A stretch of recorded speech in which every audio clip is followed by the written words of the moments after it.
But this is wrong. Of course, the CIA also collects information about foreign governments and individuals to provide to the various branches of the American government. But far more important than the analysis department is the operational arm of the CIA, the Covert Operations Department. This has repeatedly actively intervened in international politics and organized the overthrow of Prime Minister Mossadegh in Iran in 1953, the overthrow of President Arbenz in Guatemala in 1954 and the assassination of Prime Minister Lumumba in the Congo and of dictator Trujillo in the Dominican Republic in 1961. Because the CIA carried out assassinations to achieve political goals, U.S. foreign intelligence is no fundamentally different from a terrorist organization like the IRA or RAF, which also used violence to achieve political goals. Noam Chomsky therefore describes the USA as the leading terrorist state. This statement is true and well-founded. In November 1975, the U.S. Senate published an explosive 350-page report exposing the CIA's assassination attempts. It was a sensation and a scandal at the time. The report was prepared by an 11-senator investigative committee chaired by the courageous Democratic Senator Frank Church of Idaho. It was the most thorough and honest investigation into assassination attempts the Senate had ever produced. CIA agents then traveled to Idaho and prevented Senator Frank Church from being re-elected in 1980.264. We believe that the public has a right to know what tools their government is using, the Church Commission said in its explosive murder report. The Commission is convinced that the truth must be told about these assassination attempts because democracy depends on a well-informed electorate. In the report, the senators expressed their disgust at what we have learned. It's a sad story. But this country has the power to listen to this story and learn from it, the senators believed. We must remain a people that recognizes its mistakes and is determined not to repeat them. If we don't do this, we will perish. But if we can do it, our future will be as bright as the best times of our past. 265. The assassination of President Diem in Vietnam in 1963. The CIA's assassination attempts, the senators found, spanned the globe. In Vietnam, the USA divided the country after the defeat of the colonial power France and secured the rule of the corrupt President Ngo Dinh Diem in South Vietnam. But then the CIA changed tactics and supported a coup that overthrew Diem. Supporting coups is, of course, illegal. The Church Commission believes that President Diem was killed in the putsch on November 1, 1963, but it was probably a spontaneous action by the putschists. At least there was no evidence that the USA deliberately planned Diem's murder, the senators said. The main goal of the operation was the coup, not the murder. 266. The Pentagon Papers also confirm that the USA overthrew Diem. The USA must bear its full share of responsibility for the military coup against Ngo Dinh Diem, say the Pentagon Papers, which were previously top secret. Since August 1963, we have authorized and encouraged the coup plans of the Vietnamese generals and pledged our full support for a successor government. We maintained secret contact with the generals both during the planning and execution of the coup. Not only Ngo Dinh Diem, but also his brother Nhu was killed during the coup. Anyone who has the Americans as allies doesn't need enemies, commented the widow Madame Nhu with sarcasm on her husband's death. 267. The assassination of General Schneider in Chile in 1970. In Chile, the doctor and socialist Salvador Allende received the most votes during the presidential election on September 4, 1970. The U.S. empire didn't like that.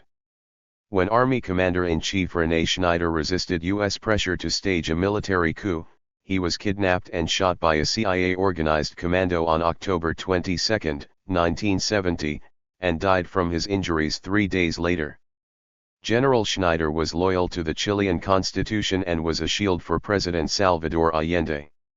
The Church Commission revealed that the CIA had organized the kidnapping of General Schneider and supplied weapons to the terrorists. However, there is no evidence that the USA sought the assassination of General Schneider or expected that he would die after the kidnapping by the CIA command, according to the U.S. Senators. 268.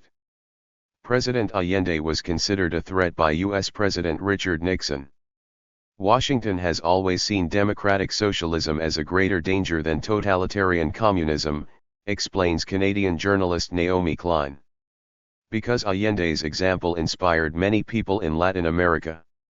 The CIA therefore promoted the false belief within the Chilean military that Allende and his followers were Russian spies. In truth, the military was the real enemy within, because it was prepared to turn its weapons against the people it was sworn to protect, said Naomi Klein. After 3 years of sabotage and destabilization activities, Schneider's successor, General Augusto Pinochet, carried out the CIA coup on September 11, 1973 and overthrew President Allende. Of course, this coup was also illegal and a violation of the Chilean constitution and the UN ban on the use of force. 269.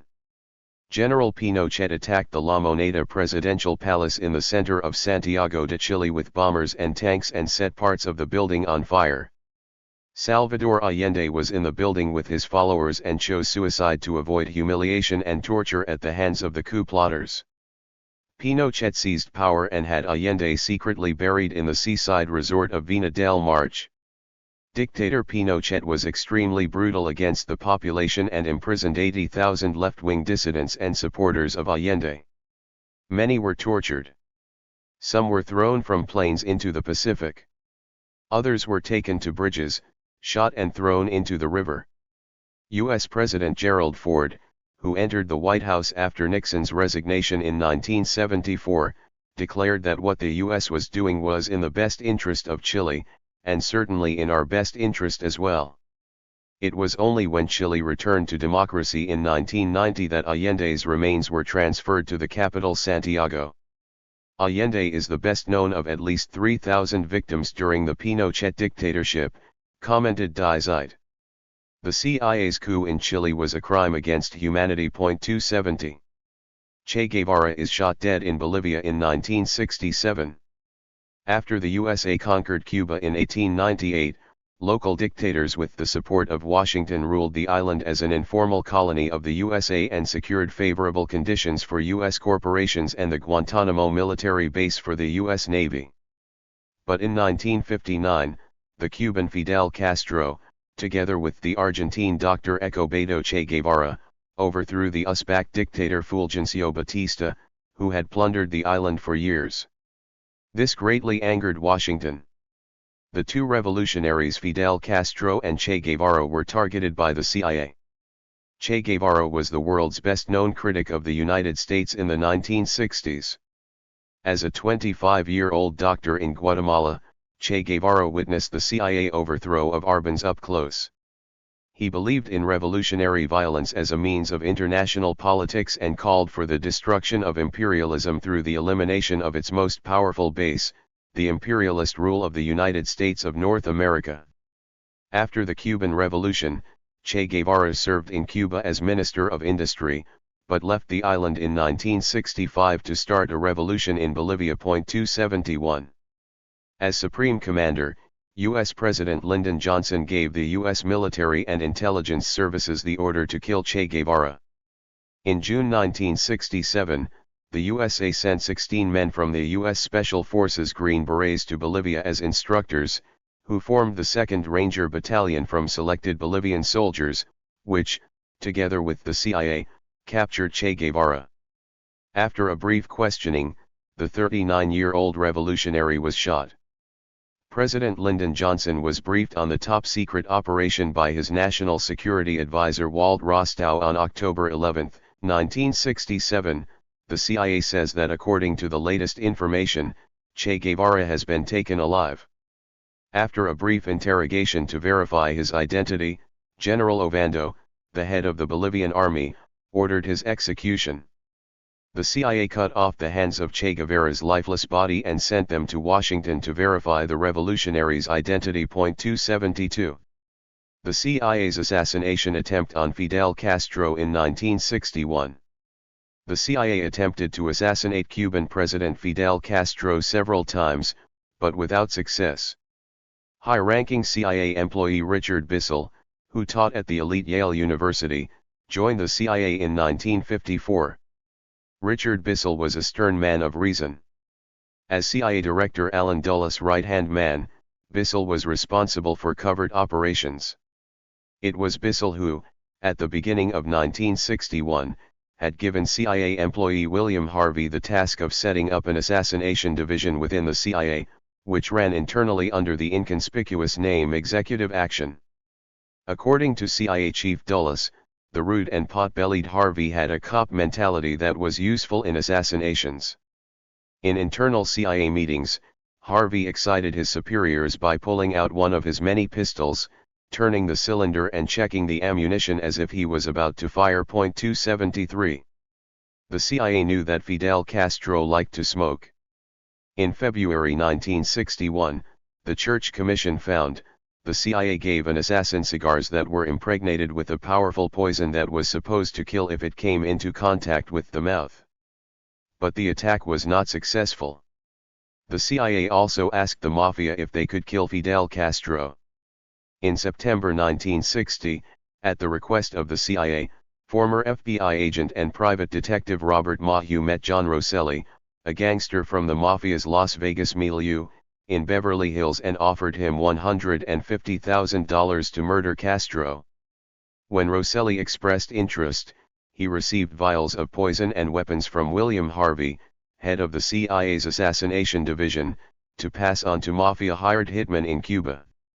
For many people it is still difficult to believe that the CIA, like a terrorist organization, plotted murder with the Mafia, but this is historically proven by the Church Commission. 274. With the help of Rosselli, the CIA established contacts with the mafiosi Salvatore Giancana and Santos Trafficante. Giancana was on the wanted list of the 10 most wanted criminals in the USA, but the ruthless CIA didn't care.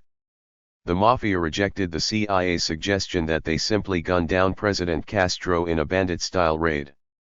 Mafioso Giancana suggested putting poison pills in Castro's drinks. The poison pills, which had been provided by the CIA and successfully tested on monkeys, were given by Mafioso Rosselli along with several $1,000s to a murderer in Cuba in 1961. But the murder attempt failed. A year later, hired murderers were again equipped by the USA with poison pills, explosives, detonators, rifles, pistols, radios, and ship radar. But even these assassination plans did not lead to the death of President Castro. 275. The CIA's many assassination attempts on their president did not go unnoticed by the Cubans. On October 10, 1961, Cuba notified the UN that the United States was plotting to assassinate Fidel Castro and his brother Raúl. This is an unscrupulous violation of the UN ban on the use of force. The American ambassador to the UN, Adlai Stevenson, declared that this disgusting accusation was completely ridiculous and that the United States, despite the little affection it had for Fidel Castro and his supporters, rejected assassinations as a means of achieving its political goals. This was not true, although it is unclear whether Ambassador Stevenson knew about the CIA's then top-secret assassination attempts. 276 Because Fidel Castro was an avid diver, in early 1963 the CIA planned to place an exotic shell that would explode on contact in an area where Castro often went diving. But the plan was abandoned as unfeasible. Later, the CIA prepared a diving suit containing an agent intended to cause a chronic skin disease and a breathing apparatus poisoned with tubercle bacilli to be given as a gift to Castro. However, Castro received normal diving equipment from another source and the deadly CIA gift never left the laboratory. 277. When mobster John Rosselli testified before senators on the subject of assassinations, he stated with great candor that he had known all along that the assassination attempts on Fidel Castro were being financed by the CIA. Shortly thereafter, the remains of John Rosselli, hacked and cut into pieces, were found in an oil drum floating on the Florida coast in Dumbfounding Bay. The U.S. Department of Justice claimed that it was an organized crime murder and the CIA agreed with this view. 278. CIA Director Allen Dulles directs the murderers. Because it is the legislative branch's job to oversee the executive branch, Frank Church's senators wanted to find out who in the White House and the CIA had ordered the many assassination attempts. At the lowest level in the CIA, William Harvey was responsible for this executive action. Above him, Richard Bissell as Deputy Director of Plans and his successor Richard Helms had authorized the assassination attempts on Fidel Castro. The senators were able to determine this without a doubt. Within the CIA, the Deputy Director of Plans is responsible for covert operations. The U.S. senators were also able to prove that CIA Director Allen Dulles had coordinated the assassinations as an eminence grise like a mafia godfather. Because Allen Dulles had already died at the time of the investigation, the senators were no longer able to question him directly. But Richard Bissell was still alive and confirmed to the Church Commission that CIA Director Allen Dulles had been aware of and authorized the assassination attempt on Fidel Castro.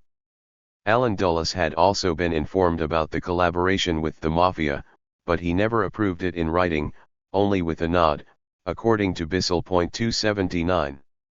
However, Dulles' successor, CIA Director John McCone, appointed by President Kennedy, told senators that he knew nothing about these assassination attempts, that he had not discussed them with his predecessor, Allen Dulles, and that he had never authorized any assassination attempts.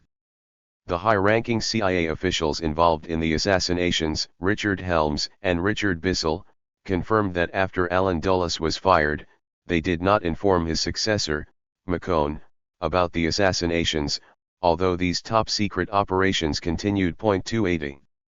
The CIA is an instrument of the American government and, like the Pentagon, reports to the President. However, no U.S. president has ever signed a written order to murder Che Guevara, Lumumba, or Castro, also in order to be able to credibly deny such illegal operations if they were ever discovered. Since the topic was too sensitive, a lot of things were only agreed verbally.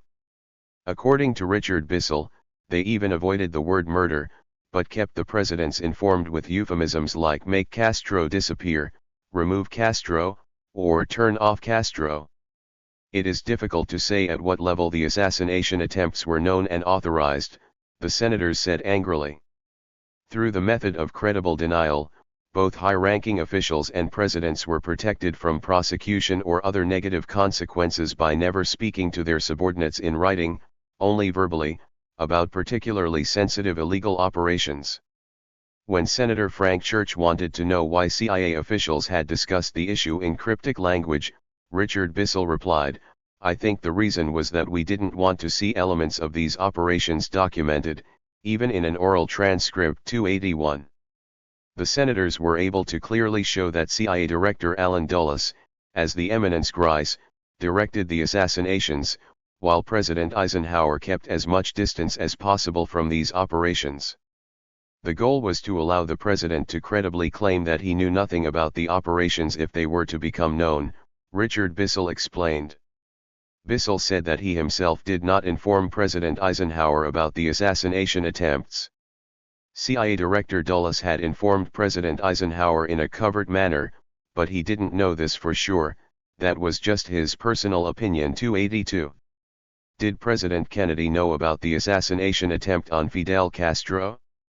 Ted Sorensen, Kennedy's chief advisor, told the U.S. Senate Special Committee that Kennedy never authorized assassination attempts on Castro, such a thing was alien to his character, said Sorensen. Kennedy was annoyed that CIA Chief Allen Dulles often did not give him explicit information about specific operations, Sorensen added. Defense Secretary Robert McNamara and Secretary of State Dean Rusk also said Kennedy knew nothing about the assassination attempt on Castro. Only the CIA employee responsible for the assassination attempts, Richard Bissell, objected and stated that he believed that Kennedy had also been informed about the assassination attempts in a covert manner by CIA Director Allen Dulles. He doesn't have any evidence for this, but this is his personal opinion. Kennedy could not contradict this personal opinion because he had already been murdered by Frank Church at the time of the investigation. 283.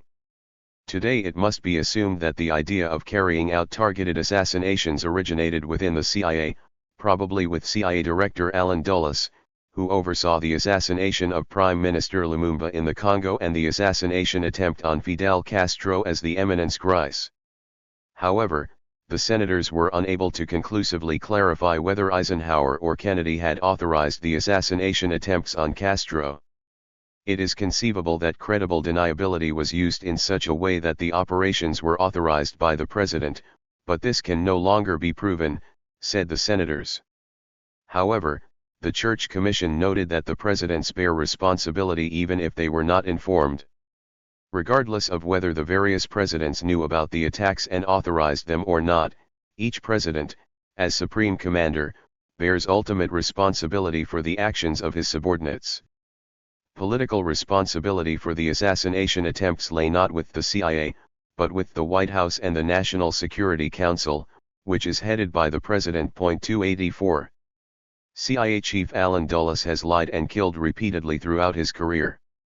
The CIA's longtime counterintelligence chief, James Jesus Angleton, confirmed to reporters 2 years before his death in 1985 that Allen Dulles was one of the CIA's grandmasters and that the CIA's top men all had a disturbed relationship with the truth. Fundamentally, the founding fathers of U.S. intelligence were liars. The better you were at lying and cheating, the more likely you were to get promoted, Angleton revealed. These people attracted each other and promoted each other. Apart from their duplicity, the only thing they had in common was the pursuit of absolute power. The CIA literally went over the top for this and had no interest in the principle of the human family or in the UN prohibition of force. The CIA has killed tens of thousands of decent people, explains Angleton, and is therefore almost indistinguishable from a terrorist organization. Allen Dulles, Richard Helms, Carmel Offey, and Frank Wisner were the grandmasters, says Angleton. When you were in a room with them, you were surrounded by people who would deserve to end up in hell. 285. The CIA's illegal attack on Cuba in 1961. The CIA did not limit itself to assassinations to get rid of Fidel Castro, but also waged a secret war against the Caribbean island. In March 1960, when the Cuban Revolution was a year old, President Eisenhower agreed to a recommendation from CIA Director Allen Dulles and ordered the recruitment, equipment, training, and financing of armed units from Cuban exile circles in Florida to overthrow Castro. Dulles promised that the overthrow of Fidel Castro would be as smooth as the coup in Iran in 1953. The CIA recruited Cuban exiles in Florida as part of Operation Zapata and trained them in Guatemala. The money, the weapons, and the trainers came from the USA. In August 1960, President Eisenhower approved a budget of $13 million for the illegal war against Cuba. 286. When Cuban intelligence learned of the planned invasion through its spies in Florida, Cuban Foreign Minister Raúl Roa spoke to the UN General Assembly in November 1960. There he recalled the UN ban on the use of force, which clearly prohibits all UN member states from threatening or using any kind of force in their international relations. Foreign Minister Roa asked the World Peace Organization to investigate whether the United States was preparing to invade Cuba. But U.S. Ambassador James Jeremiah Wadsworth firmly rejected Roa's speculations as monstrous distortions and absolute untruths. 287. After John F. Kennedy moved into the White House as the new president in January 1961, replacing President Eisenhower, he was informed of the planned invasion of Cuba by CIA Director Allen Dulles and Richard Bissell, the chief of covert operations. President Kennedy, as Supreme Commander, had the power to cancel the invasion of Cuba, but he did not do so. The young and charismatic president also used the instrument of deception towards the public. On April 11, 1961, 4 days before the illegal attack, Kennedy was asked about Cuba at a press conference. He replied that he would under no circumstances trigger an intervention by U.S. forces in Cuba. A commentator later described this as an excellent feat of misdirection because it was actually not U.S. soldiers, but Cuban exiles trained by the CIA who carried out the invasion from Guatemala and Nicaragua. 288. The illegal CIA attack began on April 15, 1961 with the bombing of Cuba. In Nicaragua, B-26 bombers flown by CIA pilots took off and destroyed part of the Cuban Air Force. The CIA had received the B-26 bombers from the U.S. Air Force and painted the Cuban flag under the wings and FAR, the abbreviation for the Cuban Armed Forces, on the tail in order to portray the entire operation to the public as an intra-Cuban revolt.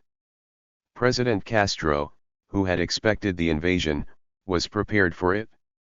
When the bombs fell, he is said to have said, "This is aggression."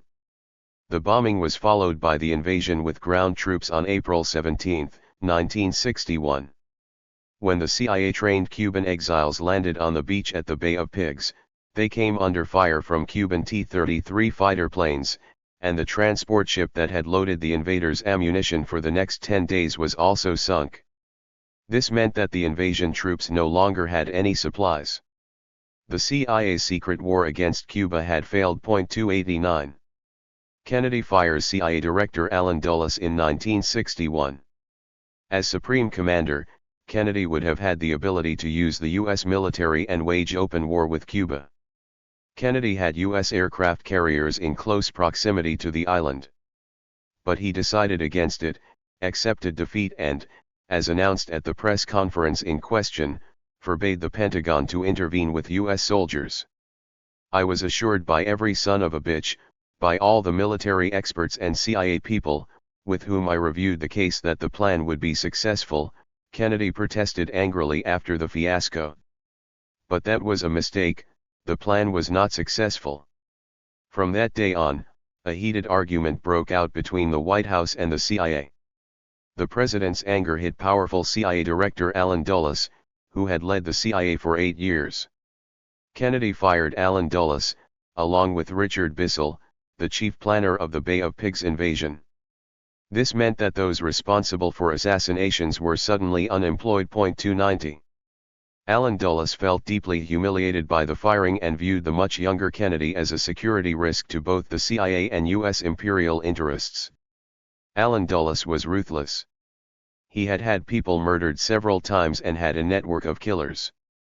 Now he decided that Kennedy had to be eliminated.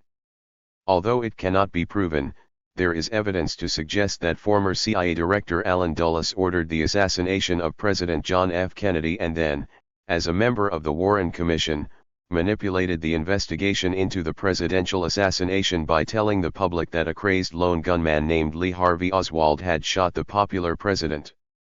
9. The assassination of President Kennedy. U.S. President John F. Kennedy, who moved into the White House in January 1961, wanted to break new ground in U.S. foreign policy. He refused to support the CIA with Pentagon troops during the Bay of Pigs invasion when it became clear that the attempted coup against Fidel Castro would fail. Even during the 1962 Cuban Missile Crisis, which brought the world to the brink of nuclear war, Kennedy refused to follow the advice of his top generals who had suggested an invasion of the island, opting instead for a naval blockade. Kennedy then negotiated with Nikita Khrushchev, the leader of the Communist Soviet Union, and promised him that he would refrain from any further attacks on Cuba.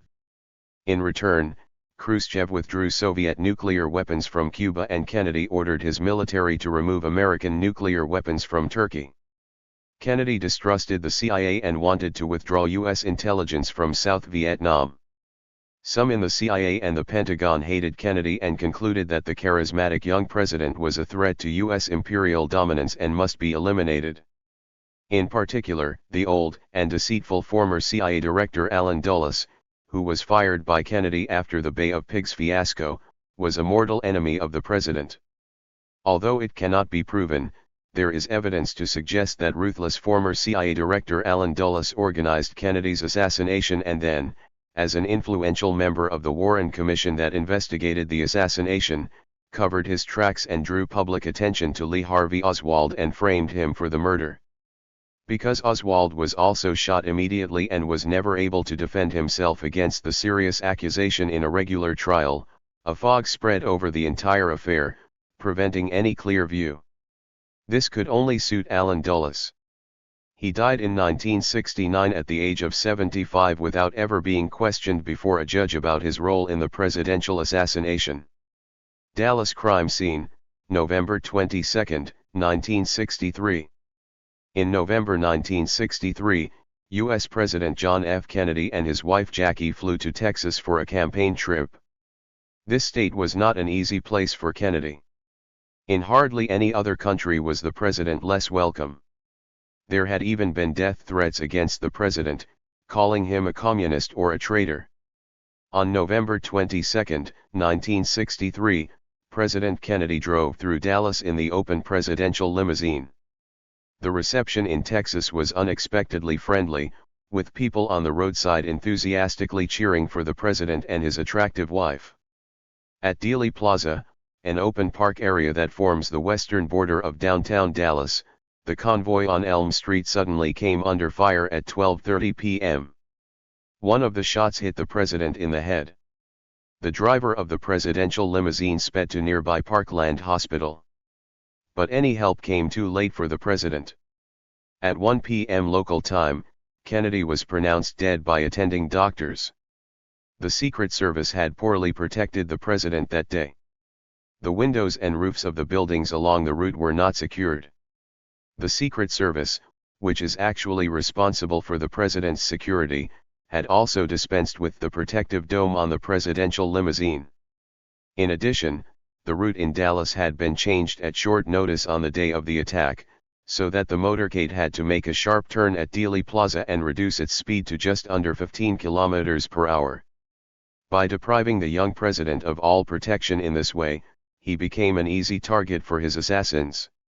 Actually, the dead president's wounds should have been examined closely at Parkland Hospital in Dallas in order to conduct a careful autopsy to determine how often Kennedy had been shot and from which directions. But that didn't happen. The president's body was forcibly taken away from those responsible for the autopsy.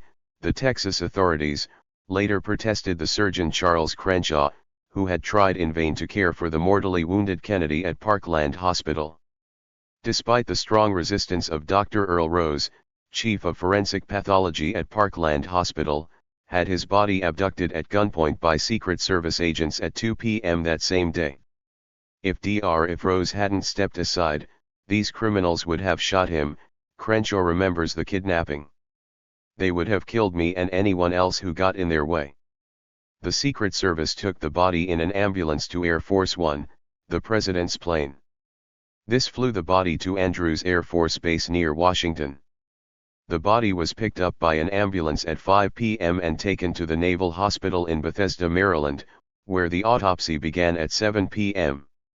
At Bethesda Naval Hospital, high-ranking military officers were in charge and conducted the autopsy, the very circles that viewed Kennedy as a threat to imperial foreign policy. The military manipulated the autopsy report. Had the autopsy been performed in Parkland, more questions would have arisen and the autopsy photos would have documented a different story, one that would have taken the investigation in a different direction, said Surgeon Crenshaw. 291 On the same plane was Vice President Lyndon Johnson, who was sworn in as the new President of the USA during the flight. In a coup that lasted just 6 seconds, Johnson had risen to the top of the executive branch without a popular vote. The power elite knew that imperial policy could be done much better with Johnson. Johnson did not disappoint the power elite, escalating tensions with Vietnam and sending more than 2 million U.S. troops to Southeast Asia. After Kennedy's assassination, the United States sank into shock and grief. Kennedy was only 46 years old and left behind a young wife and 2 small children. People in Europe also mourned the unscrupulous murder of the young, good-looking, and charismatic U.S. president. In Berlin, the incumbent mayor and later Chancellor Willy Brandt said, "A flame has gone out for all people who hope for a just peace and a better life." The world became a lot poorer that evening. 292. The fairy tale of the crazy lone perpetrator Lee Harvey Oswald. Like Pearl Harbor and 9/11, the assassination of President Kennedy is one of the key events in American history. An almost unmanageable number of books have been published on the subject. It is undisputed that President Kennedy was assassinated. There is also no doubt that he was not strangled, poisoned, or stabbed, but shot.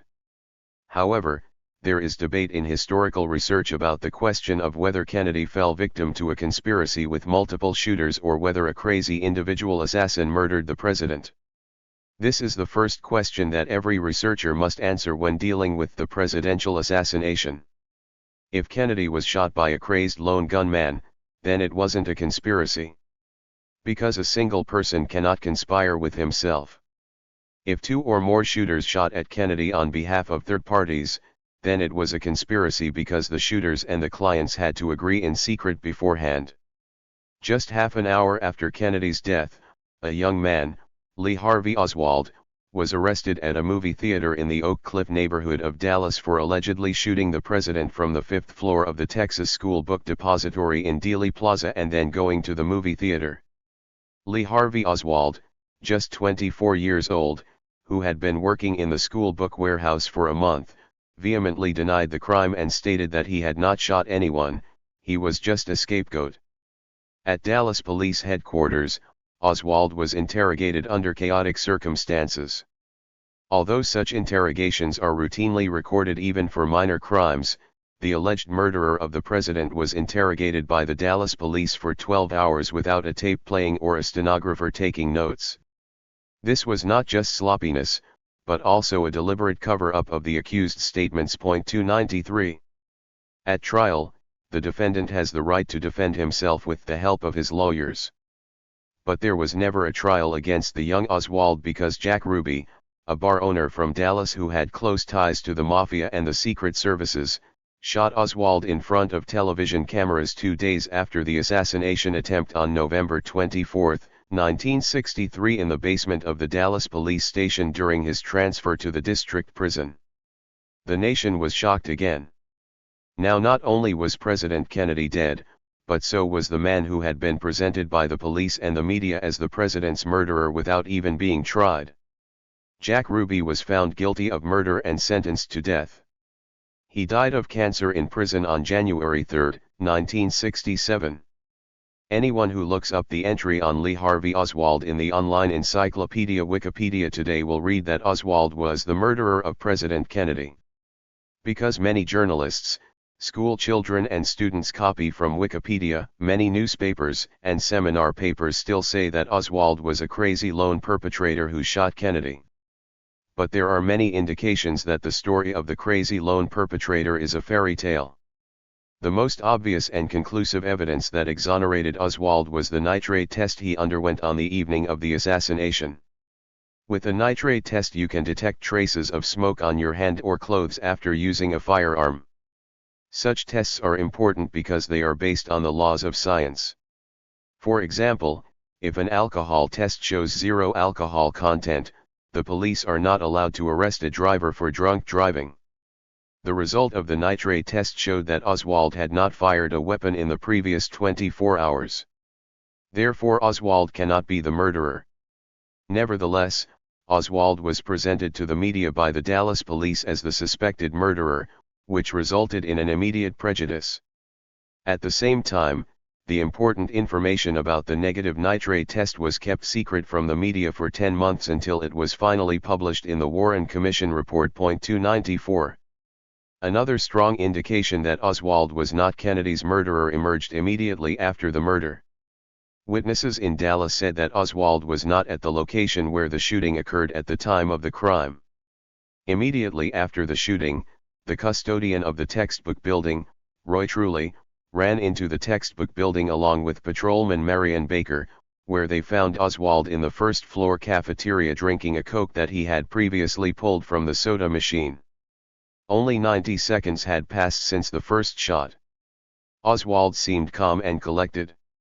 Nevertheless, investigators later claimed that this nimble Oswald had recently shot the president from the 5th floor of the textbook building, then raced down 4 floors, grabbed a drink from the vending machine and relaxedly greeted the janitor Truly and the police officer Baker, all in just 90 seconds. He later went to the cinema, where he was arrested. That's not credible. At the time of the crime, Oswald was most likely not at the location from which the shooting took place. 295. In addition, Oswald's fingerprints could not be found on the Mannlicher Carcano rifle with which he allegedly shot the president. This cheap, second-rate Italian rifle is not suitable for a presidential assassination. When 3 master marksmen from the National Rifle Association were asked to shoot a dummy from a similar distance with the 23-year-old rifle with a slow reloading mechanism, they all failed.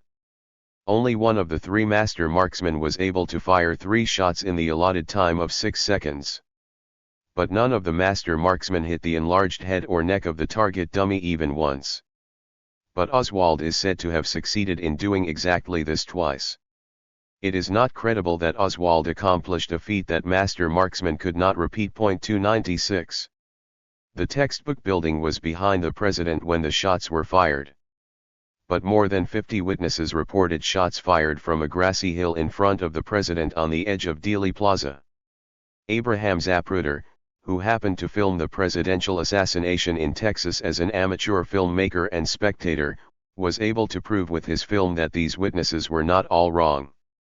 The Zapruder film shows Kennedy's head being thrown violently to the left by the fatal shot. This means that someone must have also shot the president from the front. But that couldn't have been Oswald because he was behind the president in the textbook building and was drinking a Coke there. The nitrate test showed that Oswald hadn't fired. The witnesses on site confirmed that Oswald was not on the 5th floor at the time of the crime.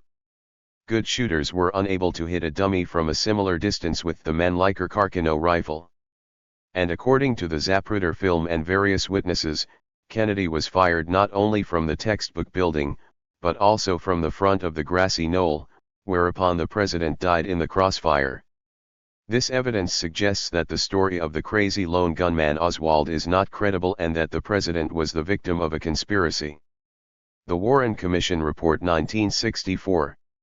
After the murder, the Dallas Police and the U.S. Federal Bureau of Investigation took over the explosive case. The powerful 68-year-old FBI chief Edgar Hoover, a close confidant of President Lyndon Johnson, immediately and forcefully advocated the thesis of the crazy lone perpetrator. Already on November 24, 1963, a few hours after Oswald was shot, FBI Director Hoover declared, "What is most important to me is to produce something with which we can convince the public that Oswald is the real assassin." The FBI followed this lead and thereby shaped the historiography of the Kennedy assassination. For the Domestic Secret Service, Kennedy's murder is the most important and at the same time the most explosive case in its entire history. Isn't it strange that the FBI didn't follow all the leads, but instead immediately settled on the story of the crazy lone perpetrator? 297. Actually, the U.S. Parliament should have convened a commission of inquiry after the murder, because it is the responsibility of the legislature to control the executive branch. But Lyndon Johnson, who became president through the murder, got ahead of Parliament and founded the so-called Warren Commission on November 29, 1963, named after its chairman Earl Warren, who was then a justice on the Supreme Court of the United States in Washington.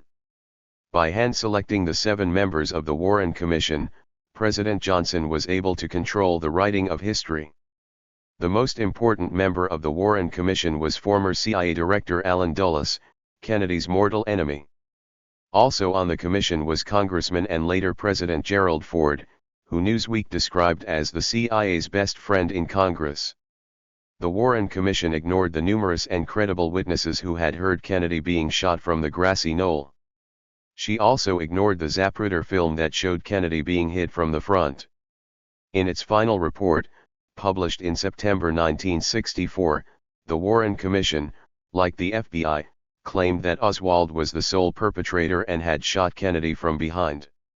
There was no conspiracy by multiple perpetrators. Oswald fired 3 shots from the textbook building with the Italian Mannlicher Carcano military rifle. The first shot missed, the second caused Kennedy's neck wound and all the injuries to Texas Governor John Connally, who was sitting in front of him, and the third was the fatal headshot. The president was struck down with 2 hits. There is no credible evidence that Kennedy was shot from the front, the Warren Commission claimed in its 880-page report. The shots that killed Kennedy were fired by Lee Harvey Oswald. 298. but the multiple bullet wounds of Kennedy and Governor Connally did not fit the two-hit story presented by the Warren Commission. According to the Warren Commission, Oswald's second shot caused a total of 7 entry and exit wounds to Kennedy and Connally, changing its trajectory several times. In Kennedy research, this second shot is therefore referred to as the magic bullet. This supposedly came from the back above, because the textbook building was behind the presidential limousine, penetrated Kennedy's back from diagonally above, then changed direction, exited upwards again from his neck, then penetrated Connally's upper body, then his wrist, and then got stuck in Connally's thigh. The magic bullet later reappeared on a gurney in the hallway of Parkland Hospital and miraculously matched the empty bullet casings found in the textbook building. The Warren Commission's adventurous report was hailed as a masterpiece upon its publication by the New York Times, the Washington Post, and Newsweek. But he wasn't. In fact, the report had a very serious flaw, which almost no one knew about at the time.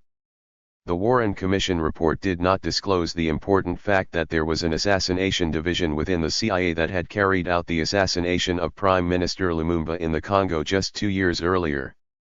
The report also did not reveal that the CIA had made several unsuccessful attempts to assassinate Fidel Castro. No one in the public knew at the time that the CIA was engaging in assassinations around the world. And no one suspected that former CIA Director Allen Dulles, who had masterminded the assassinations of Lumumba and Castro, was manipulating the work of the Warren Commission. None of the testimony and documents that the Warren Commission examined mentioned the CIA assassinations, criticized the Church Commission when it published its report on the assassinations in 1975.299. The Warren Commission long shaped the official historiography of the Kennedy assassination. But when it became public in the 1970s that the CIA was involved in assassinations, the House of Representatives voted 280 to 65 in September 1976 to open a new investigation. The 14-member House Select Committee on Assassinations presented an alternative narrative in 1979, declaring that Oswald had fired at the president along with another unknown gunman. The House Investigations Committee felt compelled to praise the work of the Warren Commission and asserted that it believed, as did the Warren Commission, that Lee Harvey Oswald fired 3 shots at the president from the 5th floor of the textbook building. Unlike the Warren Commission, the investigative committee saw a high probability that 2 men had shot Kennedy. This was the first time that official historiography deviated from the story of the crazy lone perpetrator. The Commission believes that President John F. Kennedy was assassinated probably as a result of a conspiracy. The Commission is unable to identify the second shooter and the scope of the conspiracy, according to the report published at the time. 300. Jim Garrison reopens the case in 1967. One of the first to refuse to believe the Warren Commission's story was the courageous and astute New Orleans District Attorney Jim Garrison. He ordered the 26 volumes of the Warren Commission and read carefully not only the final report but also the statements of the various witnesses. The report didn't convince him. Garrison recognized that the evidence against Oswald was weak because he had not confessed to the crime and was not seen on the 5th floor of the textbook building at the time of the crime. The nitrate test shows that Oswald didn't shoot at all that day. Above all, it is not permissible to ignore all credible witnesses who said they heard Kennedy being shot at from the grassy knoll. At the beginning of the investigation, Garrison later wrote, "I only suspected that the Secret Services were somehow involved in the assassination, but I did not know which service or services." However, as time passed and more leads emerged, the evidence pointed more and more towards the CIA 301. In 1967, New Orleans District Attorney Garrison opened the first criminal investigation into the presidential assassination. The Garrison trial was the first and only trial in the Kennedy assassination. District Attorney Garrison dismissed the crazed lone gunman story as unreliable, saying that an honest consideration of all the testimony clearly shows that Kennedy was the victim of a conspiracy. "I'm pretty sure Lee Harvey Oswald didn't fire a single shot on November 22, 1963, District Attorney Garrison said. The negative nitrate test, his poor performance as a marksman in the Navy, his less than aggressive character and the poor quality of the Mannlicher Carcano rifle, confirm that he did not kill anyone, but was merely, as he claimed, tricked. 302. The recordings of Zapruder's assassination attempt were kept secret from the public for more than 5 years. The FBI gave the Warren Commission a copy of the film, but they suppressed the explosive footage. Only District Attorney Garrison was able to obtain a court order that the Zapruder film be shown to the public for the first time in the crowded courtroom in New Orleans. John Nichols, associate professor of pathology at the University of Kansas, had studied the Zapruder film closely and stated as an expert witness in the courtroom, after looking at the slides, photos and Zapruder's film, I have come to the conclusion that they show a shot coming from the front. Kennedy was also shot from behind. This means that shooters must have shot at the president from different locations, which is why the story of the crazy lone gunman is no longer credible. 303 The surgeon Charles Crenshaw, who saw Kennedy's body, also believes that the president was hit twice from the front, once in the neck and once in the right side of the head, which is why Kennedy's entire right brain was torn away. Kennedy's wounds came from bullets fired at him from the front, not from behind as the public was led to believe, Surgeon Crenshaw explained, calling the Warren Commission's magic bullet theory ridiculous. The doctor, Crenshaw, was put under pressure and remained silent for many years out of fear. I suspected that anyone who would go so far as to eliminate the President of the United States would not shy away from killing a doctor, he later explained his behavior. The other doctors were also silent. We all cared too much about our medical careers, Crenshaw explained. It wasn't until 1992 that he made his knowledge public, declaring in a book that he considered the Warren Commission report a fairy tale and a downright insult to the intelligence of the American people. The U.S. population suppresses the truth because it is too painful. People within our government assassinated the President of the United States, Crenshaw said. It was a coup. 304. The successful U.S. director Oliver Stone, who is best known for political films and has won 3 Oscars, retold District Attorney Garrison's criminal investigation in his film JFK, Toward Dallas. In the film, which was released in 1991, actor Kevin Costner plays District Attorney Garrison. The Zapruder film was also shown by Oliver Stone and has since become world famous. With my film I tried to reopen the files on the assassination attempt that had already been closed, explained Oliver Stone. JFK claims that there was a conspiracy deep into government circles, that members of the CIA and the FBI were involved. They were all in the service of the military-industrial complex that President Eisenhower warned us about, said Oliver Stone. Kennedy was assassinated because he did not want the war against Vietnam and Cuba and was in the process of drastically changing the direction of American foreign policy. 305. District Attorney Jim Garrison shared that sentiment. I believe there was a coup at Dealey Plaza in Dallas on November 22, 1963. I believe it was planned and prepared long before by fanatical anti-communists in the U.S. intelligence services. It was carried out, most likely without official approval, by individuals from the CIA's covert operations apparatus and other collaborators outside the government. It was covered up by similarly minded individuals in the FBI, Secret Service, Dallas Police Department and the military. Its purpose was to prevent Kennedy from seeking détente with the Soviet Union and Cuba and ending the Cold War. 306. The CIA claims there was no conspiracy. The CIA watched District Attorney Jim Garrison's work closely and with concern. She bugged his office and infiltrated his task force with CIA employees who posed as volunteers, copied all relevant documents and passed them on to the CIA. At the time of the Kennedy assassination, Richard Helms was Deputy Director of Planning for Covert Operations at the CIA and in this role, succeeding Richard Bissell, was also responsible for assassinations. Helms, who was promoted to CIA Director in 1966, knew all of the CIA's illegal covert operations and did not want them exposed by District Attorney Jim Garrison. Victor Marchetti, a senior staff member at CIA headquarters, attended Director Helms' morning briefings and testified that District Attorney Garrison and his investigations were discussed regularly. Disinformation is a large part of the CIA's covert operations, and it is primarily the U.S. population that the CIA is targeting with lies, revealed Ralph McGehee, who worked at the CIA for 25 years.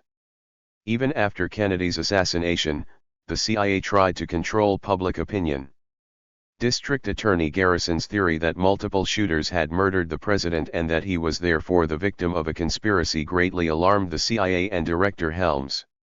As criticism of the Warren Report and its thesis of the deranged lone perpetrator grew louder, the CIA, on behalf of Director Richard Helms, sent a secret 3-page memorandum to all CIA stations around the world in January 1967, recommending that all theories that deviated from the Warren Report be dismissed as stupid conspiracy theories.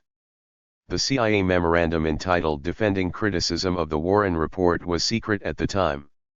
Today it is officially released and everyone can read it. 307.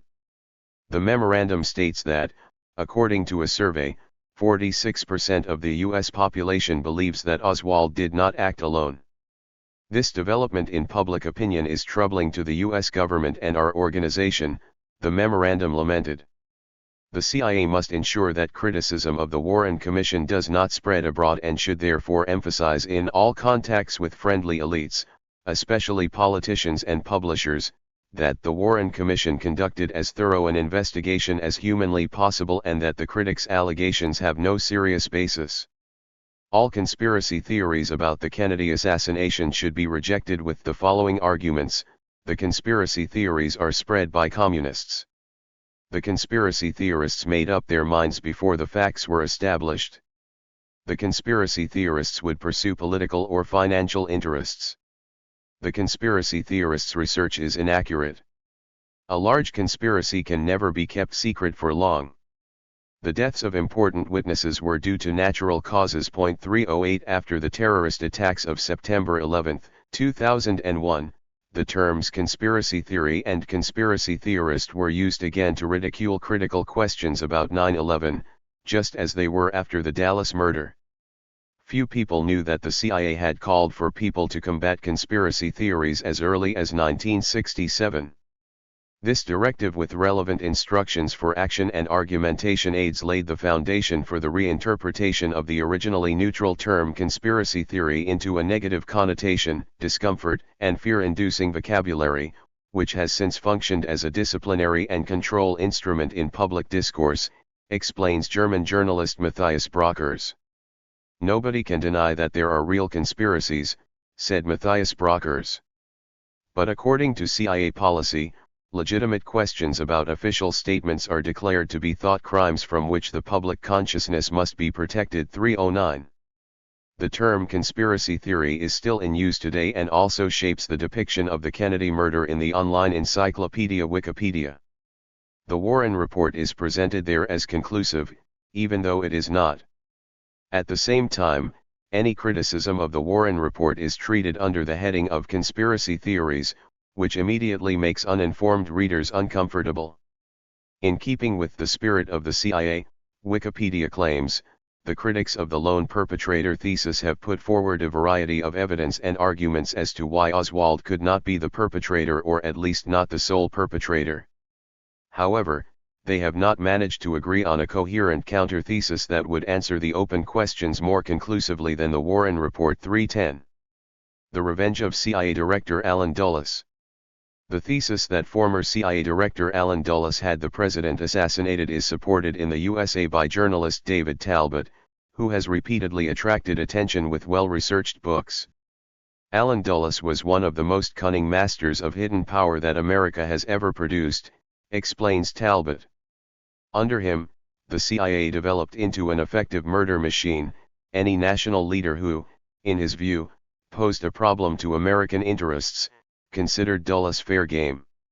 His wife, Clover Dulles, had a nickname for her cold, ambitious husband, the Shark. However, Allen Dulles never spoke to her about his secret assassination operations. In a diary she left to her children, Clover Dulles wrote, "My husband doesn't talk to me. It's not that he just doesn't talk to me about his work, he doesn't talk to me about anything. 311. During World War II, Allen Dulles worked in Bern for the Office of Strategic Services, the U.S. Foreign Intelligence Service and forerunner of the CIA. From Switzerland, he overlooked the European theater of war and also maintained close contacts with high-ranking National Socialists, such as SS General Karl Wolff, for whom he supported at the end of the war so that he was not allowed to appear as a defendant at the war crimes trials in Nuremberg, but as a witness, and received only minor punishments. Back in the USA in 1945, Dulles became president of the influential Council on Foreign Relations, which includes several thousand people from the highest levels of U.S. society and is considered a network of the rich and influential. During his time as president of the CFR, Allen Dulles wrote a study that led to the creation of the CIA in 1947, before joining the CIA in 1950 as Director of Covert Operations and making covert military operations the CIA's primary function. In 1953, new President Dwight Eisenhower promoted Allen Dulles to CIA Director. Allen Dulles was cool and calculating and liked to think of himself as a chess master. He also supported assassination attempts if they helped him achieve his goal. He was the master of the dark deeds that empires crave, and capable of great personal cruelty, reports Talbot. 312. When District Attorney Jim Garrison suspected CIA involvement in Kennedy's assassination, he wanted to subpoena the retired Allen Dulles. The district attorney had noticed that during the 9 years that Dulles had headed the CIA, General Charles Cabell had been his deputy and in that capacity had led the Bay of Pigs invasion. When this failed, General Cabell called the president and asked him to give the U.S. fighter jets that were waiting on the U.S. aircraft carriers off Cuba permission to take off. But Kennedy had banned the use of the military and, after the Bay of Pigs disaster, fired not only Allen Dulles but also General Cabell. Afterwards, it was no secret in Washington that not only Allen Dulles but also General Cabell hated the young president. His brother, Earl Cabell, was the mayor of Dallas. District Attorney Garrison noticed that in Dallas, President Kennedy's motorcade had been briefly diverted onto Elm Street, presumably at the mayor's request, so that the president's limousine had to make a sharp turn and reduce its speed to just under 15 kilometers per hour, making the president an easy target for his assassins. Did the Warren Commission not notice this? Why hadn't she questioned Mayor Cabell? District Attorney Garrison wanted to question Allen Dulles about this and sent a subpoena to Washington. But he was stopped there. Shortly thereafter, a curt letter arrived from the United States Attorney General in Washington informing me that he declined to serve the subpoena on Mr. Dulles, Garrison recalls. 313. Although Allen Dulles enjoyed the protection of influential people, he and the CIA were not without controversy in Washington in the 1960s. After the Bay of Pigs invasion, former President Truman confided to writer Merle Miller that he regretted founding the CIA. "I think that was a mistake," Truman said. "If I had known what would happen, I would never have done it." Under President Eisenhower and CIA Director Allen Dulles, the CIA got out of control. The unscrupulous men in the CIA have become a government of their own, and of course completely secret. "You don't have to answer to anyone," Truman said worriedly. "In a democratic society this is a very dangerous thing." 314. After his dismissal, Allen Dulles harbored great hatred for the young president. Allen Dulles did not want to resign, but turned his Georgetown home into an anti-Kennedy government in exile, Talbot reports. There he received Kennedy's opponents. In the weeks before Kennedy's assassination, the frequency of meetings in Dulles' house increased. Dulles was not present at the crime scene in Dallas, but at a secret CIA facility in Northern Virginia known as the Farm. U.S. journalist Talbot is convinced that the former CIA director was centrally involved in the presidential assassination and used the team against Kennedy that he had put together to kill foreign statesmen. Talbot cannot provide concrete evidence, for example a letter from Allen Dulles to a CIA employee in which he ordered the murder of Kennedy, because such a letter probably does not exist. If Allen Dulles ordered the presidential assassination, he was far too clever to do so in writing. Point 315. More than 50 years after the murder, all secret files on the Kennedy assassination attempt were to be published in 2017 after the embargo period expired. But the CIA vetoed it and not all files were released. The U.S. Foreign Secret Service CIA had advised the government to keep some of the papers under wraps, reported the Neue Zürcher Zeitung. President Donald Trump followed this suggestion from the CIA, which was also supported by the FBI. Therefore, important files relating to the murder of President Kennedy are still under lock and key today, preventing a complete investigation of the unscrupulous crime. Point 316. 10. The Vietnam War. U.S. involvement in what became the Vietnam War began on September 2, 1945, when Japan signed its surrender on the battleship USS Missouri in Tokyo Bay, ending World War II. On the same day, Ho Chi Minh, the President of the Democratic Republic of Vietnam, signed the Declaration of Independence of Vietnam in Hanoi. The Vietnamese first fought in the Indochina War against the colonial power France from 1946 to 1954, then in the Vietnam War against the U.S. Empire from 1964 to 1975 and defeated both. Today the Communist Party rules Vietnam. The Vietnamese population does not have the opportunity to choose between different parties. France loses its colony of Indochina in 1954. The Vietnamese Declaration of Independence began with the same words as the U.S. Declaration of Independence: all men are equal. They have been given a number of indispensable rights by their creator, including life, liberty, and the pursuit of happiness. During World War II, the United States supplied Ho Chi Minh and his fighters for the independence of Vietnam, or Viet Minh, with shiploads of weapons to weaken Japan. The USA relies on the principle, the enemy of my enemy is my friend. Ho Chi Minh believed that the United States would promote democracy worldwide, declaring, a people who have bravely resisted French rule for more than 80 years, a people who have fought side by side with the Allies against the fascists in recent years, such a people must be free and independent. 317. But the French had no interest in giving their colony Indochina independence. Since 1887, what is now Vietnam, Laos, and Cambodia was part of the French colonial empire and was exploited by Paris, 10,000 kilometers away. The French tire factory Michelin maintained its own rubber plantations in Indochina. Anyone who rebelled against French rule was arrested and deported to a prison on an island off the coast and tortured. The colonialists built magnificent villas in Saigon. But the French did not see themselves as oppressors. The higher races, claimed French Prime Minister Jules Ferry at the end of the 19th century, have the duty to civilize the lower races. 318.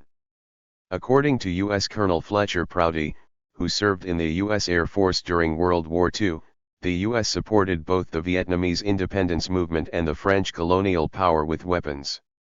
After the surrender of Tokyo, large stocks of weapons from the USA were still stored on the Japanese island of Okinawa. However, these were not shipped back to the USA, but were forwarded to Korea and Indochina, where war soon broke out.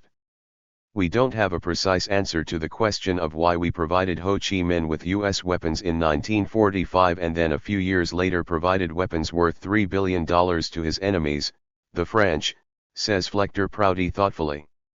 At the end of the Second World War it was only clear that there had to be war in Indochina. 319.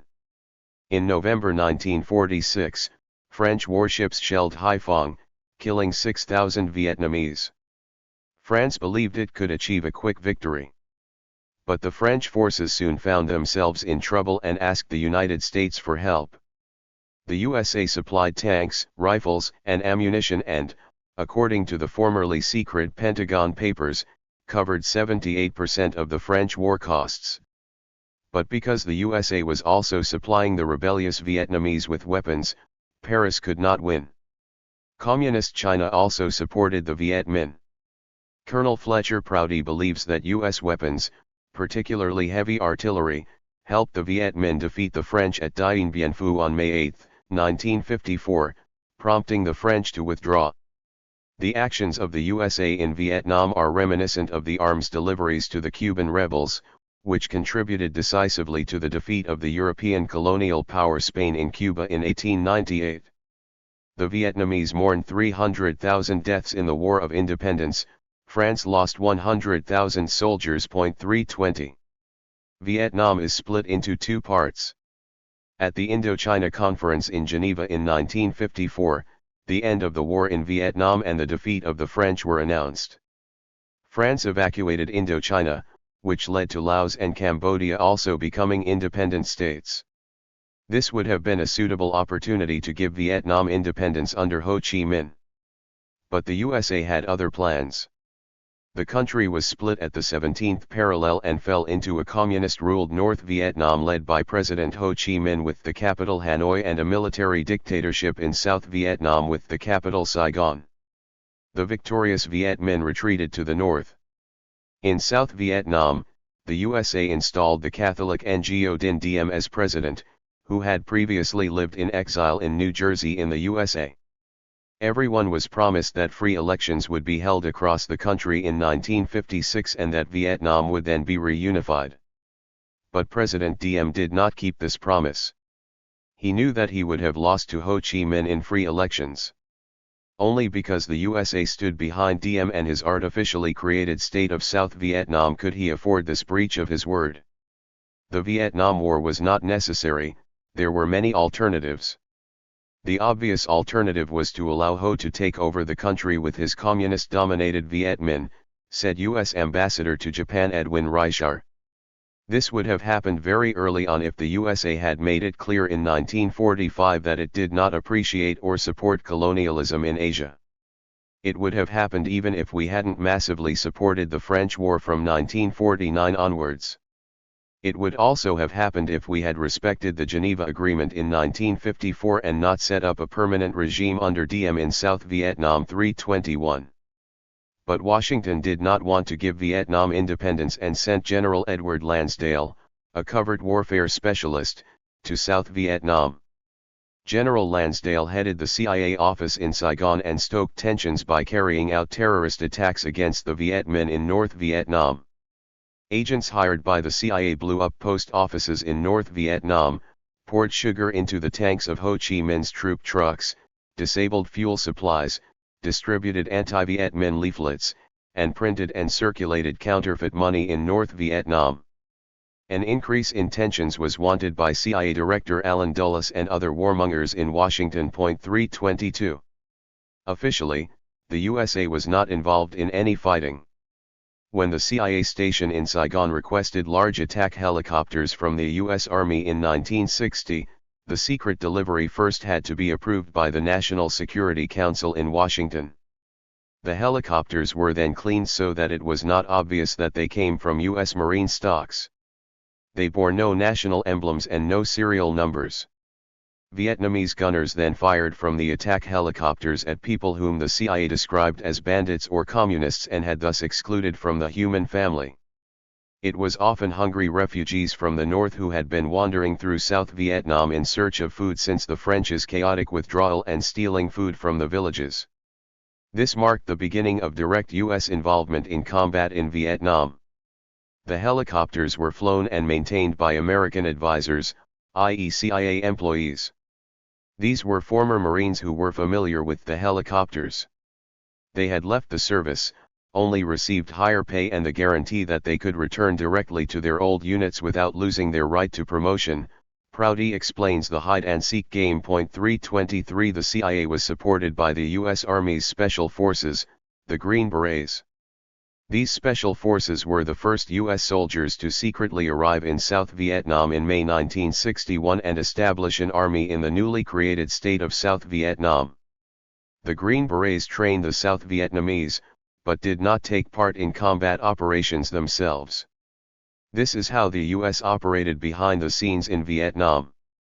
The U.S. population was unaware at the time that the U.S. was involved in military operations in Vietnam. 324. Graphic 12, Vietnam is attacked by the USA in 1964. After Kennedy took office in January 1961, the situation changed.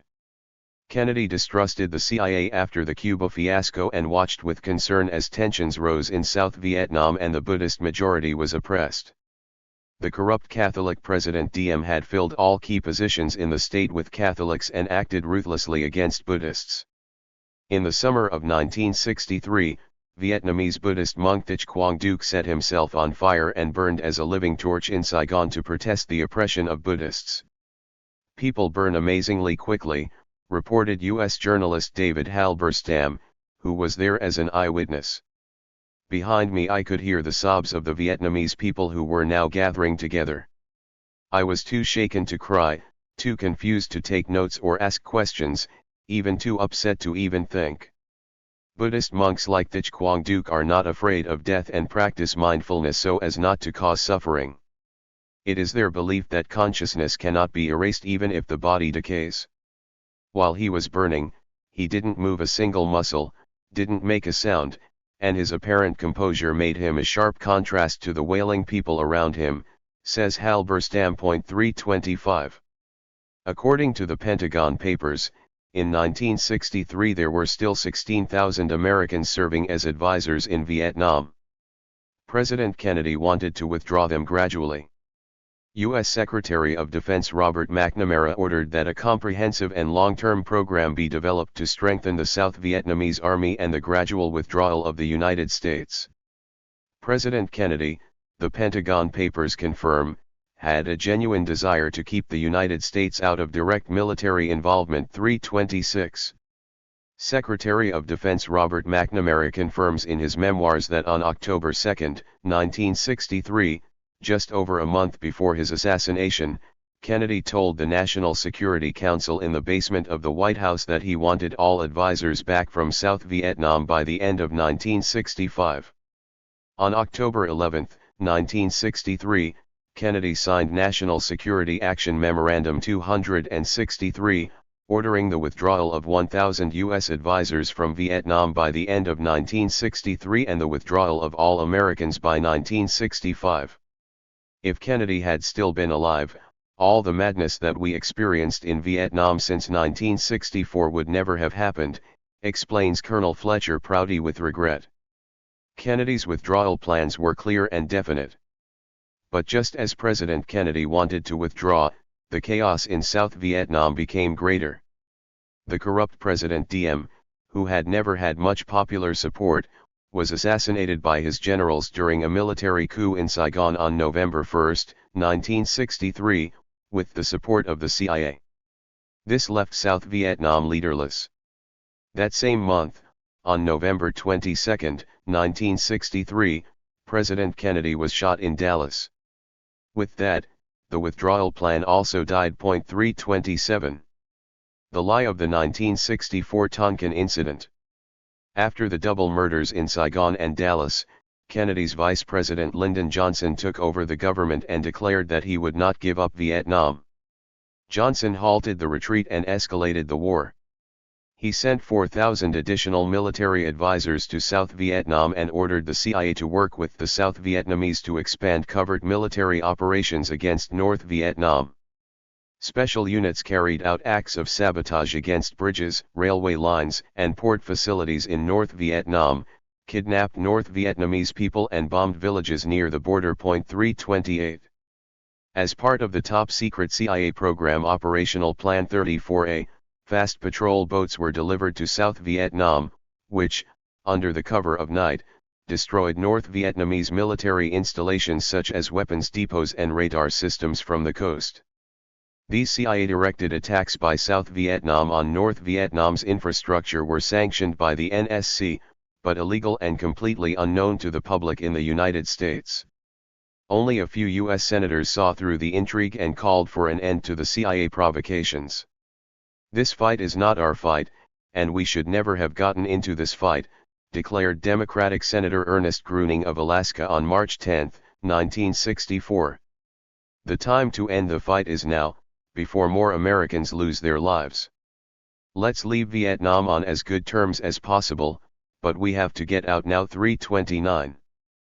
But President Johnson and the CIA didn't want to leave under any circumstances and were looking for an excuse to involve the USA in open war. Johnson had an almost pathological talent for lying, explains U.S. historian Peter Kuznick, who teaches contemporary history at the American University in Washington. In order to get Congress excited about the Vietnam War, President Johnson distorted the facts and claimed that North Vietnam had attacked a U.S. warship in the Gulf of Tonkin, even though this was not true. The opposite was true. The CIA had attacked North Vietnam as part of Plan 34A. In addition, as Supreme Commander, Johnson had sent the warship USS Maddox into the Gulf of Tonkin east of the North Vietnamese port city of Haiphong to provoke North Vietnam. North Vietnam assumed that the USS Maddox was supporting the patrol boat attacks. 330. Liar Johnson claimed that North Vietnam had attacked the USS Maddox in a speech broadcast late at night on U.S. television on August 4, 1964. As President and Commander-in-Chief, it is my duty to report to the American people that repeated hostile actions against American vessels in the Gulf of Tonkin have compelled me today to direct the United States military to respond, Johnson said. The first attack on the ship Maddox on August 2 was repeated today, August 4, by enemy boats. This new act of aggression against our troops shows the importance of the fight for peace and security in Southeast Asia.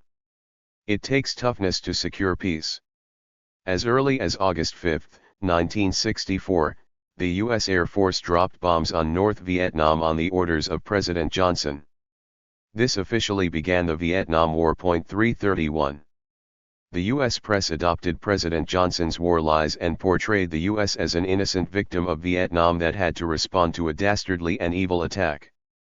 U.S. planes bombed Vietnam after the second attack on our warships.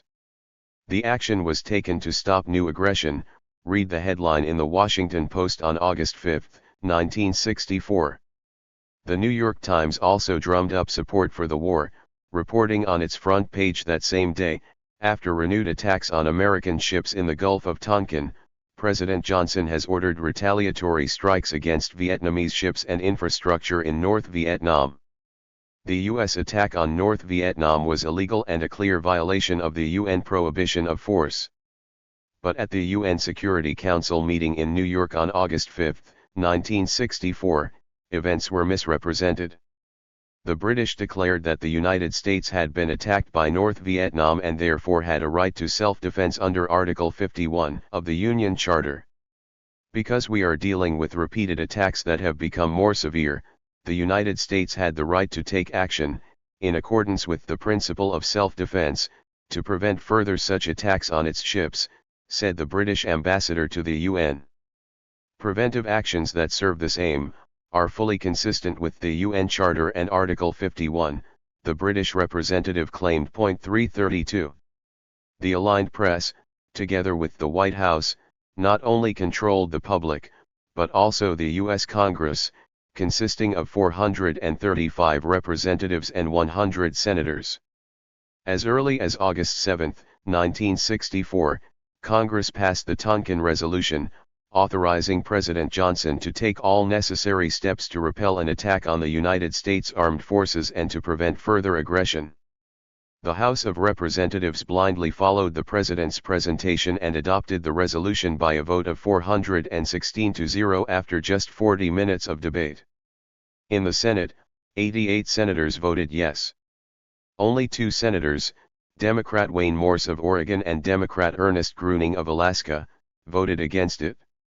The incident in the Gulf of Tonkin was the inevitable and foreseeable side effect and the result of the one-sided and aggressive policy of the USA in Southeast Asia, Senator Gruening correctly explained. If the Johnson administration had sought peace with the same fervor as it sought war, then it would have had to withdraw all soldiers from Vietnam, said Gruening in his wise speech. 333. Senator Wayne Morse also opposed the Vietnam War. I think history will determine that we made a grave mistake when we began to undermine and betray the Constitution of the United States, Senator Morse warned worriedly. I believe that in the next century, future generations will look with dismay and great disappointment on this Congress that is now making such a great mistake. Senator Morse was right. But the behavior of the 2 senators, who were committed to peace and opposed to the Vietnam War, was not supported. Both failed to win re-election in 1968.334. The parallels to the illegal attack on Iraq in 2003 and the ABC weapons lie presented by President George Bush Jr. are obvious. As was the case before the campaign in Iraq, in 1964 Congress gave an American president general authority to wage war based on a lie, criticized the Swiss journalist Martin Killian in the Tage-Anzeiger. Congress was easily fooled. "I don't normally assume that the president is lying to me," said Democratic Senator William Fulbright of Arkansas later, justifying his approval of the Tonkin Resolution. 335 President Johnson's lie was that he claimed that North Vietnam had started. But that wasn't true. The CIA had begun and repeatedly attacked North Vietnam with fast patrol boats, including on August 2, 1964. North Vietnam responded to the provocation and sent 3 speedboats into the Gulf of Tonkin, a stretch of coast off North Vietnam, to repel the attacks. When the North Vietnamese speedboats came within 6 miles of the USS Maddox, it opened fire. One of the North Vietnamese speedboats was hit by the USS Maddox and 4 Vietnamese crew members were killed. The North Vietnamese fired torpedoes, but they did not hit the USS Maddox.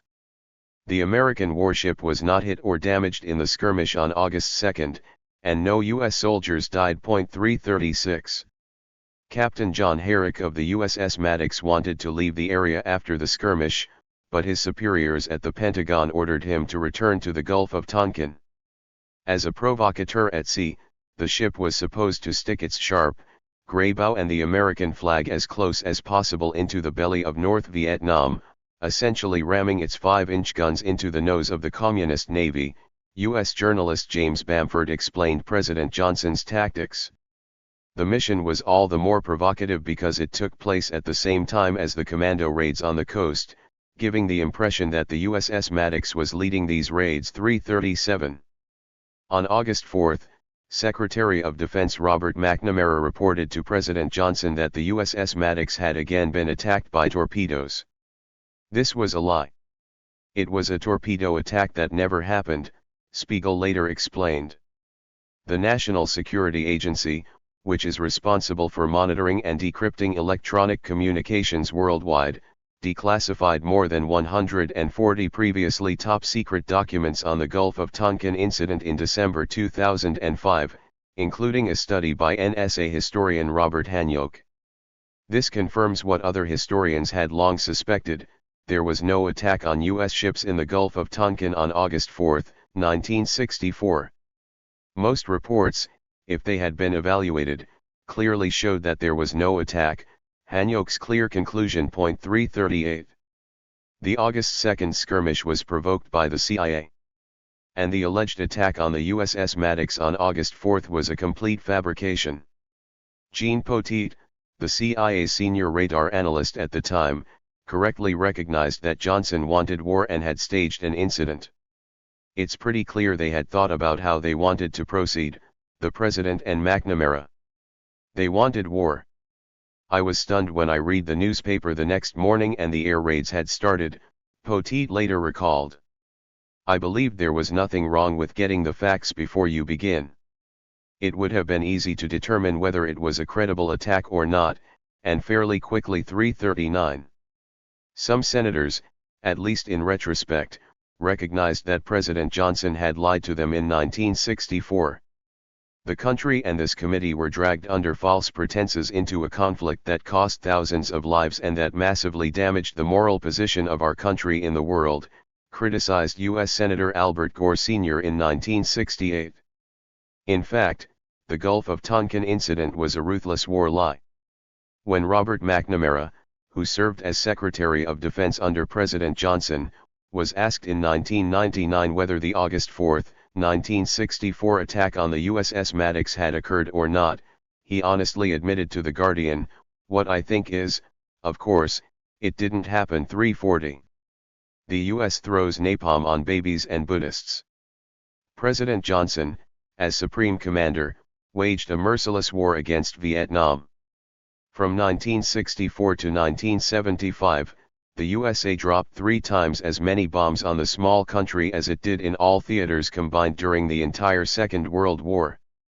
In addition to conventional bombs, the USA also used napalm bombs. Napalm is a viscous, sticky substance made from gasoline that sticks to people in a burning manner and scorches their skin terribly. The U.S. chemist Louis Fieser from Harvard University invented napalm in 1942. The U.S. Air Force had already gained initial experience with napalm during the Second World War and dropped napalm bombs on Berlin in March 1944 and used more than 16,000 tons of napalm in the bombing of Japan in 1945. Large cities such as Tokyo, Kawasaki, and Osaka burned like tinder because the Japanese had relied on lightweight construction made of wood and paper when building their cities in order to protect themselves from the recurring earthquakes. 341. In Vietnam, too, the houses in the villages were not made of concrete and brick like in Switzerland, but rather made of flammable materials such as palm fronds, which burned quickly. The USA dropped a huge amount of 388,000 tons of napalm on Vietnam. Fighter bombers dropped the incendiary bombs at low altitudes on the Vietnamese villages. Small U.S. warships plied the rivers of Vietnam and used napalm flamethrowers with a range of 500 feet to wipe out riverside villages. Anyone who survives a napalm attack is horribly burned, reported the New York Times. Without immediate and first-class medical attention, the victim will die slowly and in great pain or be left disfigured for life. 342. In 1972, as a 9-year-old, the Vietnamese girl Kim Phuc ran from her village, which had been destroyed by napalm, with serious injuries. The black and white image by the Vietnamese photographer Nick Ut of naked, screaming Kim went around the world as the Napalm Girl and became the most famous image of the Vietnam War. Kim Phuc had torn off her burning clothes and survived the napalm attack, although a third of the surface of her body was burned, including her entire back, neck and left arm. It took several skin grafts to ensure her survival. Despite her ongoing pain, Kim Phuc chose not to hate but to forgive the United States. She always emphasizes that we all belong to the human family. For this she was honored with the Dresden Peace Prize in 2019. I was burned very badly, but my hands and face are still beautiful, Kim Phuc said later. I have learned to count my blessings, that is, not to pay attention to what is bad, but to think about what is good. Love is stronger than any weapon, emphasized Kim Phuc, thereby encouraging many people. 343. The inventor of napalm, the U.S. chemist Louis Fieser, and the chemical company Dow Chemical, which produced napalm, were sharply criticized by the U.S. peace movement during the Vietnam War. Scientists and weapons producers are complicit in the great suffering made possible by their inventions and products. It is not my business to deal with political or moral questions, Fieser denied any responsibility. I had no way of knowing that this stuff would be used against babies and Buddhists. The man who makes a gun is not responsible if it kills the president. 344. The peace movement and the Kent State Massacre of 1970. After intensive bombing, the first U.S. combat troops landed on Da Nang Beach in South Vietnam on March 8, 1965. For the first time since the Korean War, American combat troops officially and visibly set foot on Asian soil again. By the end of 1967, President Johnson, as Supreme Commander, increased the number of troops in Vietnam to 500,000 U.S. soldiers. In total, the USA sent 2 million U.S. soldiers to Vietnam over the course of the war. Today the USA has a professional army. But at that time in the United States, military service was mandatory for men aged 18 and over. This was one of the reasons why many young men protested against the Vietnam War. Only influential politicians were able to protect their sons by stationing them at safe posts in the United States during the Vietnam War. Many young men believed the president and were convinced of the Vietnam War. I really believed back then that if we didn't stop the communists in Vietnam, we would soon have to fight them in San Diego, remembers U.S. soldier William R.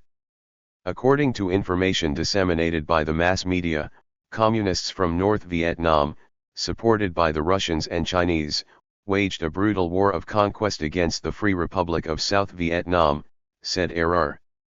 I had no reason to distrust my government, my teachers, or the New York Times back then, said the veteran, who, after completing high school, the legally required education, enlisted in the U.S. Marines at the age of just 17 and was soon sent to Vietnam, where he served for 13 months. 345. It is one of the important principles of the peace movement today that one should never blindly trust the U.S. president and the mass media. It was only in Vietnam that soldier William RR saw through all the propaganda. The U.S. people have been told that we are in Vietnam to repel a foreign attack. But I found out that we were the aggressors, we were the foreigners, and the people we were supposed to defend hated us because we were poisoning their forests with chemical defoliants and burning their fields with napalm, said RR, who became a peace activist after the war and warned students in the United States not to go to war. I have repeatedly taken part in the destruction of individual houses and entire villages. I was there when civilians in Vietnam were brutally interrogated and unarmed men, women, and children were killed, and their livestock and entire crops were also wiped out, said RR ruefully. When all of Vietnam fell to the communists after the war, it became clear that the so-called domino theory, according to which communism would spread worldwide after a victory in Vietnam, was not true. The communist victory in Vietnam was reported on the evening news and had little more impact than a heavy fire in Cleveland. RR recognized. 346. Those who saw through the war lies protested against the war. Many had no interest in defending a corrupt regime in South Vietnam or fighting the guerrillas of the National Front for the Liberation of South Vietnam, or Viet Cong for short. The hippies wanted to defeat the war with the power of love. They were also called flower children because they wore colorful clothes and flowers were their symbol of nonviolence. In 1965, 20,000 demonstrators surrounded the White House. The Vietnam War dominated the discussion in the USA like no other topic. World boxing champion Muhammad Ali also refused military service and declared, "I have no argument with the Viet Cong. No Viet Cong has ever called me nigger." Students handed out leaflets that said, "The moral thing to do is to defend ourselves against the immoral war in Vietnam and to paralyze the war machine. What is immoral is following the orders of an immoral state." In public places, the hippies criticized President Lyndon B. Johnson and sang, "Hey, hey, LBJ, how many boys did you kill today?" 347. Led by Martin Luther King, more than 300,000 people took part in a protest march in New York in April 1967. It was the largest anti-war demonstration in the history of the United States to that point. In October 1967, opponents of the war blocked the access routes to the Pentagon, the command center of the Vietnam War, with sit-ins. Violent riots broke out at the University of Wisconsin that same month when police beat anti-war protesters and used gas, which mobilized even more students. At Kent State University in Ohio on May 4, 1970, 2 male and female students were shot and seriously injured by the U.S. National Guard during a demonstration. The National Guard soldiers were also stunned, student Chrissy Hind recalled. "We looked at them and they looked at us. They were still boys, 19 years old, like us. But in uniform. Like our boys in Vietnam." 348. The Kent State massacre shocked the United States. More than 4 million students and 350,000 university employees and lecturers took to the streets across the country. Teaching was stopped at many universities. "While we are destroying Vietnam," noted U.S. journalist Izzy Stone, "the war is destroying our country." The Vietnam War created a public critical of the war that had never existed in this form during the Indian Wars, the war against Mexico, the war against Cuba and the Philippines, or even during the two world wars. At the end of 1970, more than half of Americans spoke out against the Vietnam War. 349. The Vietnam War was the first war to be televised. Fighter jets were often shown taking off into the setting sun. This was entirely in the spirit of the Pentagon, because it made the war look good. The footage was sent in color directly to the viewer in the TV armchair, who had never seen anything like it before. Critical television reports showing the suffering of the Vietnamese were also occasionally broadcast, including a report by Canadian journalist Morley Safer shown by CBS on August 5, 1965. Safer accompanied U.S. Marines as they entered the village of Cam Ne in South Vietnam and showed how residents were forced to abandon their palm frond thatched huts. The Marines then burned the village. It was the first sober report on conditions in Vietnam. But the American people didn't want to believe what they saw with their own eyes. Journalist Safer was defamed as a communist and CBS was accused of lying. President Johnson wasn't having any fun either and called CBS editor-in-chief Frank Stanton the morning after the broadcast. "Frank," the voice said imperiously, "are you trying to kick my ass?" "Whose turn?" replied the sleepy Stanton. "Frank, it's me, your president. Yesterday your people shit on the American flag 350. The United States overthrows President Sukarno in Indonesia in 1965.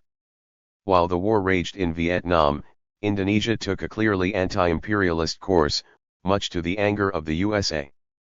After a bloody liberation struggle led by Ahmed Sukarno, the country freed itself from the Dutch colonial power in 1949 and Sukarno was elected the first president of Indonesia.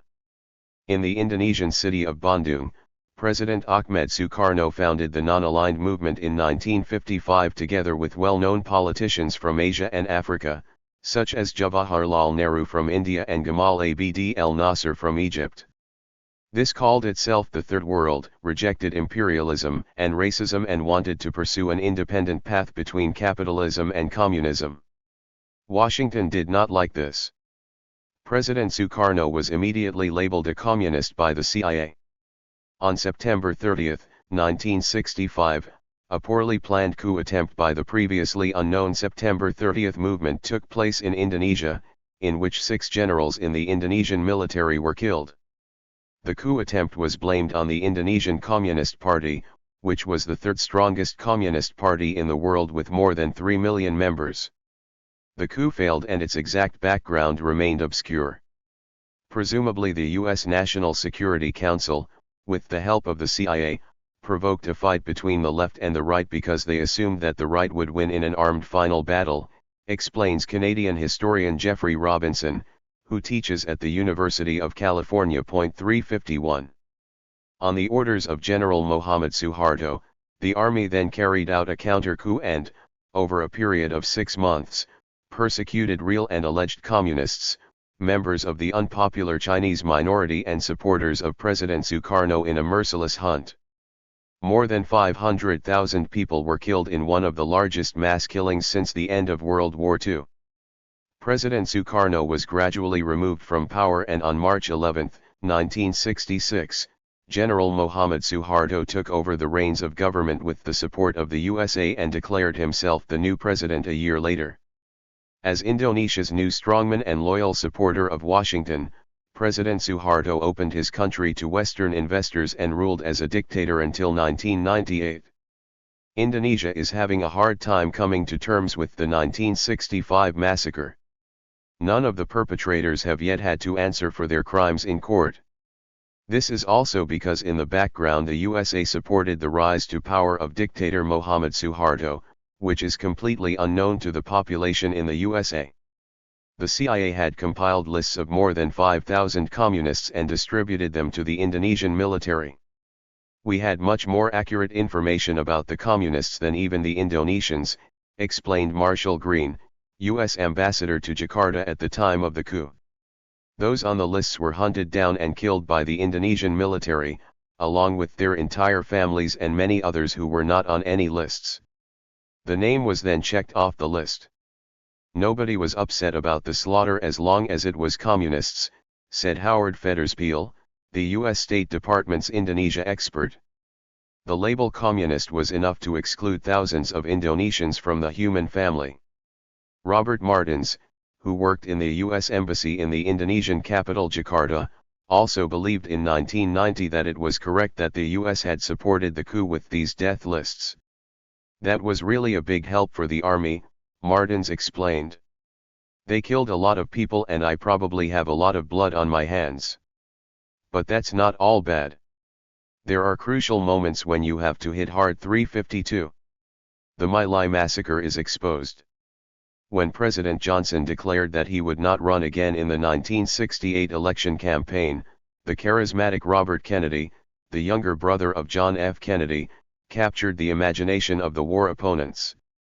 "I have to find out who killed my brother," said Robert Kennedy. He believed that his brother had been the victim of a conspiracy he suspected of being the brainchild of the CIA, which was also stoking tensions in Vietnam and Indonesia. But Robert Kennedy was never able to prove this theory because he didn't make it to the White House. He was shot during the election campaign on June 6, 1968 in Los Angeles and, like his brother, was buried at Arlington National Cemetery. 353. Richard Nixon from the Republican Party was elected on November 5, 1968.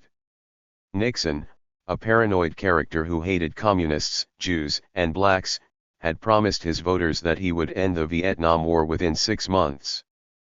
But when he moved into the White House in January 1969, Nixon, along with his security advisor and later Secretary of State Henry Kissinger, escalated the war.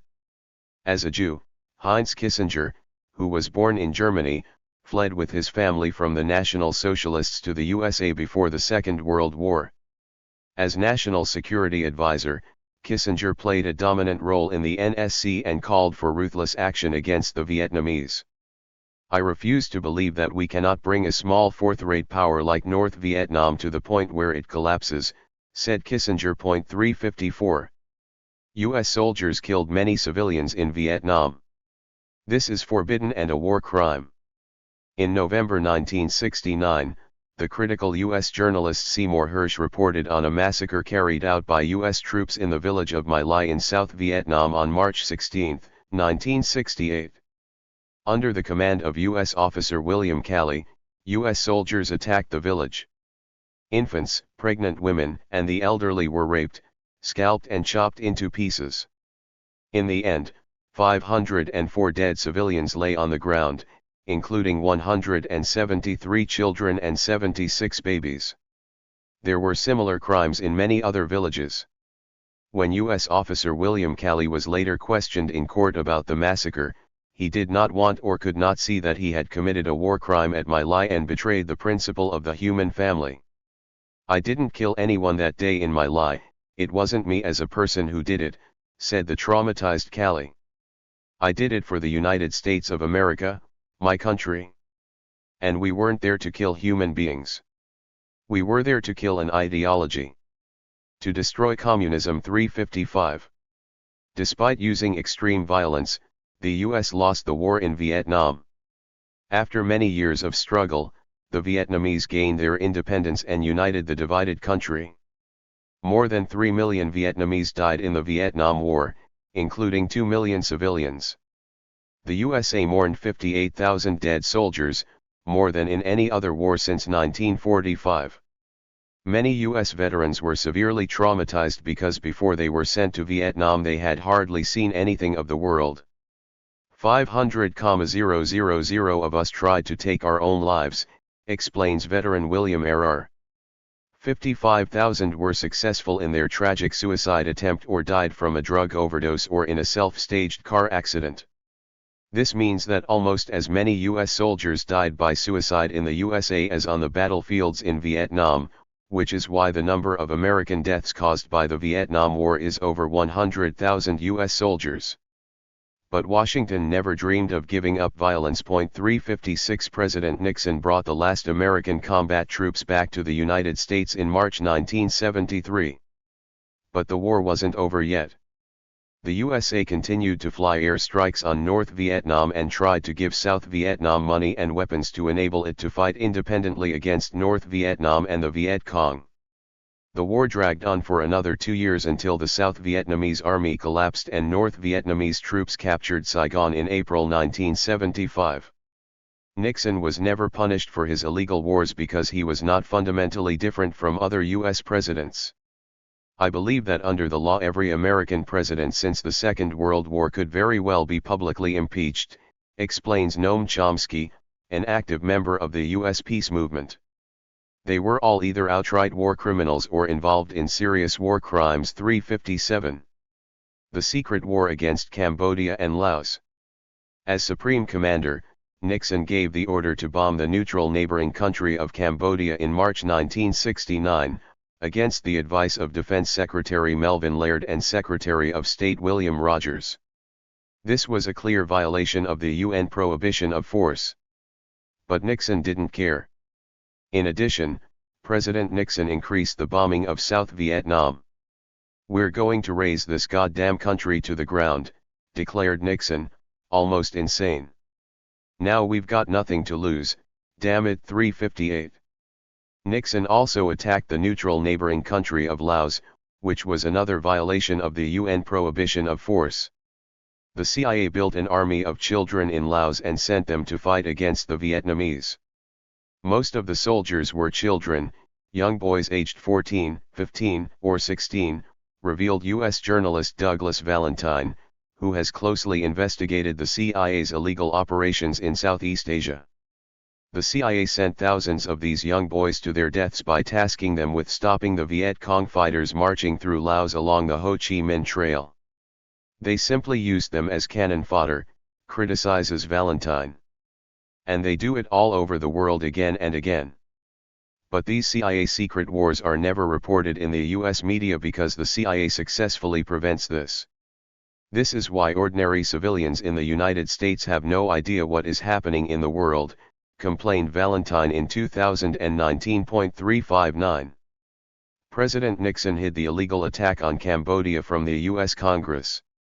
The U.S. Air Force pretended it had bombed targets in Vietnam and falsified flight data. Which targets were being bombed in Cambodia was known only to the president and a small group of conspirators in the military.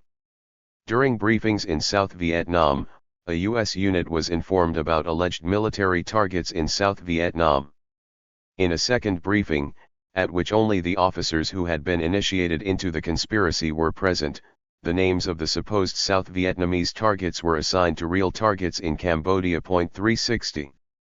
It was not until April 30, 1970 that Nixon announced to the public that he was also bombing Cambodia. The USA out of Cambodia, the war opponents immediately demanded. Parts of the U.S. Congress also felt betrayed and declared that they had never agreed to the bombing of Cambodia. The people of Cambodia paid a heavy price for the U.S.'s ruthless attack on their country. More than 150,000 civilians died from bombs dropped on their country from U.S. military B-52 aircraft. This drove the villagers into the arms of the Khmer Rouge, commented Geo magazine. The airstrikes primarily hit farmers, which is why Nixon's hail of bombs provided the decisive reason for the rise of the Khmer Rouge. The CIA knew that Nixon's illegal war was strengthening the Khmer Rouge.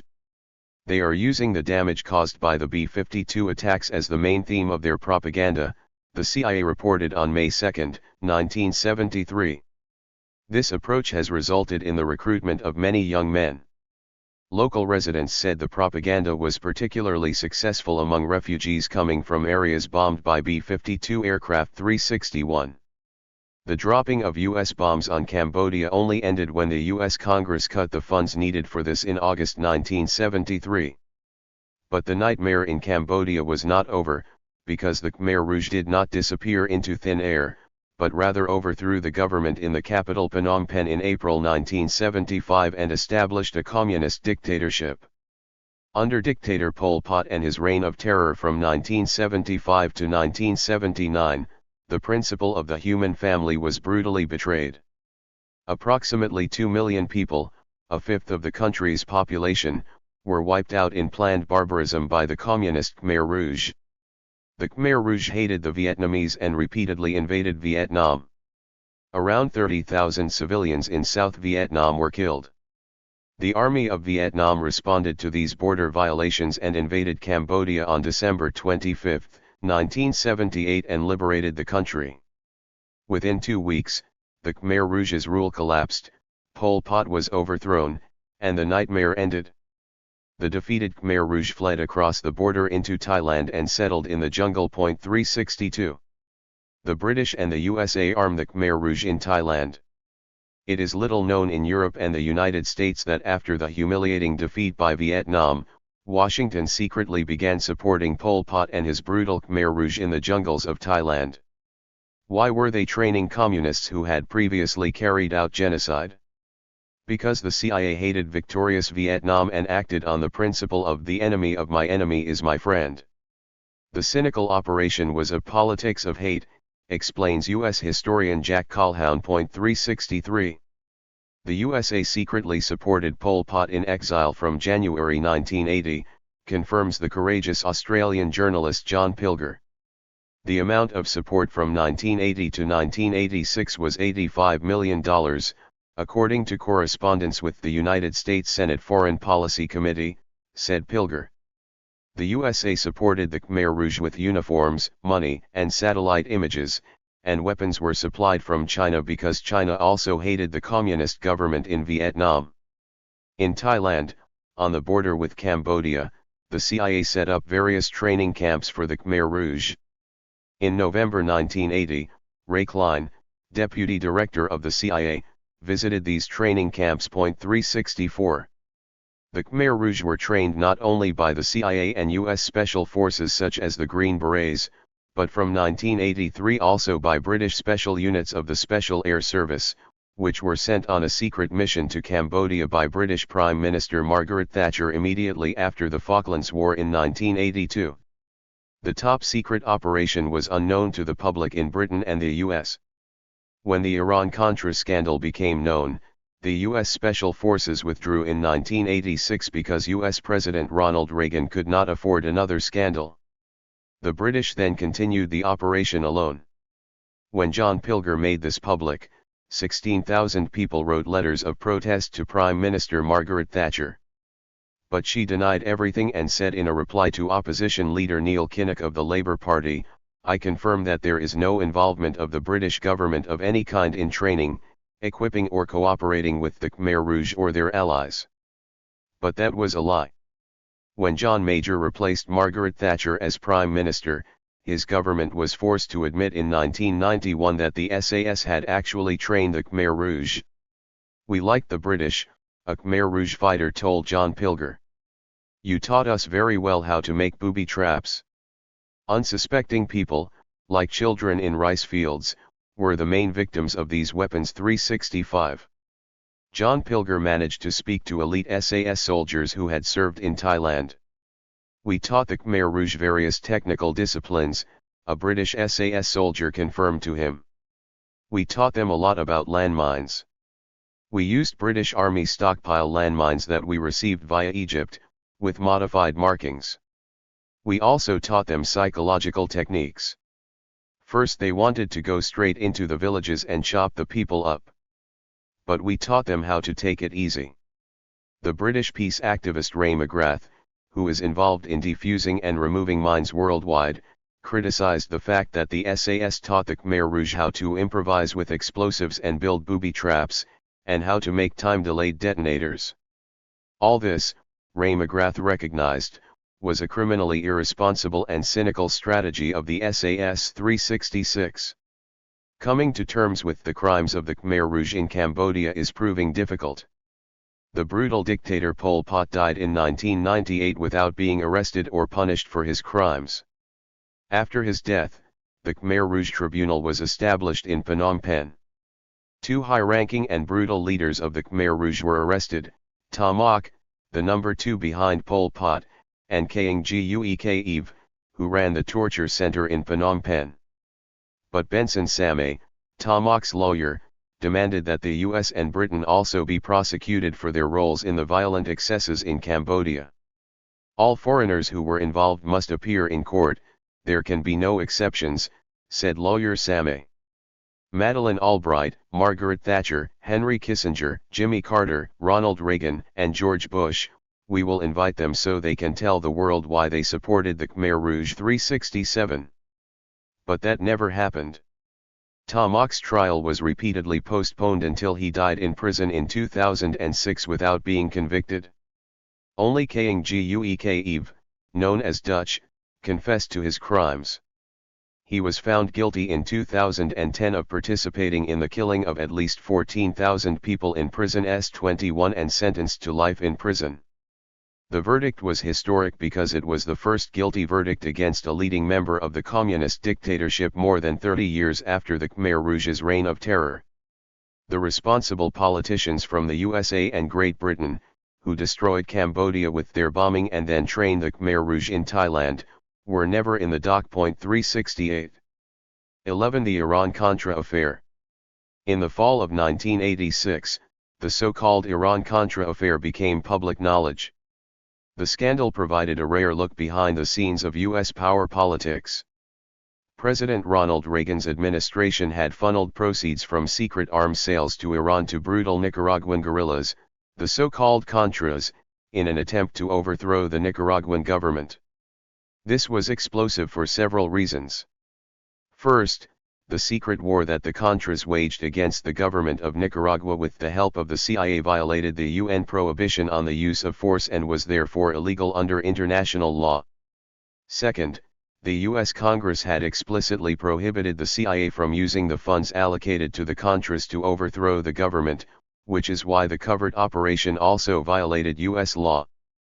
Third, Iran has been a political enemy of the United States since the Islamic Revolution of 1979, and arms sales to Iran violated the strict economic embargo imposed by the U.S. Congress. But none of this mattered to the CIA, who helped the Contras smuggle tons of cocaine into the USA to finance their illegal war, which was another serious crime. The Iran-Contra affair showed, as Die Zeit in Germany reported at the time, that under President Reagan in the White House, foreign policy was pursued against reason and against the laws. 369. The U.S. secret war against Nicaragua in 1981. When the actor Ronald Reagan was elected as the new President of the United States on November 4, 1980 and moved into the White House the following January, he appointed his campaign manager Bill Casey as the new CIA director. Casey was a shady character. As a Wall Street warrior, he made his fortune selling tax loopholes. His talent was to bend the law to the point of breaking the law, reports U.S. journalist Tim Weiner from the New York Times. Similar to President Richard Nixon before him, Casey held the view that everything was legal as long as it remained secret. The CIA director maintained a close relationship with President Reagan and also sought him out privately to make important decisions. Casey only needed a few minutes with the president, a wink and a quick nod, and he was gone again, says Weiner. 370. CIA Director Bill Casey, like many of his predecessors, was fascinated by covert warfare and set his sights on Nicaragua. The Somoza clan had ruled there with dictatorial power since 1934. The Somozas had done everything for decades to show their unconditional support to the USA. In international organizations such as the UN and the Organization of American States, the Somoza clan always voted with the USA and also supported the illegal U.S. coup in Guatemala in 1954 and the illegal U.S. invasion of the Bay of Pigs in Cuba in 1961. Dictator Somoza had even offered the USA to send Nicaraguan troops to Vietnam, which Washington rejected.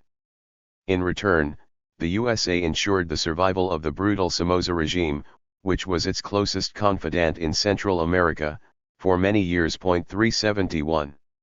When the Sandinistas overthrew the corrupt dictator Anastasio Somoza in 1979, he fled to Miami. Washington was not happy about the change of power in Nicaragua.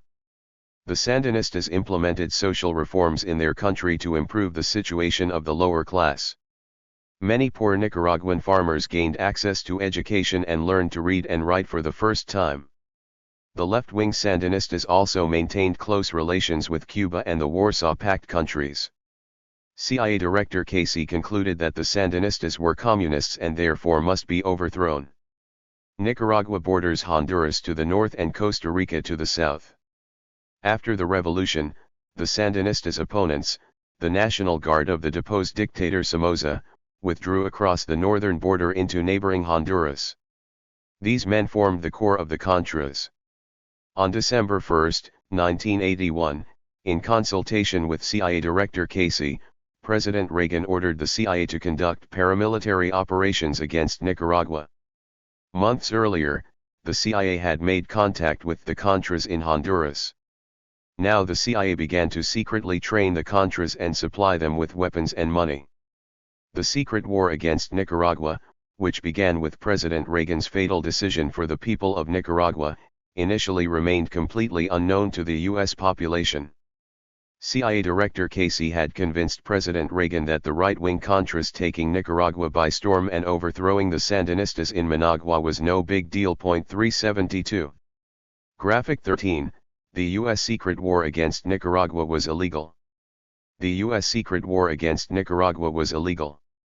Aggression is the most serious and dangerous form of unlawful use of force, declared the UN General Assembly in 1974, recalling the UN ban on the use of force in 1945. The UN defined an act of aggression and therefore a crime of aggression as the invasion or attack by the armed forces of one state on the territory of another state, as well as the shelling or bombing of the territory of a state by the armed forces of another state, and also the blockade of the ports or coasts of a state by the armed forces of another state. Washington did not violate these principles, at least at the beginning of the secret war, because the United States did not use U.S. armed forces, but rather waged a secret CIA war and armed the Contras for this purpose. But that was also illegal, because the UN ban on the use of force also explicitly prohibits secret wars, i.e. the sending of armed gangs, groups, irregulars or mercenaries by a state or on its behalf when they use armed force to carry out acts against another state, as the UN General Assembly stated. 373. But the unscrupulous CIA Director Bill Casey did not care about international law, or even the laws of the USA, as it would later become clear. In Honduras, north of Nicaragua, the USA began building airfields, military bases, and radar facilities for the Contras. The Contras blew up the bridges between Honduras and Nicaragua, burned houses, and shot local security forces. Like the Khmer Rouge, the Contras were very brutal and showed no respect for the principle of the human family. To break the Sandinistas' morale, the Contras raped and tortured the Sandinistas' women. The Contras, an American investigative report found, were responsible for ruthless attacks against civilian targets, kidnappings, rapes, murders, mutilations, and other forms of violence. 374. President Reagan and CIA Director Casey watched these atrocities from a safe distance, holding a protective hand over these brutal bandits and asserting that the Contras were freedom fighters. The Contras attacked Nicaragua from Honduras and then retreated back across the border. Within the CIA, Duane Claridge, the head of the Latin America Division, was in charge of the secret war in Nicaragua. The Contras laid mines, stole livestock, burned crops, and carried out terrorist attacks on the civilian population of Nicaragua in an attempt to destabilize the country and bring about the overthrow of the Sandinista government. Interviews with former Contra leaders and other witnesses revealed that the Contras tortured, dismembered, beheaded, or gouged out the eyes of unarmed civilians, including women and children. 375. The U.S. had not officially declared war on Nicaragua. But the CIA's secret war was real and brutal. The leaders of the Contras were flown to the USA and trained in Florida and California by American Special Forces and CIA experts. In its manuals, the CIA explicitly advised the Contras to use force against civilians. U.S. pilots flew operations against Nicaraguan troops and supply flights for the Contras. The U.S. Secret Service CIA bugged the Sandinista offices so that the U.S. could observe how Nicaragua and the government in the capital Managua responded to the Contra attacks. Our surveillance of Nicaragua works so well that we can hear the toilets flushing in Managua, one CIA analyst boasted. 376. Congress bans a coup in Nicaragua. The CIA's secret war against Nicaragua did not go unnoticed by the U.S. Congress. But the representatives reacted in a confusing way. On the one hand, Congress approved several $1 million in aid for the Contras, but at the same time forbade the CIA to use these funds to overthrow the Sandinistas in Nicaragua. Rep. Edward Boland of Massachusetts, who as chairman of the Intelligence Committee was better informed than other lawmakers about the CIA's covert operations, introduced legislation that was passed by the House of Representatives on December 8, 1982 as the Boland Amendment and signed by President Reagan that same month. President Reagan, who came from the film business and had played various roles, declared with a serious face that the United States was not seeking to overthrow the regime in Nicaragua. This was the first time that the esteemed president lied to Congress to protect CIA covert operations, comments U.S. journalist Tim Weiner. Of course it shouldn't be the last time. 377. CIA Director Bill Casey also did not consider adhering to the restrictions imposed by Congress. As director, Casey had $3 billion a year for the CIA. His goal was to overthrow the Sandinistas with the help of the Contras, even though Congress had forbidden exactly that. The CIA worked closely with John Negroponte, the U.S. ambassador to Honduras, and the Pentagon's Special Forces to train the Contras, and also train the Contras in Costa Rica, which borders Nicaragua to the south. Many of the Special Forces were veterans of the Vietnam War. They had comic books that had been used to teach Vietnamese farmers how to take over a village by killing the mayor, police chief, and militia members. The CIA translated this manual for murderers into Spanish and distributed the booklets to the Contras. The brutality that had already affected the Vietnamese now also affected the mostly poor farmers in Nicaragua. 378. In May 1983, President Reagan admitted for the first time that his administration was supporting the freedom fighters in Nicaragua. In April 1984, CIA Director Casey had the Nicaraguan port of Corinto on the Pacific mined in order to completely ruin Nicaragua's already weakened economy. The CIA also blew up oil storage facilities and pipelines in Nicaragua. These were clearly illegal acts of war carried out by the CIA without first informing Congress. Even lawmakers who had otherwise supported America's aggressive foreign policy became angry because they recognized that the CIA was not following the laws passed by Congress. On October 12, 1984, Congress strengthened the Boland Amendment and strictly prohibited any further funding of the Contras by the CIA or the Pentagon. The law ended U.S. support for the war in Nicaragua. Congressman Boland believed. 379 The UN also condemned the CIA's war against Nicaragua as a serious violation of the law. On June 27, 1986, the United States was convicted by the International Court of Justice in The Hague, the UN's main judicial body. The court rejected the US argument that it was an act of collective self-defense and found that by supporting the Contras, the US unlawfully interfered in the internal affairs of another state, the judges said. By bombing Nicaraguan ports, the USA unlawfully used force against another state. By mining Nicaragua's waters, the USA violated the prohibition of force and unlawfully used force against another state. The court declared that the United States is obligated to immediately end all these unlawful actions, and pay reparations to Nicaragua. CIA Director Bill Casey and President Ronald Reagan decided to ignore the ruling. 380. The NSC opens a secret bank account in Switzerland. With the tightening of the Boland Amendment, the CIA's secret war against Nicaragua should have ended. But President Ronald Reagan and CIA Director Bill Casey refused to give in and sought new ways to secretly continue military aid to the Contras. Casey decided to keep the CIA at arm's length and instead use the National Security Council's infrastructure. He gave NSC employee Oliver North, a Vietnam War veteran, the task of finding new sources of money for the Contras. This was a dangerous abuse of NSC employees, the U.S. Congress later criticized, since only the CIA was allowed to wage covert wars. 381. Oliver North reached out to various countries to ask for donations to the Contras. He managed to raise more than $40 million, with $32 million coming from Saudi Arabia and $2 million from Taiwan. Private individuals donated an additional $2 million and in return were allowed to take a photo with President Reagan. While this was happening, Langhorne Motley, a senior State Department official, assured Congress that the Reagan administration would not solicit or encourage any third country to give funds to the Contras. That wasn't true either. Congress was deceived and later protested that it was unacceptable for U.S. covert operations to be financed by foreign countries without Congress's knowledge. This was dangerous and inadmissible as it created a dependency on the sponsors. 382.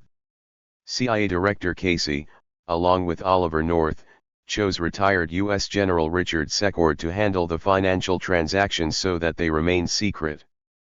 General Secord, like North, a Vietnam War veteran and covert operations specialist, opened a secret bank account in Switzerland so that the U.S. Congress could no longer monitor the flow of funds. Together with his confidant Albert Hakim, Secord set up a covert system that he called the Enterprise. The company had its own aircraft, landing pads, ships and personnel to support the Contras. Hakim and Secord did not work for free, but instead siphoned off more than $4 million for themselves, Congress found. By outsourcing the secret war in Nicaragua to private individuals who also enriched themselves, the Reagan administration violated fundamental principles of the U.S. Constitution. An investigation by the U.S. Parliament correctly criticized. 383. The CIA and the cocaine trade. The new money for the Contras came not only from the donations Oliver North collected, but also from the drug trade. Cocaine from Colombia can be sold for great profit in the USA. The courageous U.S. journalist Leslie Coburn, who covered the war in Nicaragua extensively, revealed in 1988 that the Contras were directly involved in the cocaine trade in Central America, with the support of the CIA. U.S. Senator John Kerry from Massachusetts, who later served as U.S. Secretary of State in President Barack Obama's administration, also shed light on this explosive topic. It appears as if the fight against drug trafficking is only a secondary goal of U.S. foreign policy, protested Senator Kerry at the time. This goal is repeatedly sacrificed for other goals, including the desire to overthrow the government in Nicaragua or to strengthen the government in Panama, to use drug traffickers as sources of information or to protect military and Secret Service employees who are involved in the drug trade. But it is completely nonsensical for the U.S. government to spend millions of dollars on the fight against drugs and at the same time secretly participate in the drug trade itself. That's crazy, said Senator Kerry. 384. On April 13, 1989, a U.S. Senate committee chaired by Senator Kerry issued a 144-page final report on drugs and the Contras, concluding that the CIA-backed Contras had engaged in extensive cocaine trafficking. The available data convincingly shows that individual Contra fighters, Contra pilots, mercenaries working with the Contras, and Contra supporters in the region were all involved in the drug trade, the report criticized. However, President Reagan's administration did nothing about it. On the contrary. The U.S. representatives involved in Central America did not address the issue of drugs because they feared it could jeopardize the war against Nicaragua, the senators found. The CIA was well informed about the drug trade and was pleased to have found it a source of money for the Contras. Leading U.S. politicians were not averse to the view that drug money was the perfect solution to the Contras' lack of funding, the report said. 385. As president, Reagan chaired the secret meetings of the National Security Council, which included not only CIA Director Bill Casey, but also Vice President George Bush Sr., Defense Secretary Caspar Weinberger, and Secretary of State George Shultz. NSC employee Oliver North only played a minor role in this round. He reported to National Security Advisor Robert McFarlane and then, from 1985, to his successor, Admiral John Poindexter. Never did he do anything during his 5 years on the Security Council that had not been previously secured by his superiors, Oliver North asserted.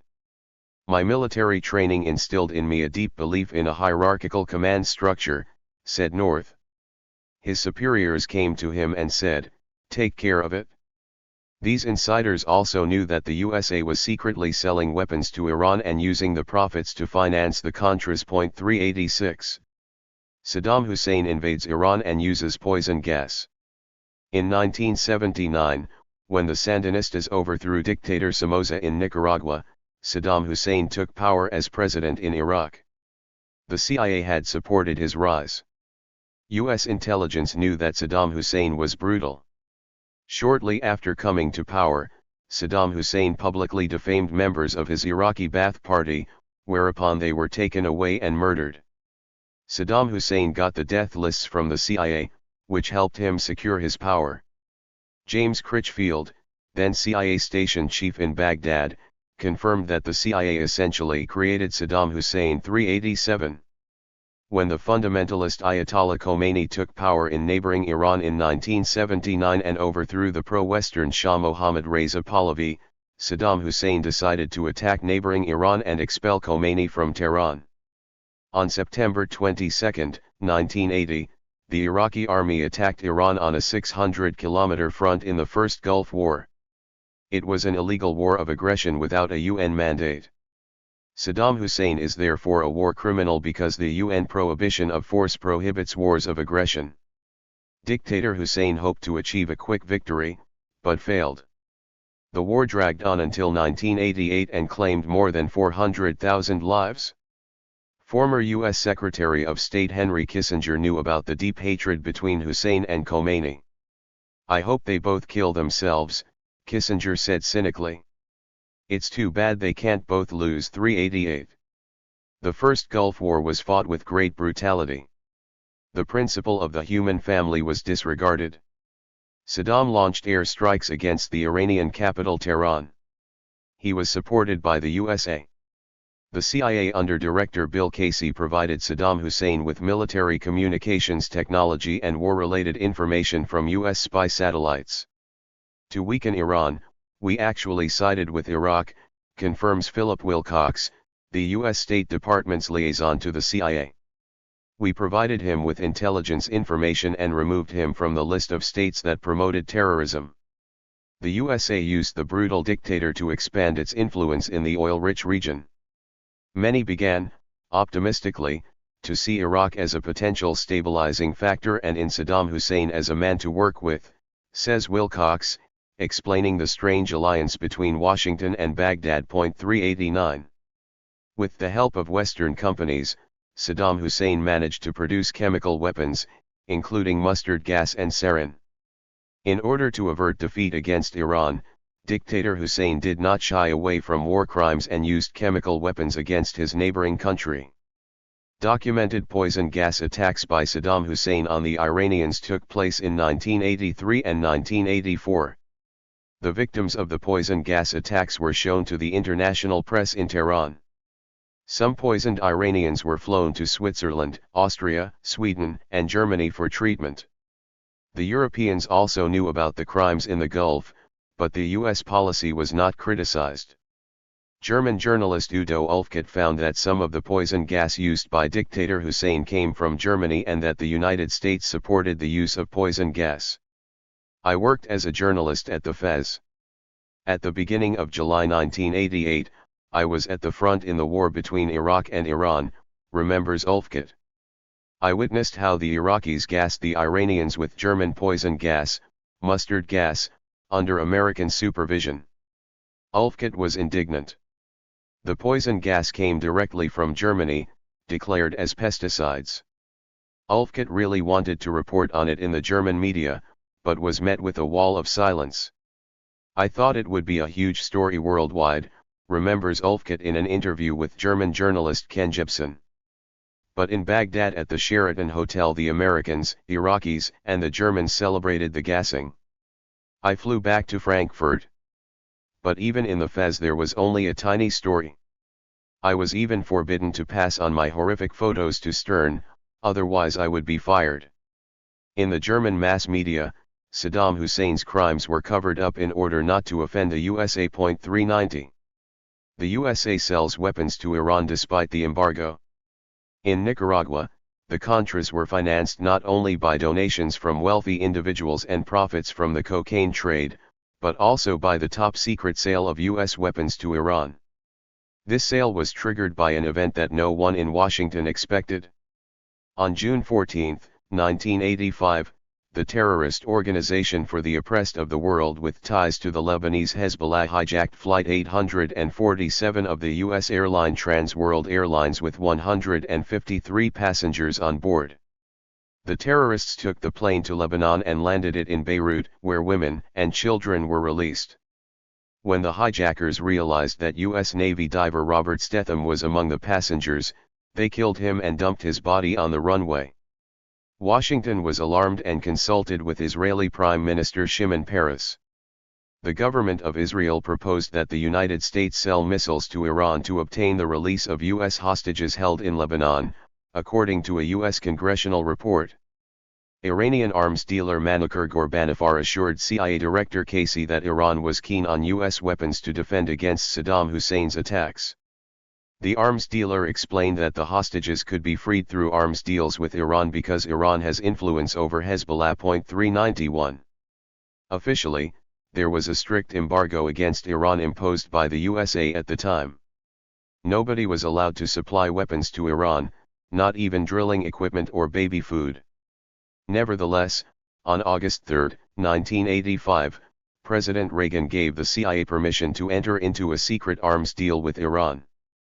Former CIA Director George Bush Sr., who served as vice president under Reagan and became president himself after the Iran-Contra affair, also supported the secret arms trade. The USA sent weapons to Iran for the first time via Israel in September 1985. The first shipment included 504 American TOW anti-tank missiles. The CIA received the anti-tank missiles from the Pentagon at the bargain price of $3,500 each and sold them to the Iranians at the exorbitant price of $10,000 each. The profits from the arms trade flowed into the Swiss bank account managed by retired General Richard Secord and from there to the Contras in Nicaragua. Iran asserted its influence over Hezbollah and a U.S. hostage was released. Afterwards, Iran demanded Hawk anti-aircraft missiles. The NSC supported the secret deal and in November 1985 a small aircraft carried Hawk anti-aircraft missiles with Hebrew markings from Tel Aviv to Tehran. 392. With the secret operation, the members of the NSC violated two laws that had been passed by the U.S. Congress. First, it was forbidden to support the Contras with money. And secondly, it was forbidden to sell weapons to Iran because the country was under a U.S. embargo. Robert McFarlane, who served on the NSC as Reagan's national security advisor from 1983 to 1985 and drove the covert operation, didn't care. There is no place for lawbreakers in government, the U.S. Congress later protested when the secret operation was exposed. The President is responsible for this policy because, as Supreme Commander, he also wages the USA's covert wars, Congress correctly recognized and warned Louis Brandeis, Justice of the Supreme Court of the United States, who once said, "Crime is contagious. When the government breaks the laws, it breeds contempt for the laws and invites everyone to make their own laws, which leads to anarchy." 393. The Iran-Contra affair is shaking the public's trust. History teaches that secret operations don't stay secret forever, and that was the case in this case. The U.S. drug trafficker Barry Seal flew with his small transport plane and his pilots from the U.S. state of Arkansas to Colombia. After loading cocaine from the Medellin cartel there, his pilots stopped in Honduras to refuel and then flew with the cocaine back to the United States, where they dropped the cocaine on parachutes and it was picked up by drug traffickers in pickup trucks and sold on the streets to addicts in New Orleans, Miami, and New York. Barry Seal's pilots made several flights each week and were able to transport 200 to 500 kilos of cocaine to the United States per flight, which was worth around $13 million by road.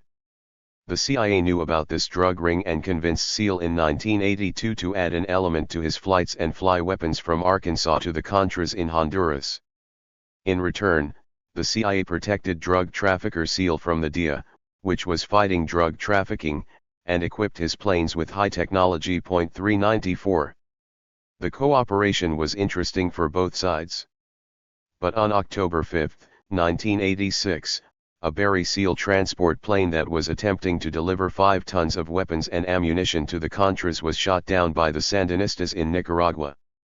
CIA employee Eugene Hasenfuss, the only survivor, was arrested and confessed in front of cameras that the USA was supporting the Contras with weapons and that he had successfully dropped weapons and ammunition for the Contras on several occasions. Efforts were made in Washington to limit the damage. President Reagan assured the media that the White House had nothing to do with Hasenfuss and the supply of weapons to the Contras. But that wasn't the truth. On November 3, 1986, the Lebanese newspaper Al-Shira publicized the fact that the United States had sold arms to Iran to free hostages. President Reagan, on the advice of CIA Director Casey, again denied everything and declared on television on November 10, 1986, "Our government has a clear policy not to capitulate to terrorist demands." This no-concession policy remains in effect. Despite the highly speculative and false reports about weapons for hostages and alleged ransom payments, we have not, I repeat, not, exchanged weapons or anything else for hostages. And we won't do that either. In doing so, the US president had lied to the entire population. 395. The Reagan administration was under pressure because all senior members of the NSC were directly implicated in both scandals. U.S. Attorney General Edwin Meese, who was privy to the covert operations, presented a pawn sacrifice and on November 29, 1986 drew public attention to NSC employee Oliver North, who had previously been completely unknown to the public. This took more powerful men like President Reagan and Vice President Bush out of the firing line. The Justice Minister said there was a connection between the illegal aid operations for the Contras in Nicaragua and the Iranian-American arms for hostages scandal, as money from the arms deals between Israel and Iran flowed to the Contras. The only person in the American government who knew exactly what was going on, Meese claimed, was Oliver North on the National Security Council staff in the White House. From that moment on, Oliver North was the focus of media attention. The conspirators don't have to go to prison. The U.S. Congress established a commission chaired by Lee Hamilton of Indiana, which held hearings from May to August 1987 that were broadcast on U.S. television and shocked the nation. Oliver North was forced to give evidence before the committee and admitted he had been involved in the covert operations but stressed he had no regrets. "I must confess that I thought it was right to use the Ayatollah's money to support the resistance in Nicaragua. And I wasn't the only one who was excited about it," says North. CIA Director Casey praised the procedure as the ultimate covert operation. Congress would also like to hear from the CIA Director. But he collapsed in his office on the 7th floor of CIA headquarters. The doctors diagnosed a malignant brain tumor. Bill Casey died on May 6, 1987. 396. President Reagan addressed the nation on March 4, 1987, attempting to explain his past lies in a strange televised address. "A few months ago I explained to the American people that I had not exchanged weapons for hostages. My heart and good intentions still tell me this is true, but the facts and evidence tell me it is not." What began as a strategic opening towards Iran degenerated into an exchange of weapons for hostages. With this, the president publicly admitted that he had lied. However, this did not lead to a criminal conviction or resignation. Reagan never went to prison and died in Los Angeles in 2004. 397. The Contras never succeeded in overthrowing the Sandinistas in Nicaragua. They were voted out by the population in 1990 and had to give up power. But the secret war against Nicaragua almost brought down the government in the USA. National Security Advisor Admiral John Poindexter, who coordinated the Iran-Contra trade deal in the NSC, was indicted for participating in a criminal conspiracy. Poindexter was accused of lying to Congress, defrauding the government and destroying evidence. He had done all this. Therefore, on April 7, 1990, a court found him guilty on all counts and sentenced him to 6 months in prison. But a year later, another court overturned that verdict and all charges were dropped. Criminal proceedings were also initiated against Oliver North in April 1988. North was convicted by the court and found guilty of illegally supplying weapons to Iran and using the profits from these transactions to support the Contras. North admitted all of this. He also confessed to lying to authorities and destroying incriminating emails from the Reagan administration. The court sentenced him to 3 years in prison and a fine of $150,000 for participating in a conspiracy. But due to a procedural error, this verdict was also overturned by another court. Oliver North also remained a free man and did not have to go to prison. Lawrence Walsh, the courageous independent investigator and prosecutor during the Iran-Contra affair, also indicted Defense Secretary Caspar Weinberger for his direct involvement in the illegal arms trade with Iran and the illegal war in Nicaragua, and for lying to Congress about both. But shortly before President Bush was replaced by President Bill Clinton in the White House, Bush pardoned his colleague Weinberger and other senior officials involved in the Iran-Contra affair on December 24, 1992. This completes the cover-up of the Iran-Contra scandal, which has been going on for 6 years, criticized Special Investigator Walsh resignedly, since none of the perpetrators had to go to prison. Powerful men with powerful friends can commit serious crimes while in office and seriously abuse the public's trust, all without consequence, Walsh said regretfully. 398. The Incubator Lie and the War Against Kuwait in 1991. It is astonishing that on November 8, 1988 the U.S. population elected the Republican George Bush Sr. as their new president, even though as vice president he had been directly involved in the brutal U.S. war against Nicaragua and had also supported illegal arms sales to Iran. Full of self-confidence, former CIA Director George Bush moved into the White House on January 20, 1989. Iraqi President Saddam Hussein believed that the newly elected President Bush would support further expansion of Iraq since the United States had already supported the attack on Iran in 1980. On August 2, 1990, Iraqi President Hussein attacked the neighboring country of Kuwait with 100,000 soldiers and conquered the small country within a very short time. This war was illegal because the UN prohibition of force explicitly prohibits wars of aggression. Before his campaign, Hussein had called the American ambassador in Baghdad, April Glaspie, to the government palace on July 25, 1990 and informed him of his planned war of aggression because he wanted to ensure the support or neutrality of Washington. Ambassador Glaspie replied at the time, "I have a direct order from President to improve relations with Iraq," before adding, "We have no opinion on the intra-Arab conflicts such as the border conflict with Kuwait. We hope that you can resolve the problem using whatever means you think are appropriate." 399. With this statement from Ambassador Glaspie, the cunning U.S. President George Bush Sr. lured the brutal Iraqi President Hussein into a trap. The U.S. pretended that it was once again giving Saddam Hussein a free hand, but that was not the case. Ramsey Clark, who served as U.S. Attorney General under President Johnson, believes that President Bush deliberately fomented the border conflict between Iraq and Kuwait. The U.S. government used the Kuwaiti royal family to provoke an Iraqi invasion, said Clark. The goal of George Bush Sr.'s intrigue was to legitimize a massive attack on Iraq and the establishment of American dominance in the Gulf 400. In public, President Bush Sr. expressed outrage over Iraq's invasion of Kuwait, and in the UN the USA protested against Iraq's violation of the UN ban on the use of force. "It is not acceptable for one country to attack another country," declared President Bush, even though he himself invaded Panama on December 20, 1989 without a UN mandate and therefore illegally and overthrew Manuel Noriega there in Operation Just Cause.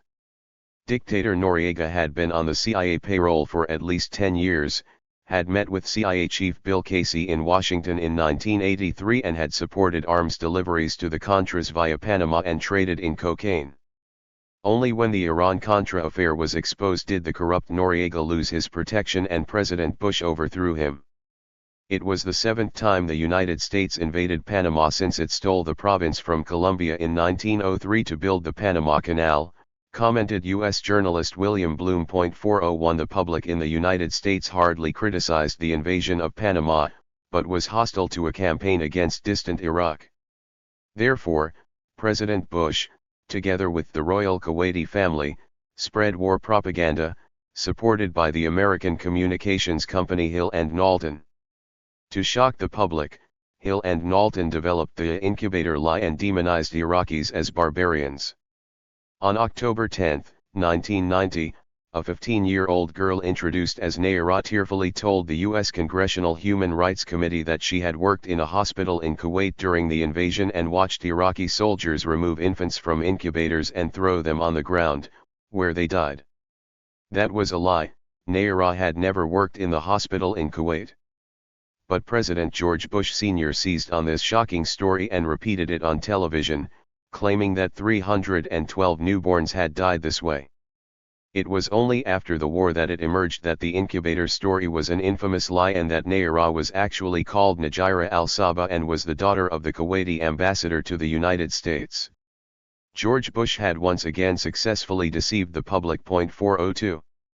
On January 17, 1991, the United States began massive airstrikes on Kuwait and Iraq as part of Operation Desert Storm. An international force of 960,000 soldiers, three-quarters of whom were from the United States, drove the Iraqis out of Kuwait under the command of U.S. General Norman Schwarzkopf. Burning oil wells darkened the sky with black smoke. The U.S. television channel CNN staged the war as a technical spectacle and fireworks, and brutal images were censored. The reality was completely different. Iraqi soldiers lying in trenches were buried alive by armored American bulldozers that pushed sand into the trenches. According to Reuters, 85,000 Iraqis were killed in the Second Gulf War, although the war only lasted 3 months. It was a slaughter. The force, led by President George Bush Sr. as Supreme Commander, lost only 313 soldiers, including 266 Americans, 44 British, 2 French and 1 Italian. Japan and Germany did not send troops, but paid part of the cost of the war. On April 3, 1991, President Bush declared Kuwait liberated and the short war over. Shortly thereafter, the United States opened its first permanent military base in the Persian Gulf and stationed tanks, aircraft, and other military material in Kuwait. 403. 12. The attacks of September 11. With more than 8 million people, New York is the largest city in the USA, ahead of Los Angeles and Chicago. The terrorist attacks of September 11, 2001, or 9/11 for short, shocked not only this famous city, but the entire world. They, along with the assassination of President Kennedy and the Japanese attack on Pearl Harbor, are among the key events in the history of the United States.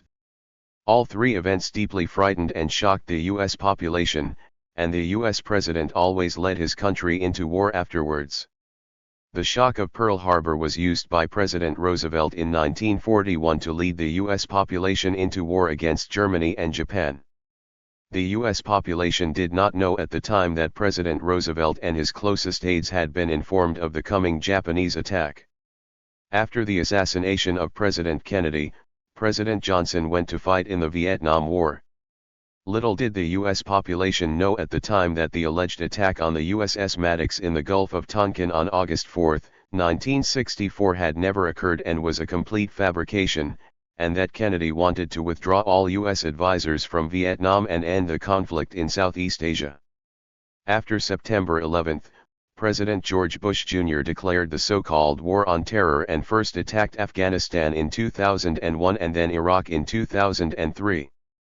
President Bush has claimed that Iraq had something to do with the 9/11 terrorist attacks and had weapons of mass destruction, neither of which were true.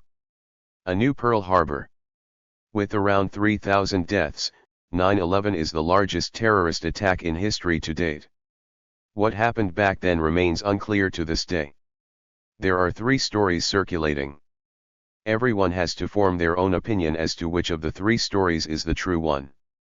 The first story, President Bush's official narrative, is that the attack was carried out by Arab Muslims by the Al-Qaeda terrorist network and took the U.S. government completely by surprise. The second story says that the attack was carried out by radical Muslims, but that President Bush's administration, as with Pearl Harbor in 1941, knew about the impending attack and deliberately allowed it to happen in order to shock its own people. The third story is that 9/11 was a false flag attack organized by criminals within the U.S. intelligence community who blew up the towers and blamed the crime on Muslims in order to wage war in the Middle East. This chapter aims to explore some of the many outstanding questions surrounding 9/11, including the failure of the Air Force, put option trading, and the collapse of WTC-7. Hopefully, historical research in the future will be able to fully illuminate 9/11 and find the truth. In September 2000, a year before the terrorist attack, the neoconservative think tank Project for the New American Century called in its strategy paper Rebuilding America's Defenses that, after the collapse of the Soviet Union, the United States should expand its imperial power. We believe that the United States must seek to maintain and expand its global leadership role by maintaining the supremacy of the U.S. military, the authors demanded. It is necessary to massively increase U.S. military spending and purchase the most modern weapons, because the U.S. military must be able to wage wars in different countries at the same time.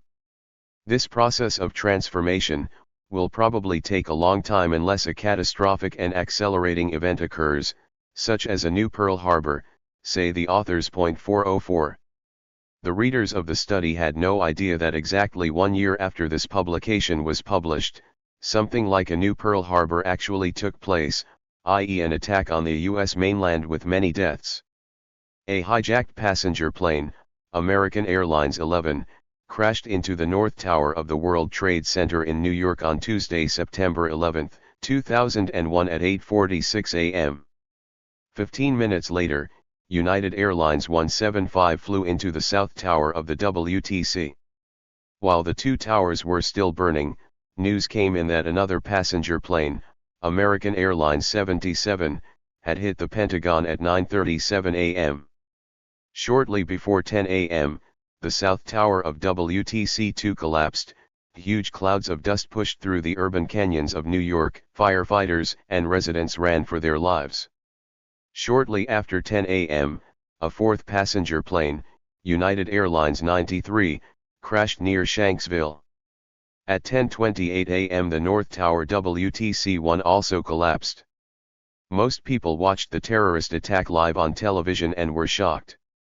The collapse of the Twin Towers was shown again and again. Late in the afternoon, at 5:20 p.m., the WTC-7 building collapsed, even though it was not hit by a plane. On the evening of that day, U.S. journalist Bob Woodward reports, U.S. President George Bush wrote in his diary, "Today the Pearl Harbor of the 21st century took place 4:05. The failed Keene and Hamilton investigation in 2004. After the attack, active members of the U.S. Congress should have conducted a critical investigation, similar to the one into the CIA assassinations led by Senator Frank Church in the 1970s. But that didn't happen. Instead, U.S. President George Bush Jr. and Vice President Dick Cheney selected 10 people who were no longer in Congress and entrusted this hand-picked group with the investigation. At first they wanted to hire former Secretary of State Henry Kissinger, but when the victims' families protested, the White House had to abandon that plan.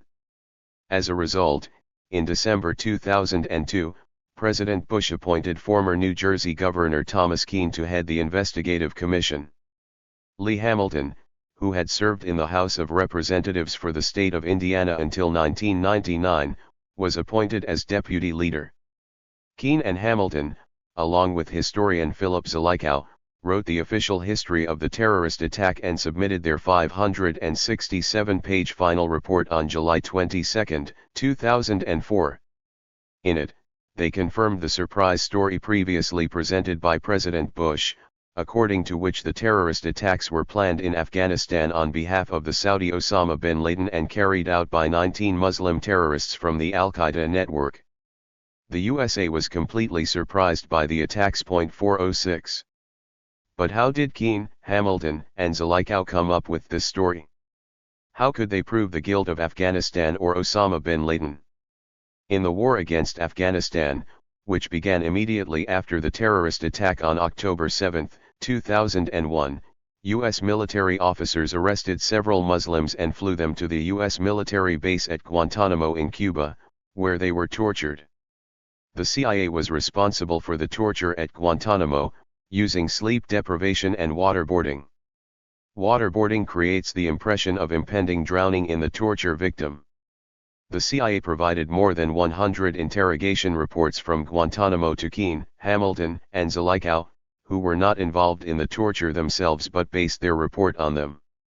More than a quarter of all footnotes in their final report refer to Secret Service reports.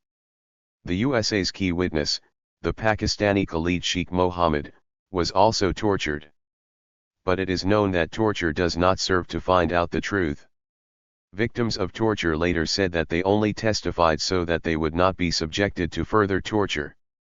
The cover of the Keene Hamilton book should have stated that the official 9/11 report was based on torture.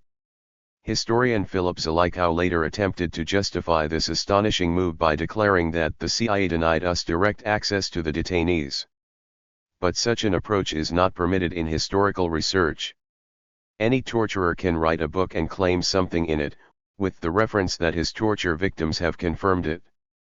Because it is based on torture, the report by Keene, Hamilton, and Zwickau is not trustworthy. 407. In addition, the number of high-rise buildings that collapsed in New York is incorrect in the report by Keene and Hamilton. The collapse of WTC-7, which was not hit by an aircraft, is completely missing. This is a gross failure. The official historiography of 9/11 by Keene, Hamilton, and Zwickau cannot therefore be taken seriously. The Commission sidestepped an unpleasant problem, explaining how WTC-7 collapsed in virtual free fall, by simply not mentioning the building's collapse, protested theologian David Ray Griffin, who has done extensive research on 9/11.408. The fact that Keene, Hamilton, and Zwickau were not carrying out an honest investigation became clear to some alert members of the Investigative Commission. Commissioner Max Cleland, who lost both legs and an arm in the Vietnam War and later served as a senator from Georgia, was the first to see the cover-up. The White House continually obstructed the investigation and claimed that 9/11 had something to do with Iraq. They had a plan to go to war with Iraq, and after September 11 that's exactly what they did. They went to war, explained war veteran Cleland. The president determined which documents the commission was allowed to see, and Keene, Hamilton and Zwickau followed this dictate. This is ridiculous, Cleland correctly realized, but was ignored by most of the media. The Warren Commission on the Kennedy assassination had already failed. Now the same thing is happening with 9/11. This should be a national scandal, Cleland protested, and resigned from the commission led by Keene and Hamilton in December 2003 because he did not want to take part in the cover-up. 409. Lee Hamilton admitted to CBC News in 2006 that he doesn't believe for a minute that we've got it all right. We only wrote a first sketch of the whole story. The pressure on the investigative commission was so great, that it would be really astonishing if we had understood everything correctly, admitted Hamilton, without specifically addressing the sensitive issue of the torture of the witnesses or apologizing for the fact that the commission had simply ignored the collapse of WTC-7. Hamilton had already chaired the investigation into the Iran-Contra affair and prevented the CIA's cocaine trade from being investigated. He published another book with Keene in which he admitted that their investigation was doomed to fail because they were denied access to important documents and people. This means that today there is no credible official U.S. investigation into the terrorist attacks of September 11, 2001. 410. Total failure of U.S. air defense. The American Catherine Austin Fitts, who served in the George Bush Sr. administration in the Department of Housing and Urban Development in the late 1980s, never believed President Bush Jr.'s official narrative about 9/11. There was already a mistrust of Washington's own government at the time, especially among African Americans, according to Fitts. What I noticed where I lived in the month after the attacks was that African Americans viewed the attacks very differently than whites, reports Fitts. The whites firmly believed we were under attack. But the African Americans knew that the whole story stinks to high heaven. Only over time did distrust among whites grow, Fitts explained in 2018. They noticed that something was wrong. 411. Fitz was particularly surprised that the U.S. fighter jets had not intercepted the 4 slow-moving passenger planes that day after it was clear that they had been hijacked by terrorists. "I knew that same day that this was a false flag operation," Austin Fitz remembers.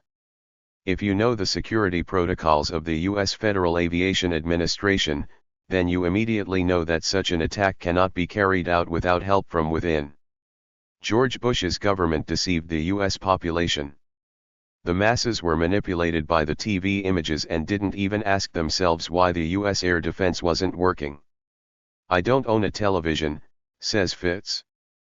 "But I noticed back then that people who had a television and watched it constantly were much more likely to believe the official story." 412. If air traffic controllers lose contact with a passenger aircraft or a passenger aircraft veers off the airway, the military is immediately informed. This ascends with fighter aircraft that make contact with the passenger aircraft. Why didn't this happen on September 11, 2001?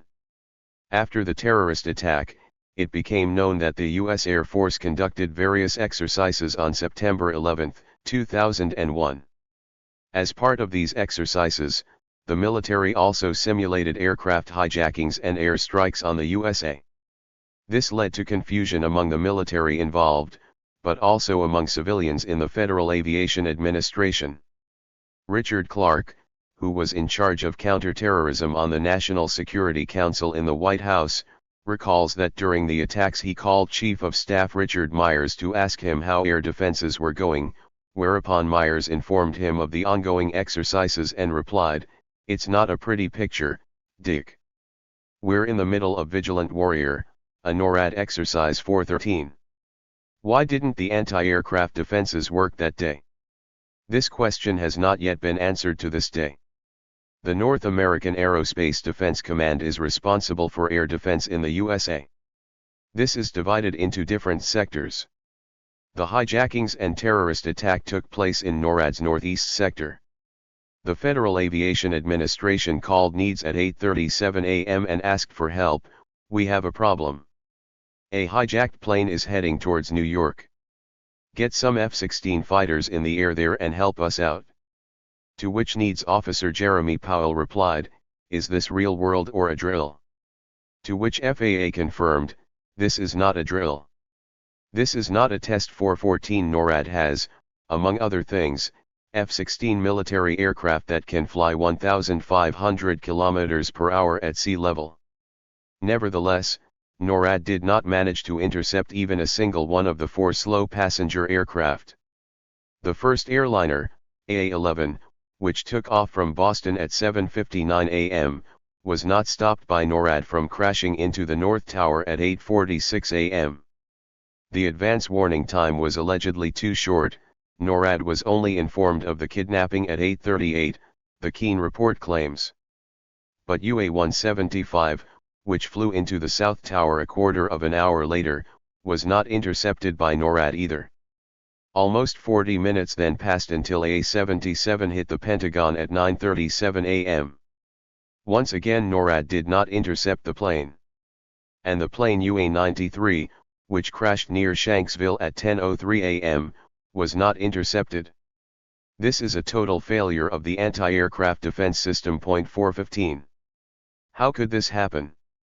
Which NORAD pilots were involved in the exercises? Which NORAD pilots had to defend the airspace? General Ralph Eberhart, the commander of NORAD, was questioned by the investigative commission. Who was responsible for coordinating and overseeing the various war games on September 11? Representative Timothy Romer, a member of the 9/11 Investigation Commission, asked the Air Force General on June 19, 2004. But General Eberhart refused to clarify this important question and replied, "No comment." 416. In addition to the Vigilant Warrior exercise, there were other exercises with different names, including Vigilant Guardian and Amalgam Virgo. Thomas Keene, who led the investigative commission, was not satisfied with the military's answers and also found the statements from various employees of the Aviation Safety Authority to be unreliable. Both NORAD and the FAA repeatedly changed their timing of the hijackings, thereby creating confusion. The FAA and NORAD representatives have presented a version of 9/11 that is untrue, said Keane. We still don't know why NORAD told us what they told us, it was just so far from the truth. 417. In Germany, Lieutenant Colonel Jochen Scholz noticed the failure of the U.S. Air Force. It is completely inconceivable that something could happen in a country like the United States for almost 2 hours without the country's own Air Force intervening, explains Scholz, who served as a career officer in the German Air Force until 2000, including several years in the multinational NATO staff. NORAD has every mouse on the radar screen.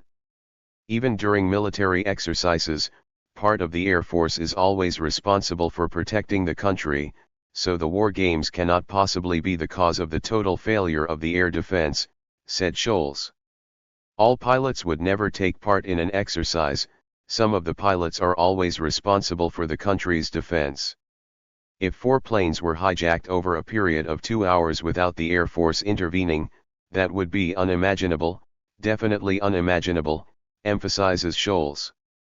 After an air traffic controller loses contact with a passenger aircraft, for whatever reason, the Air Force is immediately informed.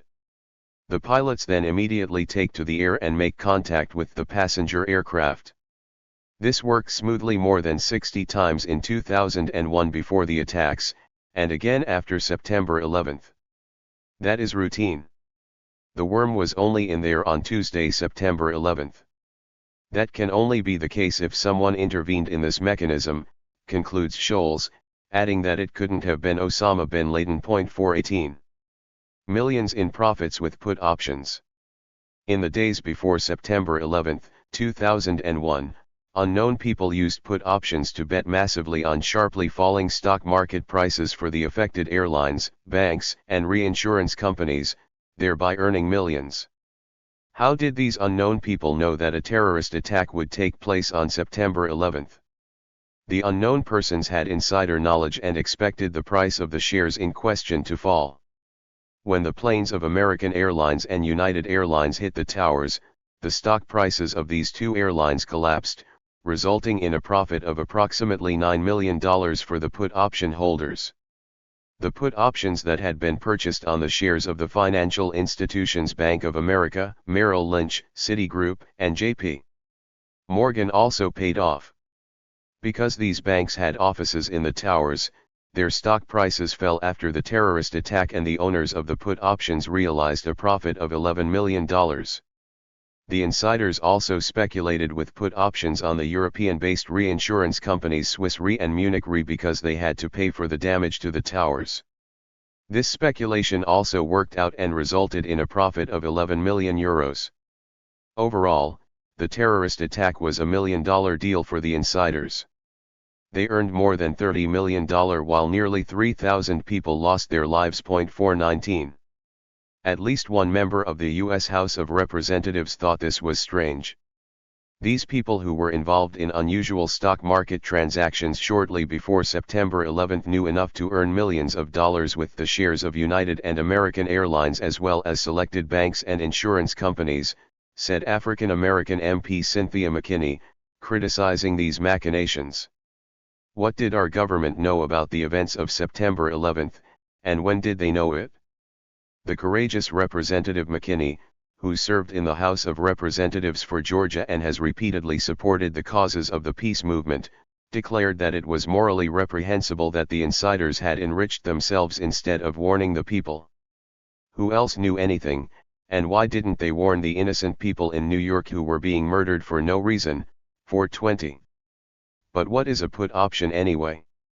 A put option is a legal financial product in which the buyer acquires the right, but not the obligation, to sell a stock of, for example, American Airlines, at a specific price on a specific day.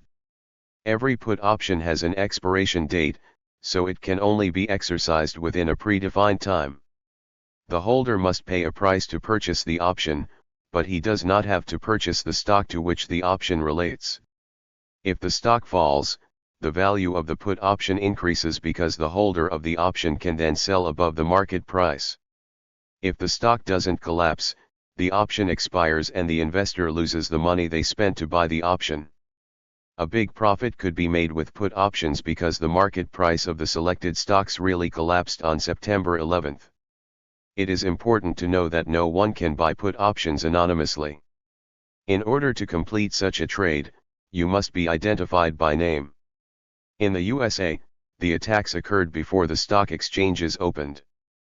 After the terrorist attack, the stock exchanges in the USA remained closed from September 11 to 17 by order of the U.S. Securities and Exchange Commission. In Europe, the stock exchanges were open when news of a plane hitting the WTC in New York spread shortly before 3 p.m. European time. Some thought it was an accident. But when a second plane crashed into the other tower at 3:06 p.m. European time, consternation spread. All traders watched the action on television. Within minutes, prices on European stock markets plummeted. The shares of the reinsurance company Swiss Re suffered the largest loss at -14%, followed by Munich Re with -12%. When the dust settled, the Europeans also took a closer look at the suspicious put option trading. Ernst Welteke, the head of the German Bundesbank, spoke of almost irrefutable evidence of insider trading. 421.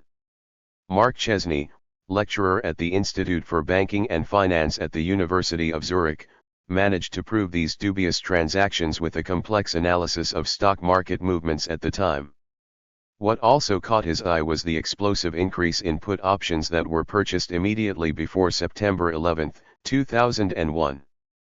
The statistical study clearly reveals extremely dubious transactions that may have been carried out by insiders, explains financial expert Chesney, who published his study in the Journal of Empirical Finance. For definitive proof, the authorities would have to request the names of the options buyers from the Securities and Exchange Commission in the USA and disclose their networks. There are more than enough suspicions to justify a new independent investigation into possible criminal activities, according to the financial expert, who estimated the insiders' profits at more than $30 million. 422. How were the millions earned? Here is the example of the put options purchased on American Airlines. On September 10, 2001, the day before the terrorist attack, a record 1,535 contracts of 100 put options were entered into with an October 2001 deadline and a strike price of $30, Chesney found. This volume was 60 times greater than the average daily volume during the previous 3 weeks. The options cost $2.15. From September 11 to 17, the stock exchanges in the USA remained closed. After reopening, the put options could be sold for $12, a return of 458%. The options were all exercised through October 5, with a cumulative gain of $1.18 million. During the same period this week, American Airlines shares fell from $29 to $18. United Airlines stock price behaved similarly, plummeting from $30 to $17. Instead of identifying by name the insiders who traded the put options, the Keene Commission buried the sensitive issue in small print footnote 130 at the back of the report on page 499.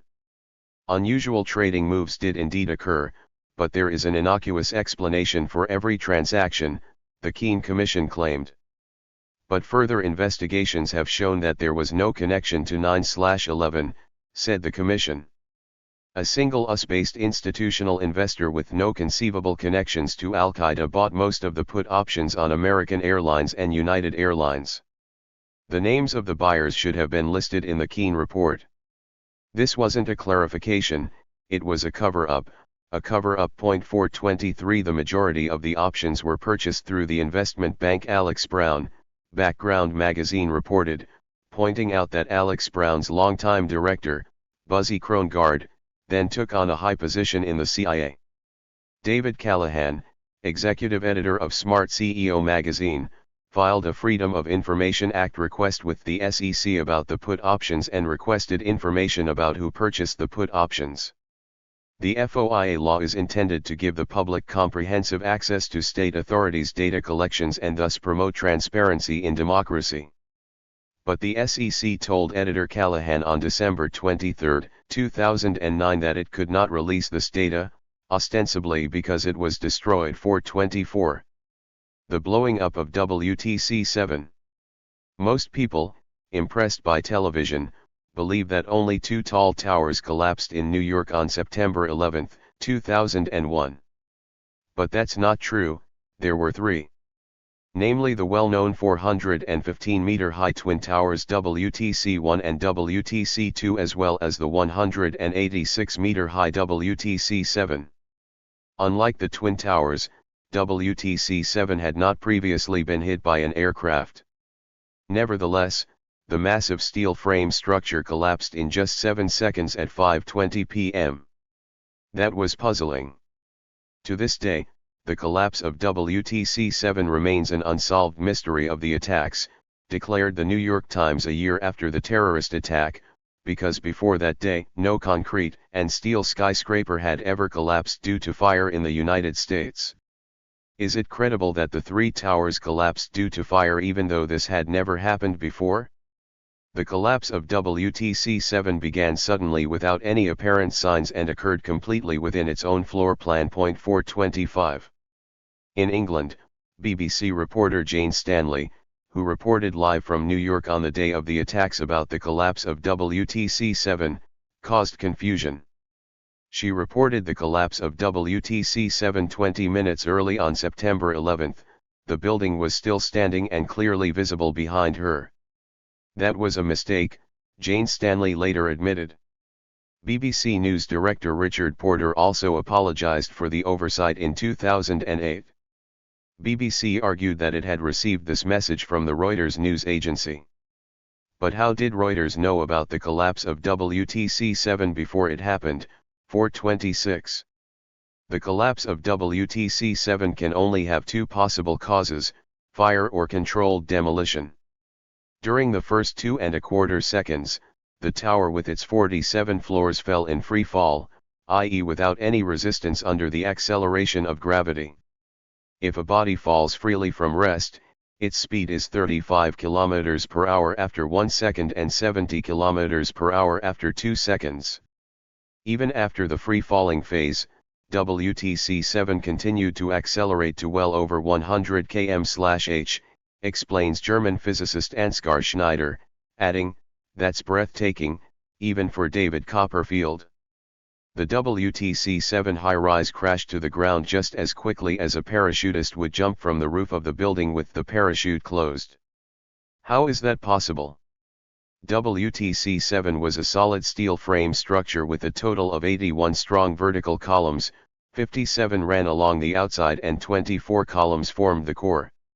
How can a steel frame structure suddenly go into free fall and accelerate to over 100 km per hour like a Porsche? 427. The answer to this important question was only found 18 years after the terrorist attack. On September 3, 2019, U.S. civil engineer Dr. Leroy Hulsey of the University of Alaska Fairbanks published a 114-page, in-depth study of the collapse of WTC-7, which was commissioned by the group Architects and Engineers for 9/11 Truth and its president Richard Gage. After 4 years of investigation, the Hulsey study came to a clear and unequivocal conclusion: fire did not cause the collapse of WTC-7. The collapse of the building can only be explained by the virtually simultaneous failure of all columns, the report said. Although the word blast appears nowhere in the report, Hulsey's finding is clear and convincing: WTC-7 was blown up. 428. This research result is a sensation. The entire history of the terrorist attack of September 11, 2001 and the subsequent U.S. wars must be rewritten. As a historian, I have been interested in the collapse of WTC-7 for many years. I was working as a senior researcher at the Research Center for Security Policy at ETH Zurich when I discussed the collapse of WTC-7 with ETH lecturers in structural engineering and construction in 2006. In my opinion, the WTC-7 building was most likely blown up professionally, explained Jörg Schneider, a retired ETH professor of structural engineering and construction, to me at the time. Hugo Bachmann, also an emeritus ETH professor of structural engineering and construction, also told me that WTC-7 was very likely blown up. These statements were confirmed by the Halsey report in 2019.429. The physicist Ansgar Schneider also rightly described the sudden and simultaneous giving way of all 81 steel columns as extremely astonishing. WTC-7 was a huge steel frame building. A skyscraper 186 meters high and 100 meters wide. This is gigantic. There are only a handful of buildings in Germany that are taller, they are all in Frankfurt, not a single one else, explains Schneider. In Switzerland, WTC-7 would be the tallest building, roughly comparable to the Roche Tower in Basel on the Rhine. Can you now give me a scientific explanation of how isolated, localized fires allow the steel supports at the eastern end to coordinate with those 100 meters further west to give way at the same time, asks Schneider in an interview published by Rubicon. Only an explosion could explain this. 430. For several years it was claimed that WTC-7 collapsed due to fire. The article on WTC-7 on Wikipedia still states that the collapse was caused by a fire, although this is not true. The claim that fire caused the building to collapse was prominently presented by the U.S. government agency National Institute of Standards and Technology in a report published on August 21, 2008. NIST investigator Shyam Sunder said at the time that when the North Tower WTC-1 collapsed at 10:28 a.m., debris fell onto WTC-7, 110 meters away, and triggered office fires there. There were actually smaller fires in WTC-7. However, Sunders claim that because of the fire the horizontal steel beam A2001 expanded and jumped from its support on column 79 is not true. 431. The Halsey report convincingly shows, after years of investigation, that steel beam A2001 could never have slipped from column 79, it was not possible. The carrier was screwed tightly and even fire could not dislodge it from its holder. This in turn means that column 79 was never free, as NIST claimed in 2008. Columns 80 and 81 were also not destroyed by fire. The civil engineer Halsey was able to prove this with extensive tests. Columns 79, 80, and 81 did not fail on the lower floors of the building, as NIST claims, Halsey explains. However, this eliminates the cause presented by NIST for the collapse of the entire building. Fire could not have been the reason for the collapse of this high-rise building. WTC-7 was blown up. 432 U.S. architect Richard Gage also recognized that fire could not explain the collapse of WTC-7. We are more than 2,200 architects and engineers who are demanding a new 9/11 investigation, said Gage in an interview with the television station XPAN. WTC-7 fell symmetrically like a stone in free fall. The cause could not have been an office fire, although NIST claims so. All 81 pillars must have lost their stability at the same time. The fires in WTC-7 were small. There were much hotter and larger fires in other skyscrapers in other cities that burned longer, and yet these buildings did not collapse, Gage correctly explained. 433. The U.S. mathematician Peter Michael Ketchum, who worked at NIST from 1997 to 2011 but was not involved in the WTC-7 investigation, only started reading the NIST reports in August 2016. I got angry quickly. First, about myself, how could I have worked at NIST for so many years and not noticed this? Secondly, I became angry with NIST, recalls mathematician Ketchum. The more I researched, the more it became clear to me that NIST was presenting a preconceived conclusion while ignoring and omitting the facts. The Halsey report has now cleared up the NIST cover-up and has thus made an extremely important contribution to solving the terrorist attacks of September 11, 2001. 434. To support its fire thesis, NIST had published a computer model of the collapse of WTC-7, in which the building's exterior walls deformed significantly, but this was not the case when the building actually collapsed. When citizens requested the computer simulation input data from NIST, NIST refused. But if scientists don't make the data they use publicly available, then it's not science. NIST argued it could not release the data because it would endanger national security. But that's not credible. There were many people at NIST who worked on these reports. Why don't we let them answer questions publicly in their own voices so they can contribute their detailed knowledge, suggested former NIST employee Ketchum. It is very important for the USA to find out the truth about 9/11 because our healing can only come through truth, Ketchum wisely explained. 435. Explosives are found in the dust of the Twin Towers. The Twin Towers, built by U.S. architect Minoru Yamasaki, opened in 1973 and dominated the New York skyline for almost 30 years. Because Leroy Hulsey's study scientifically proves the explosion of WTC-7, the collapse of the Twin Towers WTC-1 and WTC-2 is now being debated again. Were the Twin Towers also blown up? Or did they collapse because of the fire? This is unclear. Everyone has to form their own opinion to the best of their knowledge and belief. The University of Alaska study by Leroy Hulsey, published in 2019, focuses on WTC-7 and does not cover the Twin Towers.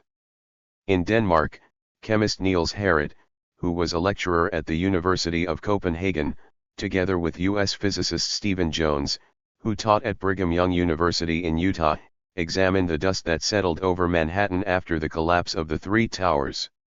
We found nanothermite in the rubble, Niels Harrit explained on Danish television in 2009. Nanothermite is an explosive developed by the military that the researchers found in the dust in the form of tiny red-gray plates. It took 18 months to prepare the scientific article we are referring to here, explained chemist Harrit, who published his research results in the Open Chemical Physics Journal. What was the explosive used for? 436. The towers were contaminated with asbestos. Heat-resistant sprayed asbestos was used as fire protection during the construction of the WTC. The WTC buildings contained hundreds of tons of asbestos, found U.S. journalist Michael Boker, who wrote a book about asbestos and its victims. Sprayed asbestos was used on at least 40 floors in the North Tower. Nevertheless, in the hours and days after the terrorist attacks, the U.S. Environmental Protection Agency intentionally used outdated measurement technology and did not warn the firefighters and police officers who provided first aid on site about the asbestos in the air. This is shocking and inexplicable, criticizes Boker. 437. New York billionaire Larry Silverstein, who already owned the WTC-7 building, signed a 99-year lease for the entire WTC complex 6 weeks before September 11. The Twin Towers would have had to be renovated because of the asbestos contamination. But these renovations were cancelled because of the terrorist attack. Because his insurance policy specifically covered terrorist attacks, Silverstein received $4.5 billion from 7 different insurance companies after the attack, including Swiss reinsurer Swiss Re. The real estate dealer used this to build a new WTC-7 and, as a replacement for the Twin Towers, the 540-meter-high One World Trade Center, which was the tallest building in the USA when it opened in 2014. 438. When asbestos becomes airborne through blasting or fire, its microscopic fibers can lodge in the lungs. More than 5,000 New Yorkers who inhaled the asbestos-laced dust that settled over Manhattan as a result of the collapse of the World Trade Center towers developed cancer as a result, Zeit Online reported. Many firefighters and police officers died as a result. The North Tower alone contained 400 tons of cancer-causing asbestos, according to Zeit Online. But because the health damage caused by asbestos only occurs with a long delay, it was not discussed for a long time. The damage caused by asbestos only becomes apparent after decades, explains the German occupational physician Hans-Joachim Wotowitz. 439. 13. The so-called War on Terror. After the terrorist attacks of September 11, 2001, the United States waged war against Afghanistan, Pakistan, Iraq, Libya, Syria, and other countries. According to the UN ban on the use of force, wars of aggression are strictly prohibited. But leading U.S. media such as the New York Times, Washington Post, Fox News, CNN, and USA Today practically never mention the UN ban on the use of force. Instead, together with the President and Congress, they declared the so-called War on Terror and supported the U.S. attacks on Afghanistan and Iraq, even though both wars clearly violated the UN ban on the use of force. Conversely, it would also have been illegal if Iraq or Afghanistan had attacked the USA with soldiers. The so-called War on Terror has been the new narrative of the USA since 2001, the new framework narrative to deceive people and sell the well-known imperial wars to its own population and to the world public. The so-called War on Terror must therefore be rejected by the peace movement. The attack on Afghanistan in 2001. After the terrorist attacks of September 11, 2001, President George Bush, Vice President Dick Cheney and the mainstream media immediately blamed the Saudi Osama bin Laden and the Muslim terrorist network Al-Qaeda for the attacks. The fact that bin Laden told CNN that he had nothing to do with the September 11 attack was of no interest to anyone in Washington. "I would like to assure the world that I did not plan these attacks," said bin Laden in Afghanistan. But the US ignored this statement and launched an illegal war of aggression against Afghanistan on October 7, 2001, less than a month after September 11. For the first time in its history, NATO declared an alliance under Article 5 of the North Atlantic Treaty. Germany under Chancellor Gerhard Schroeder also sent Bundeswehr soldiers to Afghanistan without first determining the exact course of the terrorist attacks on September 11. Th.440. "The Cold War is over," declared journalist Peter Scholl-Latour during a conference in Berlin in 2012. "There would be no more problems with Russia, who took the place of the Soviet Union as an enemy. This is Islamic terrorism. But terrorism is not an enemy, it cannot be defined," warned Scholl-Latour. "It is a way of waging war. The formula war on terror is therefore ineffective. It would be like waging war against the Blitzkrieg in the Second World War," warned the experienced German journalist. "NATO has found itself in the fatal situation that it is waging wars against unidentifiable enemies in distant countries, which was not planned at all," said Scholl-Latour.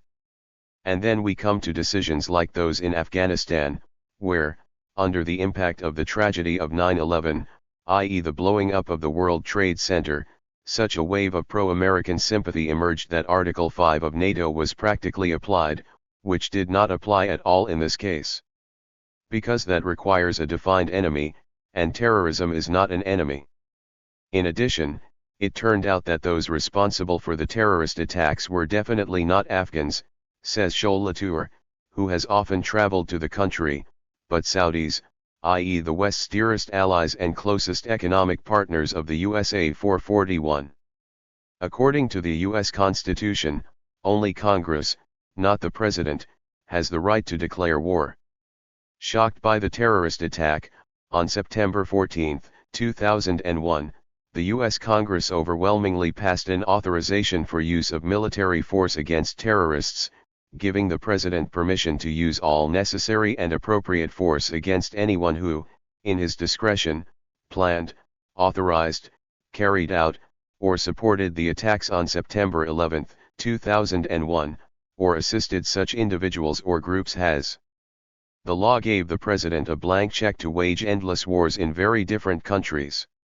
Nearly 20 years later, Republican Rep. Mac Thornberry said he could never have imagined that this law would be used for so many battles in so many different countries. 442 The AUMF bill passed the Senate by a vote of 98-0. In the House of Representatives, 420 representatives voted yes. Only one courageous woman, African American Representative Barbara Lee of California, refused to issue a permit for endless wars and voted no. She was then insulted as a communist and traitor and even received death threats. "Our country is in mourning," said Lee, explaining her rejection. "There must be some of us who say, let us pause for a moment and consider the consequences of our actions so that the spiral of violence does not get out of control," are her wise words. "I am convinced that military force alone cannot prevent future terrorist attacks," said Lee, warning against giving the executive branch too much power. We have to be careful so that we don't get involved in an indefinite war, with no exit strategy and no precise goal, said Lee. Many of our civil rights can be wiped away very quickly under the guise of national security, Lee wisely warned, but this failed to find a majority. 443. Empowered by the new authority, the Bush administration declared the entire world a battlefield. U.S. Special Forces, commanded by the Joint Special Operations Command, were given a multi-billion-dollar budget and were expanded into the paramilitary arm of the government, U.S. journalist Jeremy Scahill has revealed. Many covert operations that had previously been conducted by the CIA's Directorate of Operations were now taken over by the U.S. military and its special forces. Secret operations that captured, tortured, or killed people took place outside declared war zones and the U.S. population did not know about them. Every use of force was sold as counterterrorism. U.S. Special Forces operated not only in Afghanistan, Pakistan, and Iraq, but also in Somalia, Algeria, the Philippines, Indonesia, Thailand, Mali, Yemen, Colombia, Peru, and other countries, Scahill revealed. In doing so, the empire disregarded the sovereignty of the affected states and the UN prohibition of force. 444. Bob Barr, who served in the Georgia House of Representatives from 1995 to 2003, voted for the AUMF law and later regretted it. Presidents Bush, Obama, and Trump would cite the law as authorizing measures ranging from surveillance of American citizens without warrants to cruise missile attacks on Syrian government air bases and measures against ISIS throughout the Middle East, Barr criticized. With this law, Congress largely evaded any responsibility to have a say in foreign policy and handed over too much power to the White House. Of course, Congress can repeal the AUMF law, but so far there has not been a majority to do so. Powers once ceded by Congress to the President are very difficult, if at all, to be regained, Barr thoughtfully warned in 2019. 445. Combat drones are revolutionizing warfare. The history of global drone warfare began with the war against Afghanistan in October 2001.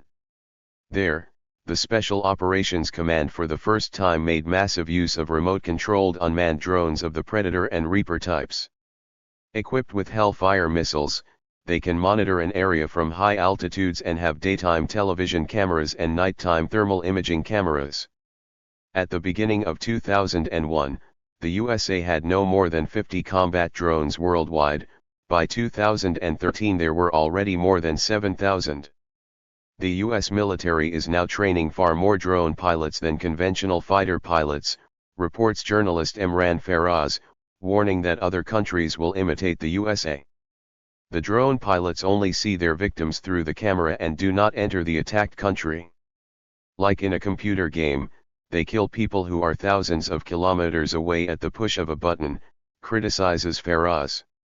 The Afghans were unable to defend themselves against the high-flying drones. The American Noam Chomsky, who has been involved in the peace movement for years, condemned the use of drones as the most murderous terrorist campaign of the present day. 446. With every drone victim, a part of the constitutional state dies, because in a democratic system it is actually strictly forbidden to execute people without trial and defense. But under the new narrative war on terror, everything was suddenly different. U.S. soldier Brandon Bryant served as a drone pilot in a windowless bunker in the Nevada desert.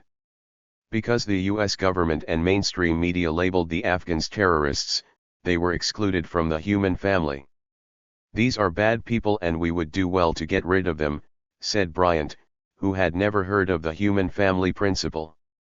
"The drone pilots are in zombie mode while working," Bryant explained, without any empathy for the victims. After 6 years, Bryant resigned and received a farewell certificate that demonstrated his achievements: 6,000 hours of flight and 1,626 enemies killed in combat. This corresponds to more than half of the deaths from the terrorist attacks of 9/11. "The number made me sick to my stomach," recalls Bryant. 447. With the drone war, The US has executed people in foreign countries without trial after the US president labeled them criminals. The fact that innocent people were repeatedly murdered is trivialized by the Pentagon as collateral damage. Such a development is a fundamental betrayal of the human family. Imagine the outrage if Germany or China were to use drones in the USA to shoot people from great heights after the German Chancellor or the Chinese president classified them as criminals. To say that the president has the right to have citizens killed without due process is nothing other than tearing the Constitution into as small pieces as possible, setting it on fire and ultimately trampling it, protested U.S. journalist Glenn Greenwald. 448 The drone war was started by President Bush Jr. and continued by his successor, President Barack Obama, and his successor, President Donald Trump. By drawing up death lists and expanding drone attacks on other countries, Obama has broken his promise to bring anti-terrorism policy into line with the U.S. Constitution, criticizes Michael Boyle, lecturer at La Salle University in Philadelphia. From the Oval Office, Obama has made extrajudicial killing routine and normal, using America's temporary lead in drone technology to wage shadow wars in Afghanistan, Pakistan, Yemen, and Somalia. Without legislative and judicial scrutiny and invisible to the public, Obama authorized murders week after week, with the debate over the guilt and innocence of death list candidates conducted behind closed doors. 449.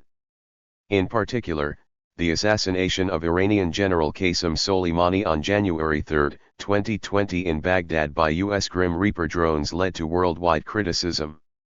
Iran condemned the murder as an act of international terror. But U.S. President Donald Trump, who publicly took responsibility for the murder, justified it as a fight against terrorism. The U.S. drones are controlled from the U.S. base in Ramstein. Under pressure from the USA, Germany also took part in the war against Afghanistan and sent German soldiers to the Hindu Kush. But some German officers and soldiers have begun to think critically about the U.S. empire. Among them is Jürgen Rose, who, as a Bundeswehr officer with the rank of lieutenant colonel, refused to participate in supporting the tornado operation in Afghanistan in 2007 for reasons of conscience. Rose has studied the behavior of the U.S. empire and points to the drone assassinations, the death penalty, the indefinite detention without charge in camps like Guantanamo, and comes to the conclusion that the USA has degenerated into a veritable empire of barbarism that defies description. 450. The brutal wars against Afghanistan and Pakistan triggered by September 11 have exacted a heavy toll on the local population. A 2015 study by Physicians for Social Responsibility concluded that the war had killed 220,000 people in Afghanistan and 80,000 in Pakistan. If one compares these 300,000 deaths with the 3,000 deaths of the terrorist attacks of September 11, 2001, as part of an arithmetic of horror, then the USA and its allies killed 100 Afghans or Pakistanis for every American dead. And this despite the fact that the Afghans and Pakistanis who were killed had nothing to do with the explosion of WTC-7 and had never been to the USA. 451. Nationalism causes you to lose all sense of proportion, explained U.S. historian Howard Zinn after the attack on Afghanistan. Killing 2,300 people at Pearl Harbor becomes justification for killing 240,000 at Hiroshima and Nagasaki. The killing of 3,000 people on September 11 becomes a justification for killing tens of thousands in Afghanistan and Iraq. That is wrong, says Zinn, whose analyses have repeatedly strengthened the peace movement. The U.S. soldiers are undoubtedly brutal. But they too are victims of our government's lies, Zinn correctly explained. The USA's ongoing wars are wrong. We must abandon the idea that our nation is fundamentally different from or morally superior to the other imperial powers in world history. Our loyalty must be to humanity, not to any nation, the historian Zinn wisely demanded, but was not heard. 452. The illegal attack on Iraq in 2003. The leading media are able to control our thoughts and feelings, at least when we are unconscious. As soon as we wake up, this is no longer possible. The manipulation occurs by combining texts, images, and videos in such a way that they direct our thinking in a certain direction and thereby trigger corresponding feelings. Before every war, the mainstream media in the USA and NATO countries created feelings of fear and hatred towards the country that the USA was attacking. This was the case in the First World War, when hatred and fear of the Germans was stirred up. This was the case in World War II, when fear and hatred of the Japanese were stirred up after Pearl Harbor. This was the case with the illegal attack on Vietnam in 1964, when hatred and fear against the Vietnamese were stirred up, and it was the same before the illegal attack on Serbia in 1999, when the mainstream media spread stories that created hatred and anger against the Serbs. This has always worked. The mainstream media can direct the anger and hatred of the American people against any country in the world. The leading media determines both the selection of topics and the way people think about selected topics. In the USA, the statements of the president and his staff dominate the public discussion. Not everyone, but many US citizens still assume that the US president is telling the truth. This is despite the fact that historians can prove that US presidents lied a lot.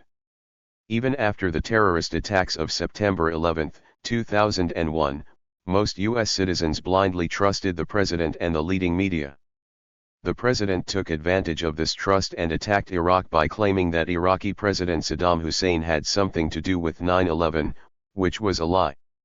At the second meeting of the National Security Council, Defense Secretary Donald Rumsfeld had already targeted Iraq and declared, "What we should be thinking about is how we can get rid of Saddam Hussein." 453.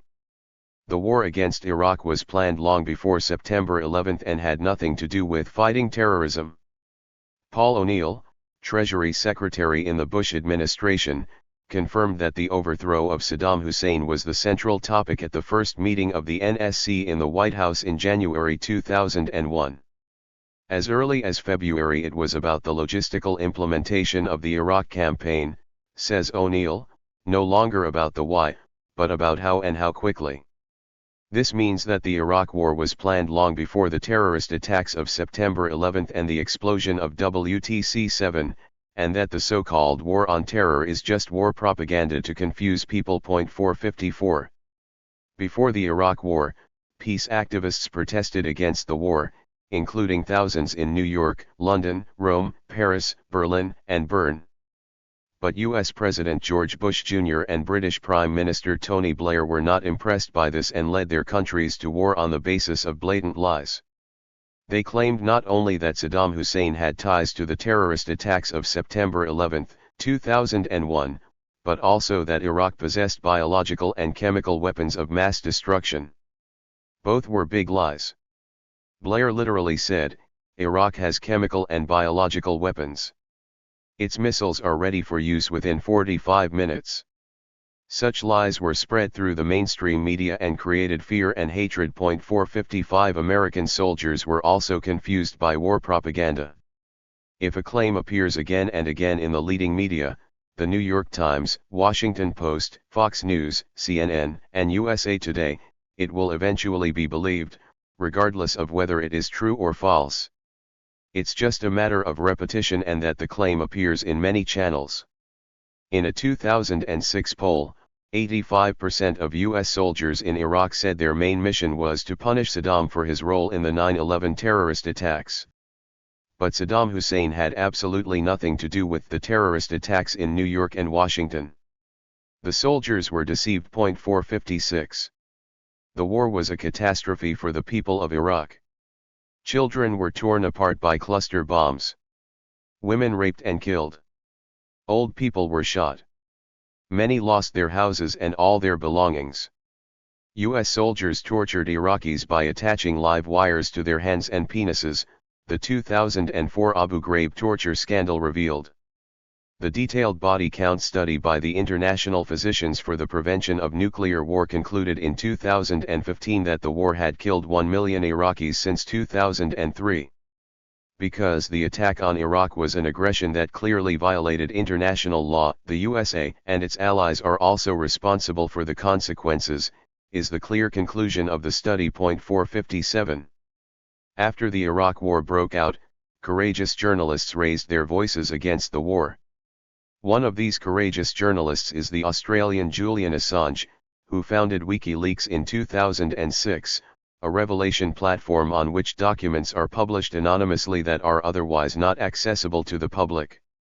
In 2010, WikiLeaks published the video Collateral Murder, which documents the attack on Baghdad by U.S. Apache attack helicopters on July 12, 2007 and shows U.S. soldiers shooting 11 people from the helicopter with their onboard cannon, the majority of them civilians.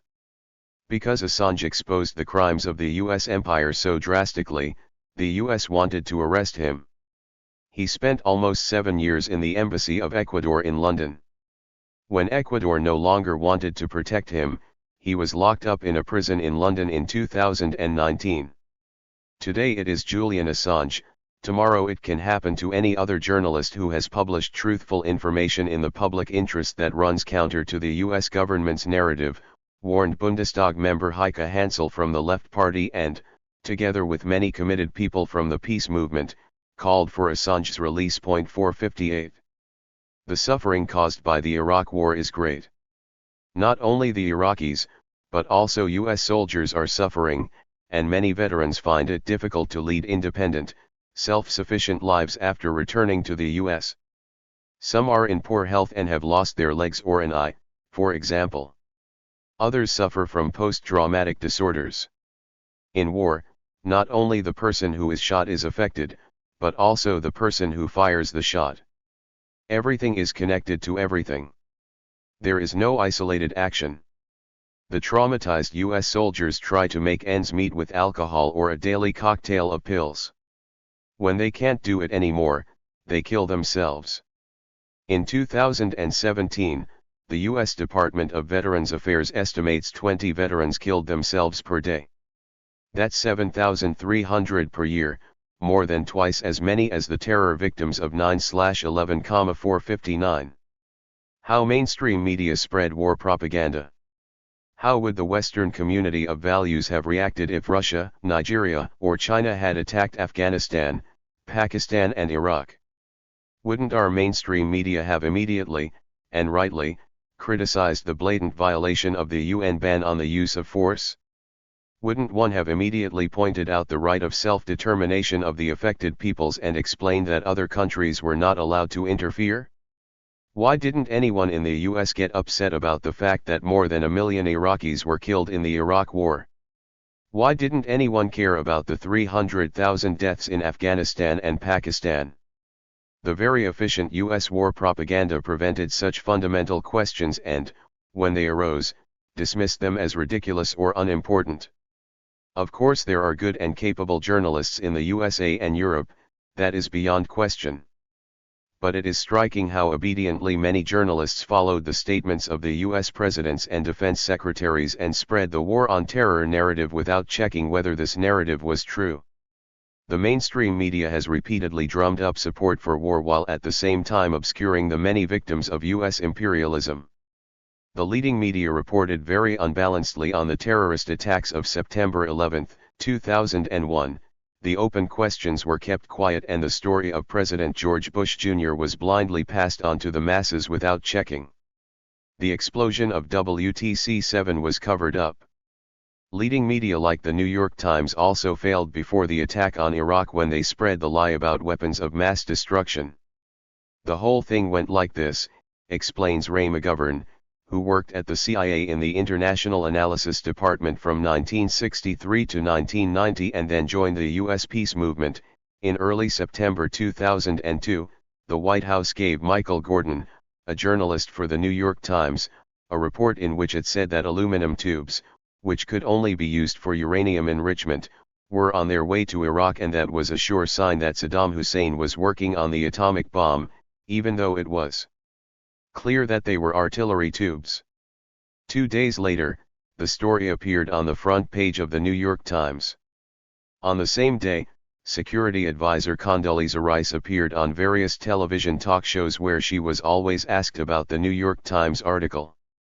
She then explained that she had also received such information, that the development was very, very dangerous, and that she wanted to avoid that evidence of Iraq's nuclear weapons program one day came in the form of a mushroom cloud. So the White House gave a report to Michael Gordon, who then put it in the New York Times, and the White House then said they could confirm the New York Times report 460. Such tricks frightened the U.S. population and prepared it for the war that President Bush launched in March 2003. It later emerged that there were no NBC weapons in Iraq. All the talk about weapons of mass destruction and also about an alleged connection between Saddam Hussein and 9/11 was all lies. At least U.S. Secretary of State Colin Powell later apologized for the war propaganda he had spread at the UN in New York before the war and declared in 2005 that he felt terrible that he had lied to the whole world. This speech, Powell told the U.S. television station ABC, was a stain in his political career. It was painful. 461. The USA produces the greatest show in the world. As a playwright, the Briton Harold Pinter knows the techniques of mass communication and called the U.S. war propaganda and the attack on Iraq an act of banditry when he received the Nobel Prize for Literature in Oslo in 2005. There have been hundreds of thousands of deaths in these countries. Did she really exist? And are they all really attributable to U.S. foreign policy? Pinter asked his select audience, who were surprised and irritated by the clarity of the laureate's words. The answer is, yes. They existed, and they can be attributed to American foreign policy. But of course we don't know anything about it. It never happened. Nothing ever happened. Even when it happened, it didn't happen. It didn't matter. No one was interested. After 1945, no other country in the world succeeded in concealing its crimes as masterfully as the USA. The crimes of the United States have been systematic, constant, infamous, ruthless, but very few people have actually spoken about them, said Pinter. You have to give it to America. It has carried out a rather cool manipulation of power worldwide and behaved as a champion of universal good, explained Pinter. A brilliant, even witty, extremely successful act of hypnosis. I say the United States puts on the greatest show in the world, without a doubt. Brutal, indifferent, contemptible, and unscrupulous, but also extremely clever. 462. Many people are unconscious and believe this show. But more and more people are slowly waking up, looking behind the scenes of power politics and no longer trust the talk about the good nature of U.S. foreign policy and the West's supposedly selfless wars. The history of the West is a story of brutal violence and great hypocrisy, explains the courageous German journalist Jürgen Todenhofer, who has visited many theaters of war and spoken to the people affected on site. Nowhere in the world does the West fight for the values of its civilization, but exclusively for his short-sighted interests. About power, markets, and money. Often using terrorist methods. He is not interested in the suffering of other peoples and cultures. 463. According to the psychologist Rainer Mausfeld, who taught at the University of Kiel, opinion management relies on fragmentation and decontextualization in addition to the constant repetition of core messages. The facts are broken down into fragments, i.e. small pieces, so that the observer no longer has a meaningful connection. This allows facts to be dissolved or made invisible. During decontextualization, information is torn out of its context, i.e. meaning, by, for example, concealing what happened before. In addition, the facts are placed in a new context, i.e. recontextualized. Wars are then suddenly no longer hideous and cruel, but a necessary evil to fight evil. Overall, according to official information and estimates, the USA has been responsible for the deaths of 20 to 30 million people through attacks on other countries since the Second World War, says Mausfeld. But these numbers are hardly known. The media representation of these crimes requires considerable fragmentation and a radical recontextualization as a fight for democracy and human rights, so that crimes of this magnitude and their historical continuity become almost invisible to the public. Although all of this has been documented in detail, these crimes are hardly present in the public consciousness, explains Mausfeld. 464 People in North America and Europe are bombarded with news, sports, advertising, and a barrage of often useless information on a daily basis, and as a result many feel informed about everything that matters. The citizens who read the Süddeutsche Zeitung at breakfast, look at Spiegel online in the afternoon and watch the Tagesschau in the evening are so complacent in their feeling of being fully informed that they can no longer even recognize the illness they are suffering from, explains Mausfeld. The disease is the illusion of being informed. It is generated by ongoing and uncritical media consumption. 465. Alternative media strengthens the peace movement. Fortunately, this disease is curable. Everyone can decide for themselves to consume less media. Because those who go on a media diet also absorb less war propaganda. Especially when you are feeling down and sad, a media diet can help, combined with good nutrition, conversations with friends and long periods of time in nature. It is also advisable to read exciting books instead of news.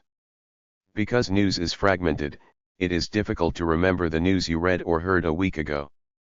Comprehensive nonfiction books, on the other hand, provide context and various examples on the same topic, which means that the information is networked in the brain and therefore stored much better. Of course, there are also courageous and independent journalists in the leading media who are committed to the truth and enlightenment and who also accept resistance to do so. Among them is Seymour Hersh, who uncovered the My Lai massacre during the Vietnam War. But journalists are often careful not to jeopardize their employment and not to violate the boundaries of the narrow spectrum of opinions. The well-known leading media Fox News, CNN, BBC, Washington Post, New York Times, Economist, MSNBC, New York Post, ABC News, USA Today, and the Wall Street Journal rarely report critically on the wars of the United States. The word U.S. imperialism practically never appears in these mainstream media, which means that television viewers and newspaper readers never think about U.S. imperialism and its consequences. Few media brands reporting in English are critical of U.S. imperialism. These are less well known than the leading media, and their portrayal of international politics is therefore less read and seen. They also have fewer financial resources. These alternative media outlets include Democracy Now!, The Nation, Global Research, The Empire Files, TruthDig, OffGuardian, Zero Hedge, Russia Today, Information Clearinghouse, Veterans Today, and others. It is the task of historians like me, but also of critical contemporary witnesses in general, to read both leading media such as the New York Times and BBC as well as alternative media such as Democracy Now! Or Global Research. Anyone who does this will quickly notice that Democracy Now! Reports on the Syrian war very differently than Fox News. And Global Research publishes completely different texts on September 11 than the New York Times. Our supposed leading and quality media give the impression that the opinion of those in power is the prevailing opinion, explains political scientist Ulrich Diesk, who taught at the University of Trier. In the fight against war, in the fight for peace, you cannot rely on the media of those in power, warns Diesk. 466 Those who read in German have around 80 media brands to choose from, including leading media such as ARD, ZDF, Spiegel, Neue Zürcher Zeitung, Süddeutsche Zeitung, Die Zeit, and Frankfurter Allgemeine Zeitung.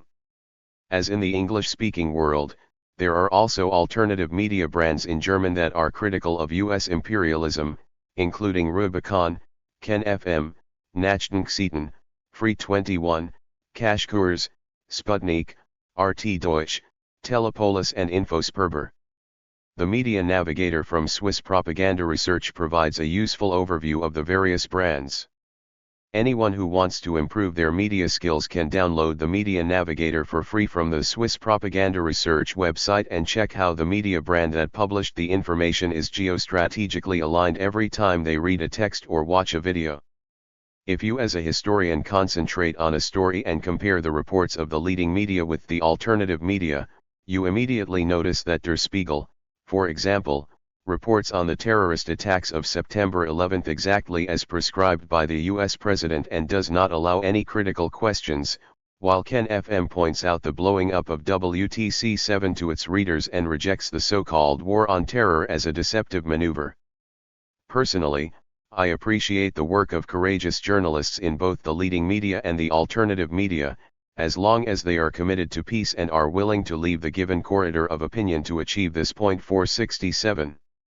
14. The Digital Empire. Because we all live in the information age, we leave behind digital traces every day. It wasn't that long ago when Apple boss Steve Jobs presented the world with the first iPhone in San Francisco in 2007. Today almost everyone carries smartphones with them. Therefore our route is recorded daily. At the end of the year we can see where we have been on Google Maps. This has never happened before in human history. If we pay with a credit card instead of cash, our purchase will be registered. That's why the Friends of Total Surveillance want to abolish cash worldwide.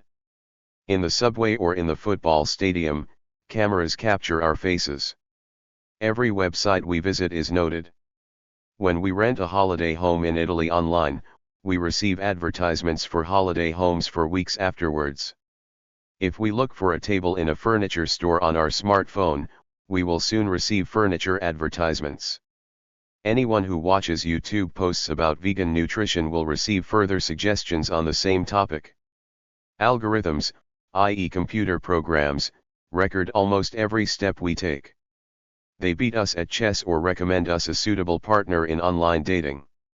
Every like on Facebook and every film we watch on Netflix is registered. The contacts on our smartphone can also be accessed. All this data has been used to create a digital file about each and every one of us. But we ourselves do not have access to this digital file, so we cannot check what information has been collected about us. We don't even know who has a digital file on us. And it is also not possible to delete your own digital file. The Fission scandal in Switzerland in 1990. Every country in the world collects data about its citizens and maintains at least one population register. But often much more is collected. In Switzerland, during the Cold War, the federal police created 900,000 files, so-called files, on politically active people. The file entries were printed on cardboard and stored neatly sorted in archive cabinets at the federal prosecutor's office in Bern. 1 in 20 Swiss and 1 in 3 foreigners had such a file but knew nothing about it. Above all, socialists, trade unionists, anarchists, members of the peace movement, writers, people who had publicly demonstrated against nuclear power plants or against the dictator Pinochet, as well as foreigners, were arrested by the federal police. The file contained name, date of birth, place of residence, occupation, nationality, and marital status, followed by a description of political activity. The aim of the authorities was to protect Switzerland from subversion by secret services from abroad and radical political movements. 468. When a parliamentary commission of investigation under National Councillor Moritz Leyenberger discovered the existence of the secret registration cards in 1990, it triggered a political earthquake in Switzerland.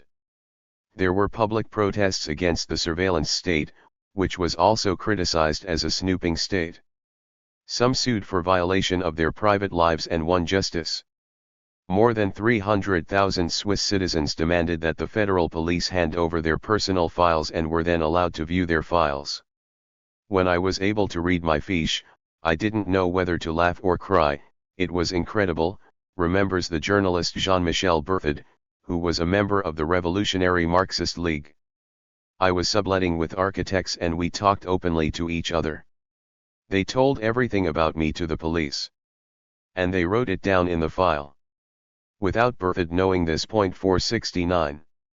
Surveillance of citizens in China. Analogous paper files like those in the Swiss Fission scandal are no longer up to date. Today, digital files dominate, stored in countless computers. China is also relying on digital files, combined with automatic facial recognition. And the surveillance is no longer secret. In the Chinese city of Rongcheng, with a population of 1 million, a social credit system for exemplary behavior was introduced in 2013 and is to be expanded to the whole of China after a test phase. All major squares and streets have been equipped with facial recognition cameras. The residents of Rongcheng each received a credit of 1,000 points at the start. Anyone who leaves rubbish on the street loses 3 points. That's why the buses and sidewalks are extremely clean.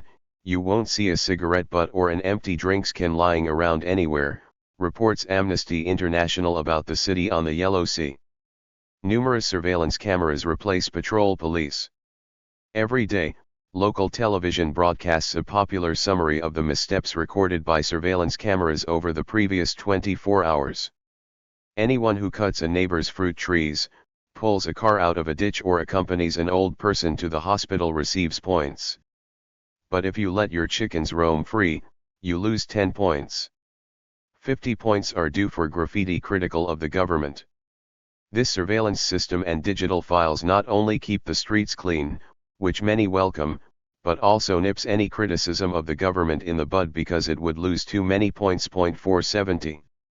To shield the Chinese internet, China has also built a digital wall around the entire country, blocking online services common in the United States and Europe. The US empire-controlled websites Google, YouTube, Facebook, Twitter and Wikipedia are not accessible in China. As a replacement, Beijing offers its own Chinese services, controlled by the all-powerful Communist Party. WeChat replaces WhatsApp. And instead of Twitter there is Weibo. When Weibo launched in 2009, citizens discovered their own power. Millions of Chinese people animatedly discussed food scandals, air pollution, police violence, and political corruption on Weibo. But then the government deleted the Weibo accounts of well-known anti-government bloggers such as the artist Ai Weiwei and the writer Murong Suiken.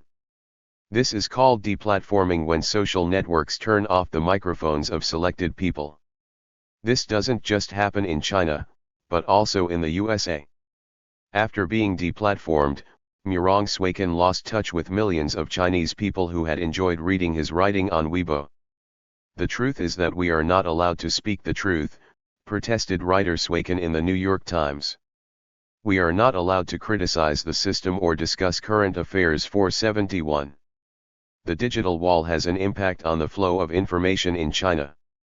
For example, if you enter Tiananmen on the US search engine Google, the first search result will be the entry Tiananmen Massacre from the US online encyclopedia Wikipedia, followed by pictures of the man who stood in front of the Chinese tanks in a white shirt during the massacre in 1989. But Google doesn't exist in China. The Chinese Google is called Baidu and is controlled by the Communist Party. If you enter Tiananmen on the Chinese search engine Baidu, you will get beautiful tourist views of the famous Tiananmen Square in the heart of Beijing. The image of the man who stood in front of the tanks does not appear on Baidu.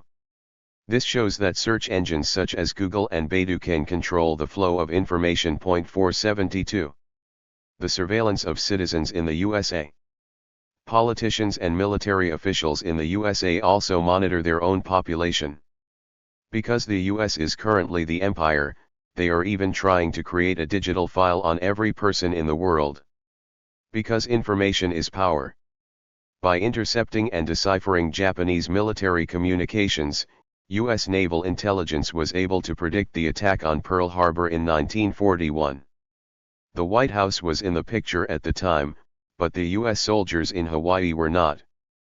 The two groups did not have the same level of information, and the soldiers paid for this with their lives. By sacrificing its own soldiers, the White House was able to throw the people into turmoil. This was only possible because the people did not know that the White House could read the radio messages from the Japanese. Influential politicians, military, and business leaders know how valuable information is today. Data, not oil, is the world's most valuable commodity, claimed The Economist in 2017. 473. The U.S. Secret Service, National Security Agency, and powerful U.S. technology companies such as Google, Facebook, Amazon, Apple, and Microsoft collect as much data as possible from millions of people around the world. The NSA was founded in 1952 and is headquartered at Fort Meade Military Base in Maryland, also known as Crypto City. The NSA is part of the U.S. military. In close cooperation with the British Secret Service GCHQ, it monitors electronic communications worldwide and evaluates the intercepted data. The NSA used the terrorist attacks of September 11, 2001 as a justification to monitor everyone worldwide and create a digital file on everyone. They want information about everything. This is really a totalitarian approach that has so far only been seen in dictators, criticized the mathematician William Binney in a speech to the Bundestag in Berlin. Binney is an insider who worked for the NSA for 30 years before leaving the agency at the end of 2001 in protest against the data collection frenzy. Everything changed after September 11, explains Binney. In the past, surveillance was primarily carried out by foreign militaries, but now the NSA aims to collect data from the 7 billion people on our planet, i.e. all of humanity. The NSA stores the data forever. They don't throw anything away. Once they have something, they keep it for 74. The NSA's activities only became known to the general public in June 2013 when the courageous American Edward Snowden described in detail the surveillance state set up by the NSA in which we live today. Since then, Snowden has had to live in exile in Moscow because Germany, Switzerland, France, and other countries did not want to grant him asylum. The NSA and the British Secret Service GCHQ are running the largest surveillance program in the history of humanity, revealed Snowden, the world's best-known critic of the surveillance state. I don't want to live in a world where everything I do and say is recorded. This is not something I want to support or live in, Snowden told The Guardian. Snowden is an insider. Before becoming a whistleblower, he worked as a computer specialist for the consulting firm Booz Allen Hamilton in an NSA office in Hawaii and had access to many secret NSA documents. 475 U.S. President Barack Obama was not happy with whistleblower Snowden and would have arrested him if Snowden had not fled to Vladimir Putin in Russia. Because Obama supported the expansion of the surveillance state, the NSA reports to the U.S. president. In Germany, where critics refer to the surveillance state as Stasi 2.0, the NSA intercepted around 500 million emails, text messages, and phone calls every month, Der Spiegel revealed. On peak days there were up to 60 million telephone connections. The Germans are being watched very closely by the NSA.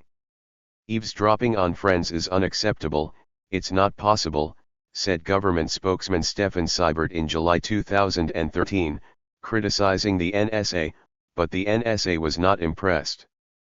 Following Snowden's revelations, German Justice Minister Sabine Lüthiusser-Schnarrenberger also denounced the storage madness and spoke of a catastrophe and a nightmare because the NSA simply monitors every citizen in Germany without any suspicion. It must be assumed that there is a digital file on each of us. If you read this book as an e-book, the NSA can even monitor which page you are on. Amazon also carefully evaluates how end users read ebooks and when they put a book down. 476. The NSA has the latest technology and can basically monitor anyone. America tapped the Chancellor's cell phone, the Frankfurter Allgemeine Zeitung angrily revealed on October 23, 2013. Chancellor Angela Merkel, who came to the Chancellery in 2005 and succeeded Gerhard Schroeder, was embarrassed. Merkel stated in a telephone conversation with Obama that if the evidence turns out to be true, she unequivocally disapproves of such practices and views them as completely unacceptable. Politicians from all parties were outraged. These outrageous actions by the USA must finally be stopped, demanded Gregor Gysi from the Left Party. And CSU MP Hans-Peter Uhl added, the Chancellor must of course be able to communicate securely. But the politicians didn't know how that would work. The Japanese had already tried to communicate securely before Pearl Harbor and they had not succeeded. The NSA can't crack every code. But she has a lot of experience in gaining access to data that should actually remain secret. 477.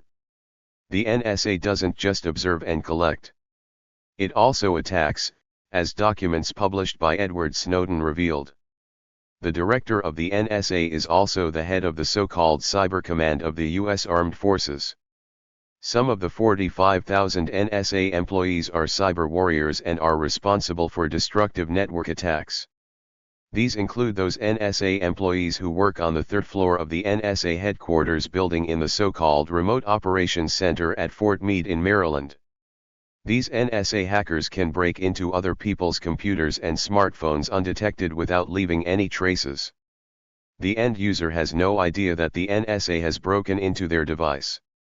The ROC employees constantly disregard other people's privacy and follow the motto, "Your data is our data, your devices are our devices." 478. Courageous Americans have repeatedly protested against the NSA's real surveillance state. But it's not easy for whistleblowers. When I actually contacted a reporter in 2006, the FBI stormed my house a short time later, remembers Thomas Drake, who had worked at the NSA since 2001. The Justice Department charged me and said I should go to prison for 35 years.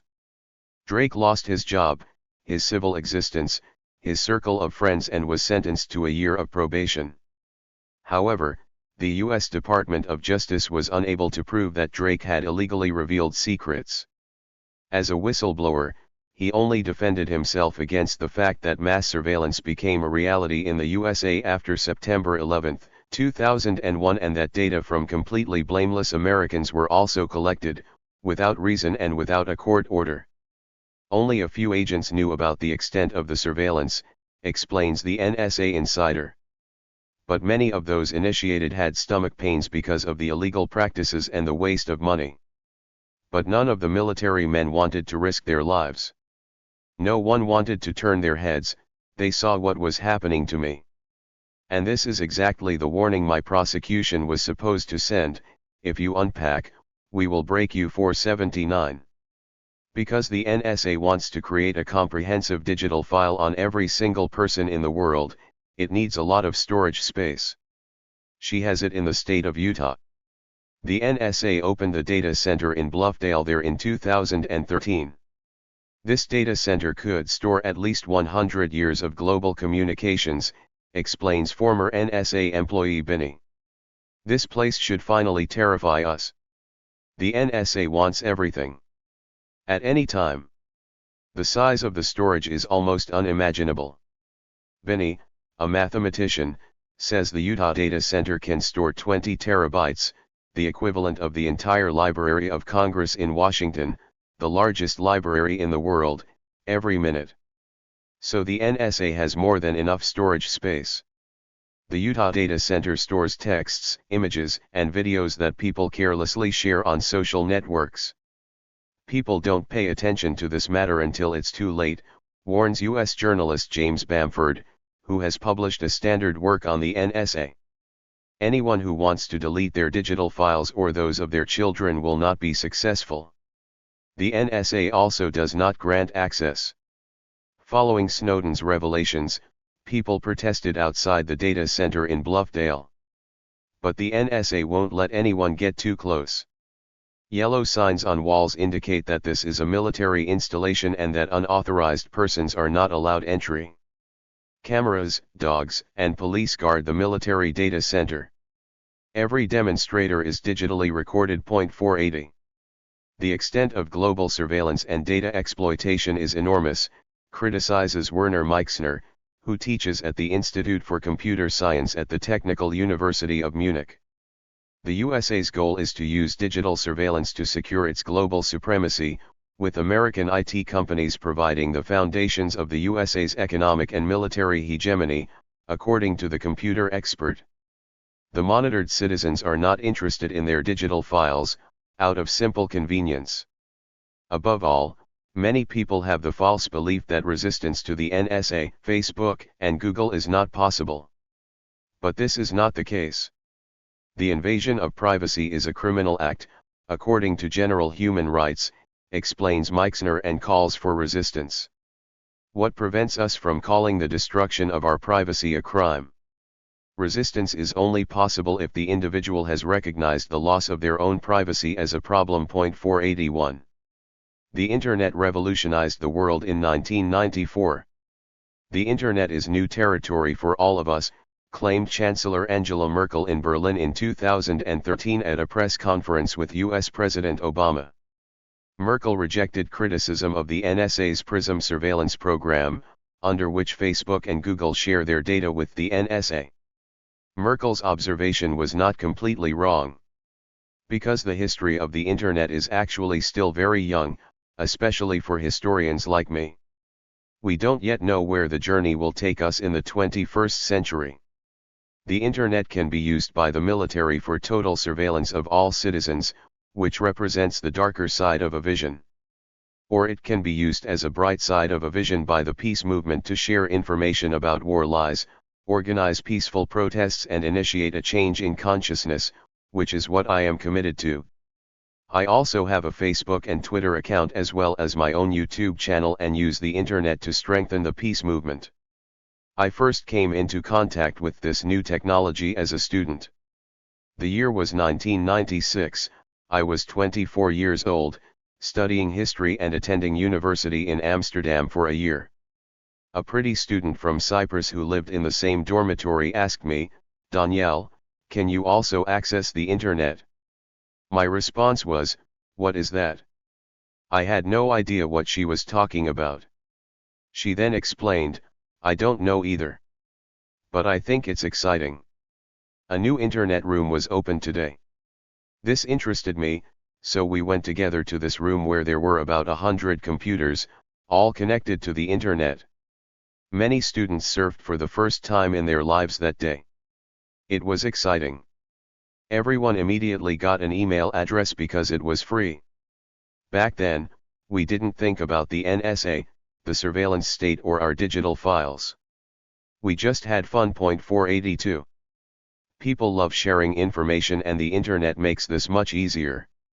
The Internet was invented in the USA. Under the name ARPANET, a network of computers was set up in 1968 on behalf of the U.S. Air Force to connect U.S. universities that conducted research for the Pentagon. At the time, the Vietnam War was raging and students at Harvard and the Massachusetts Institute of Technology were protesting against the ARPANET, reports journalist Yasha Levine.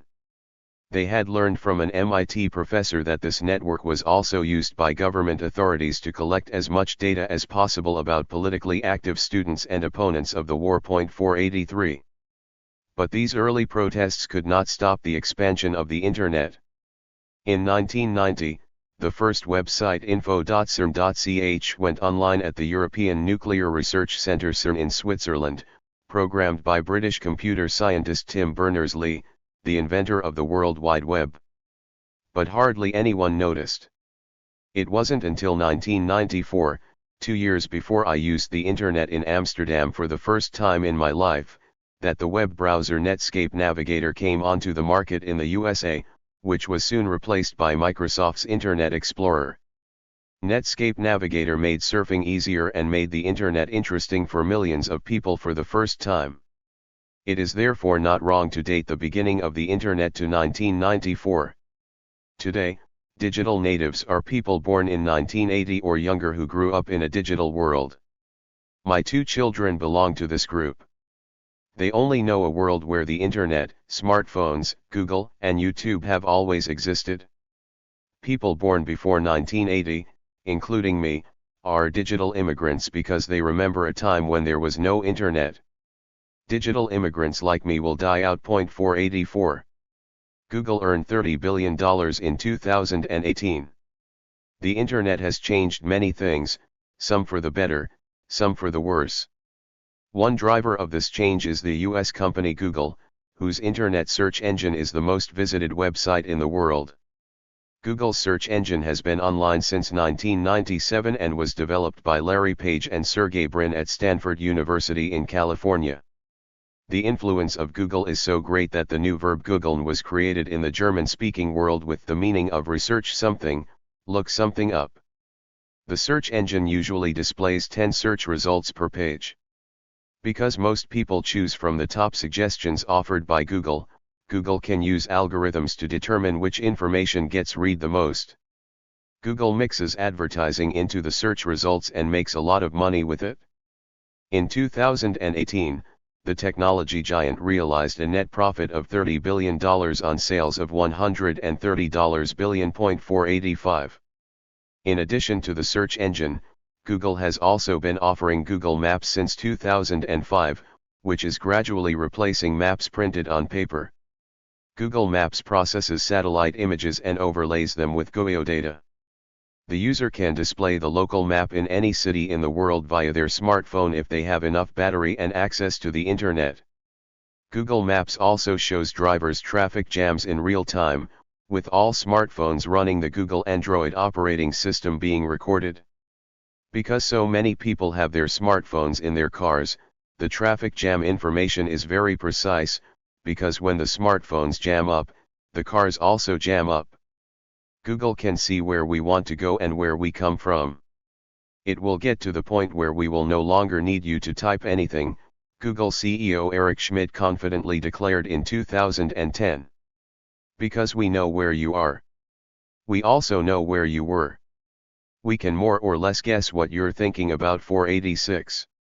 Google also owns the video portal YouTube, which was founded in 2005. There, users can not only watch videos, but also rate, comment and upload them themselves. I also have a YouTube channel where more than 30 of my lectures can be viewed for free. I try to strengthen the peace movement with my lectures. Google has a different interest, they run commercials before my lectures and thereby earn money. Google knows what interests us. Algorithms register what we watch on which devices and make suggestions that match our interests. Google wants our attention and is building ever more powerful computers, so-called quantum computers, that can calculate even faster. The Google products YouTube, search engine, and maps only appear to be free. In fact, customers do not pay with money, but with their data.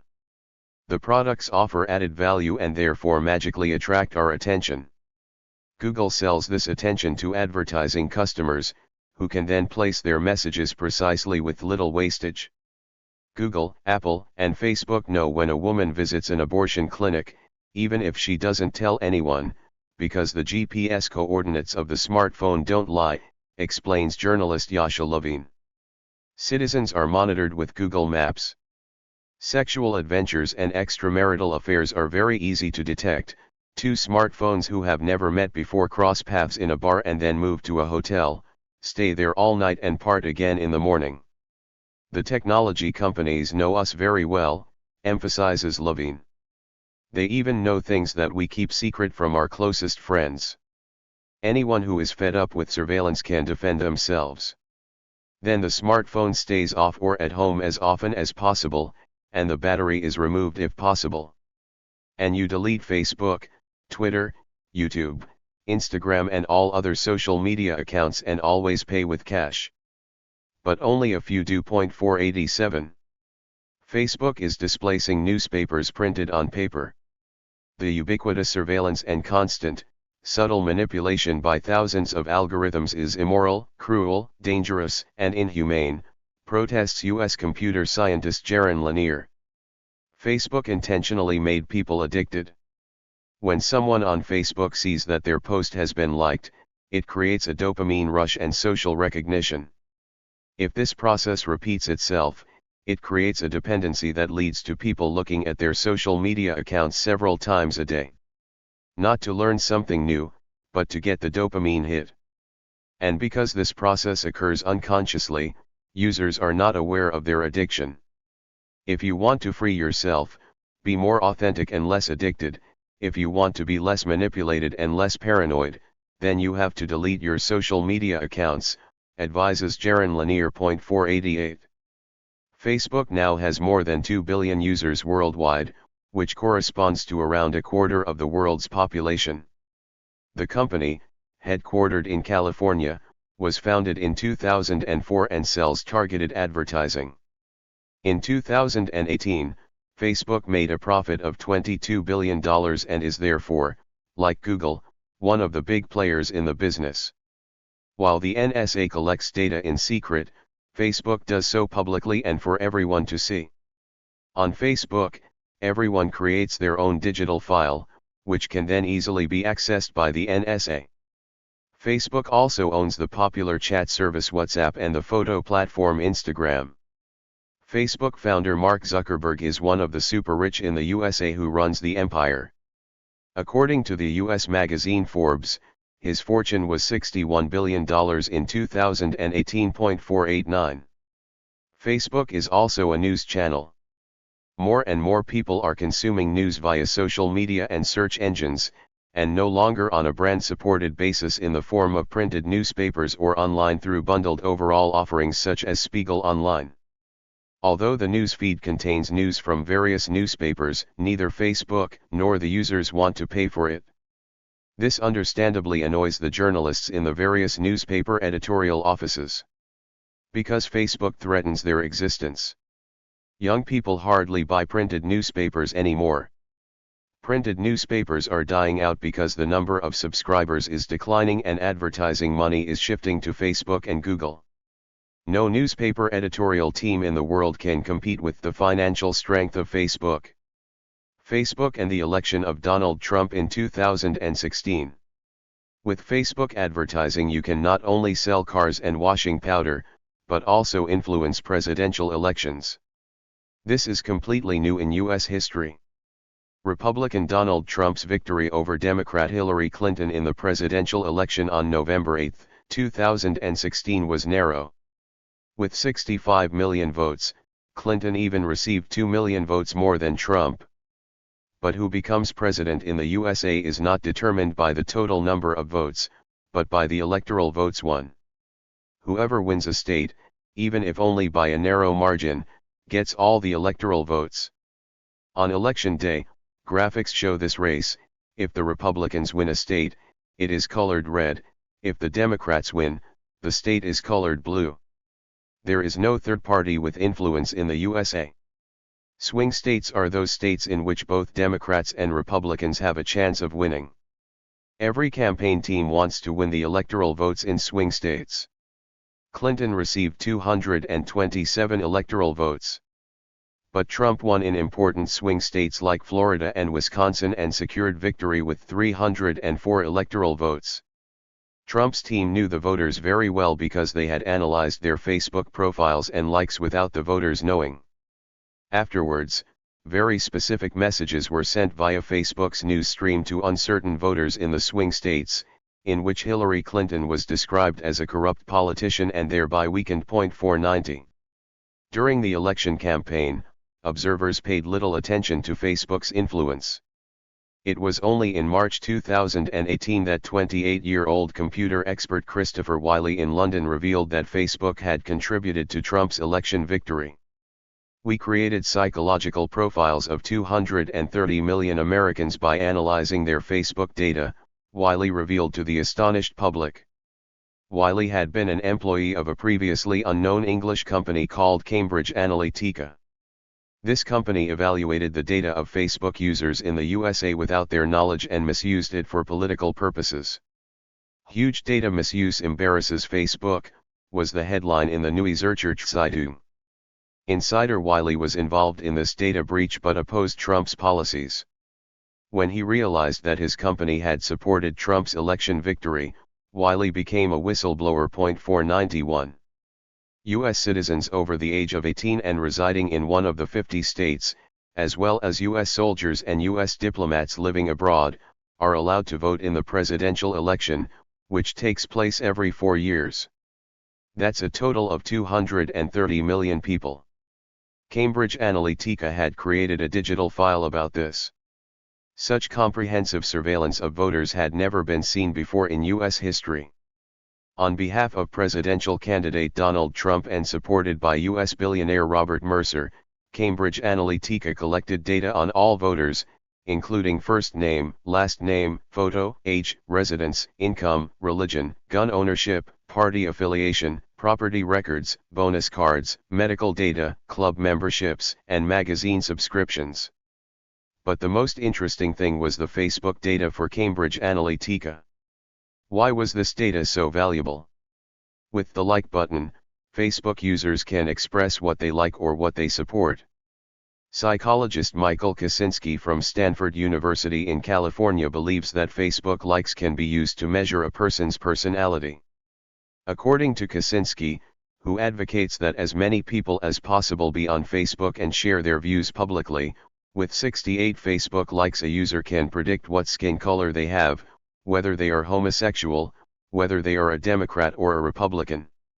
For example, men who like the cosmetics brand MAC are most likely gay.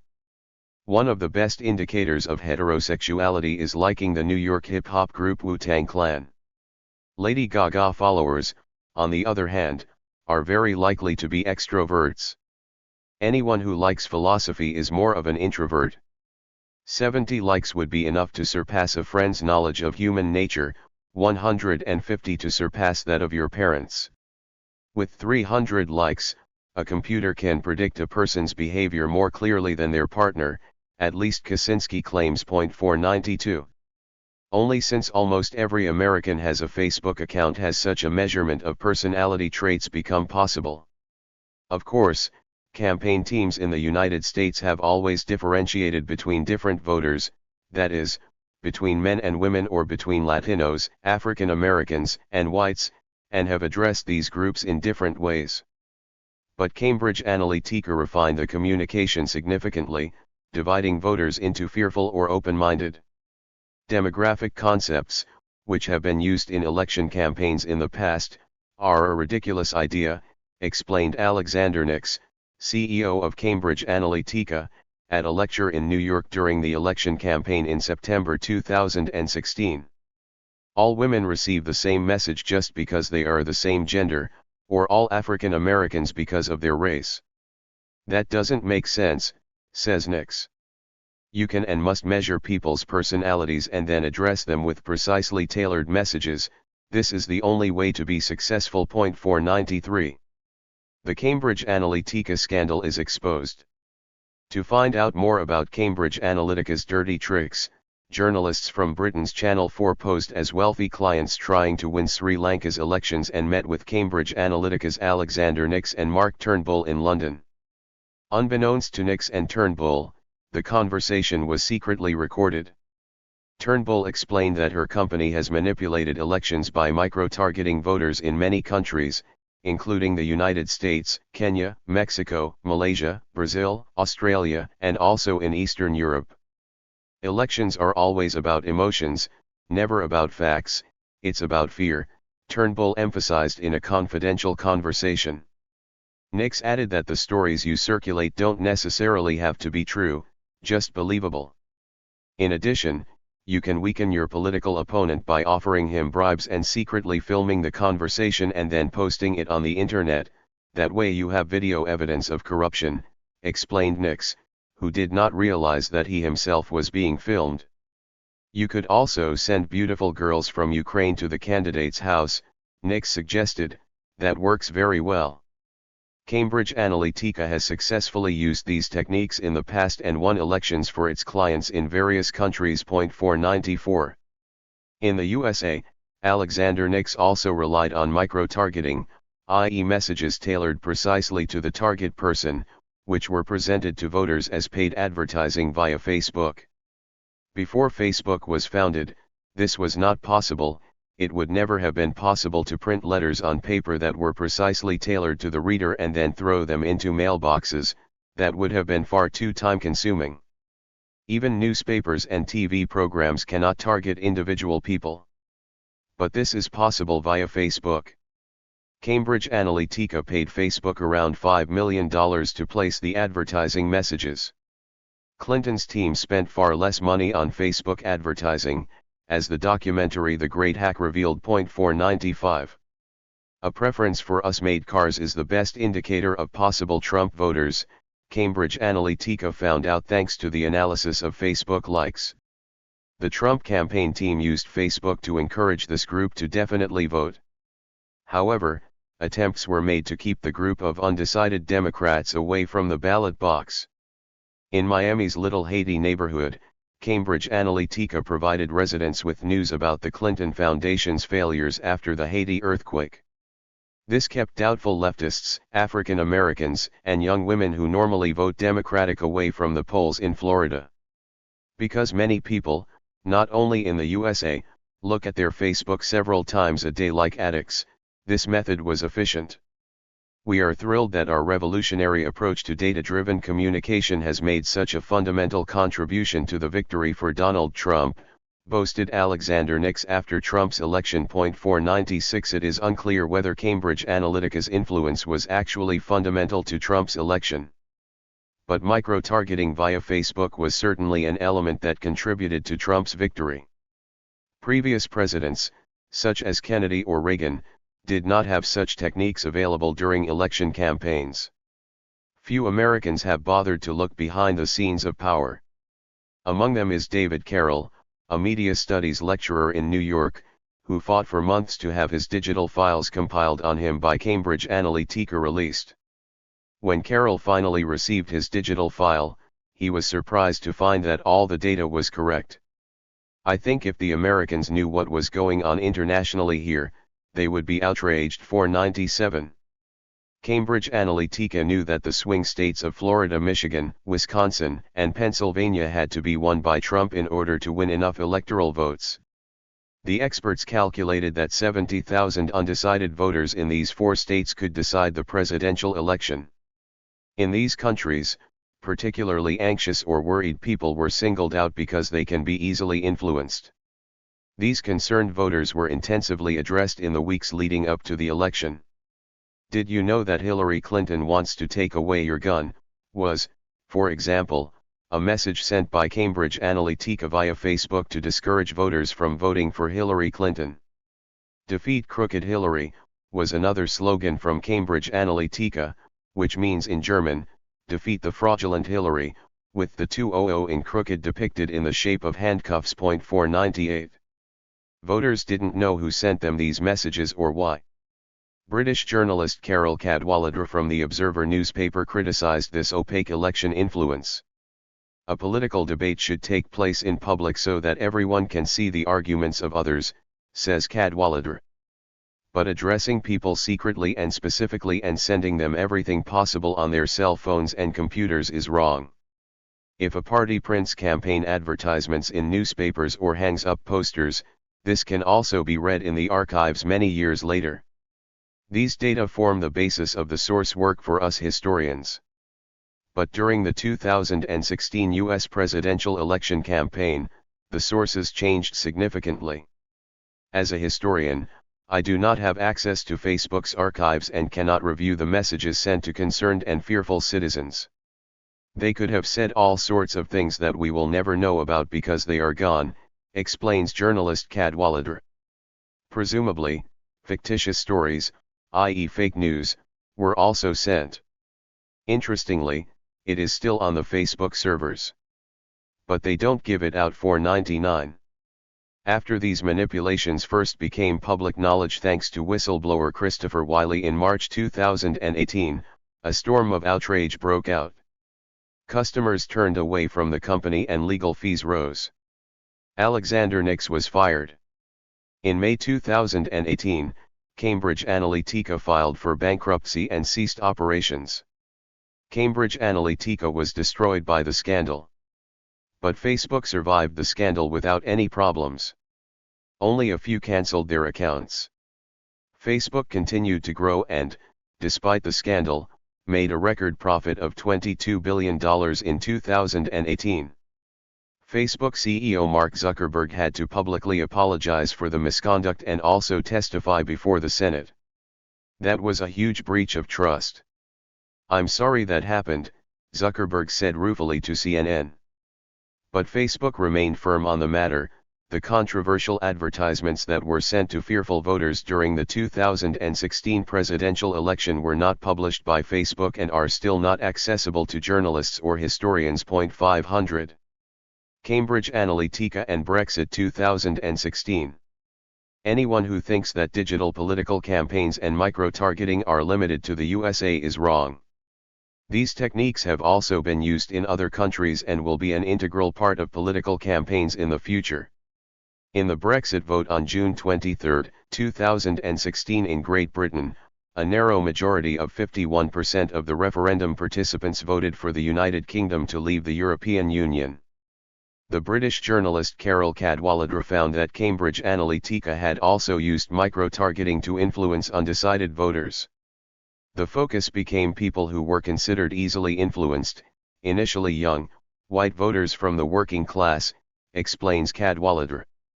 In Great Britain, too, digital files were created with the personality profiles of all voters.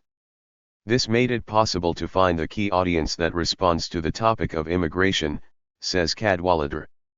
In the days before the Brexit vote, they turned the tap on and these people saw masses of Facebook ads tailored to them. 501. In the military, influencing thoughts and feelings is called psychological warfare, or psychological operations, or PSYOPs for short. The modern peace movement must see through PSYOPs, because almost every war has been built on lies.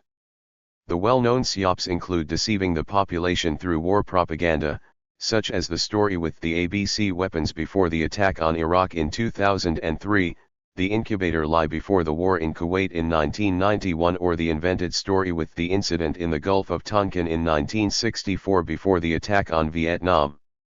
Dropping leaflets over enemy territory is also part of PSYOPs. In my lectures, I show PSYOPs examples and explain how we can ward off psychological warfare by learning to strengthen our mindfulness and view our own thoughts and feelings from a distance.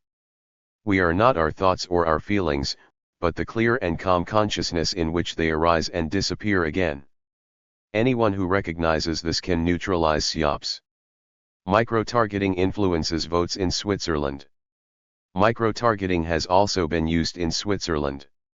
On February 28, 2016, voters had to decide whether a second road tunnel should be built through the Gotthard because the existing tunnel needs to be renovated.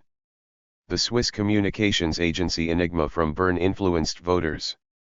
We actually use similar instruments in data analysis, influencing voters, and controlling political campaigns as Cambridge Analytica, confirmed company boss Martin Kunze. We understood that it's about emotions and simple, political messages, says Kunze. If a voter hears a message 8 to 12 times, then he believes it. Over 100 different combinations of image and text messages were created and tailored precisely to the voters. Our goal was for the fashion designer from Zurich District 4, but also the pensioner from Arilo, to receive individual messages on the topic, says Kunze. Micro-targeting via Facebook is efficient. In any case, it would achieve more than plastering the whole of Switzerland from Glarus to Lausanne with the same poster. Kunze has no moral concerns. What's wrong with that? Everyone is on Facebook voluntarily, right? He asks. With a yes vote share of 57%, the Swiss voted for the second tube. 502. Micro-targeting was also used when the Swiss elected a new parliament on October 20, 2019. Every citizen who visited the website of the FDP, CVP, or SVP parties was automatically reported to Facebook as a potential voter and then received advertising from these parties via Facebook.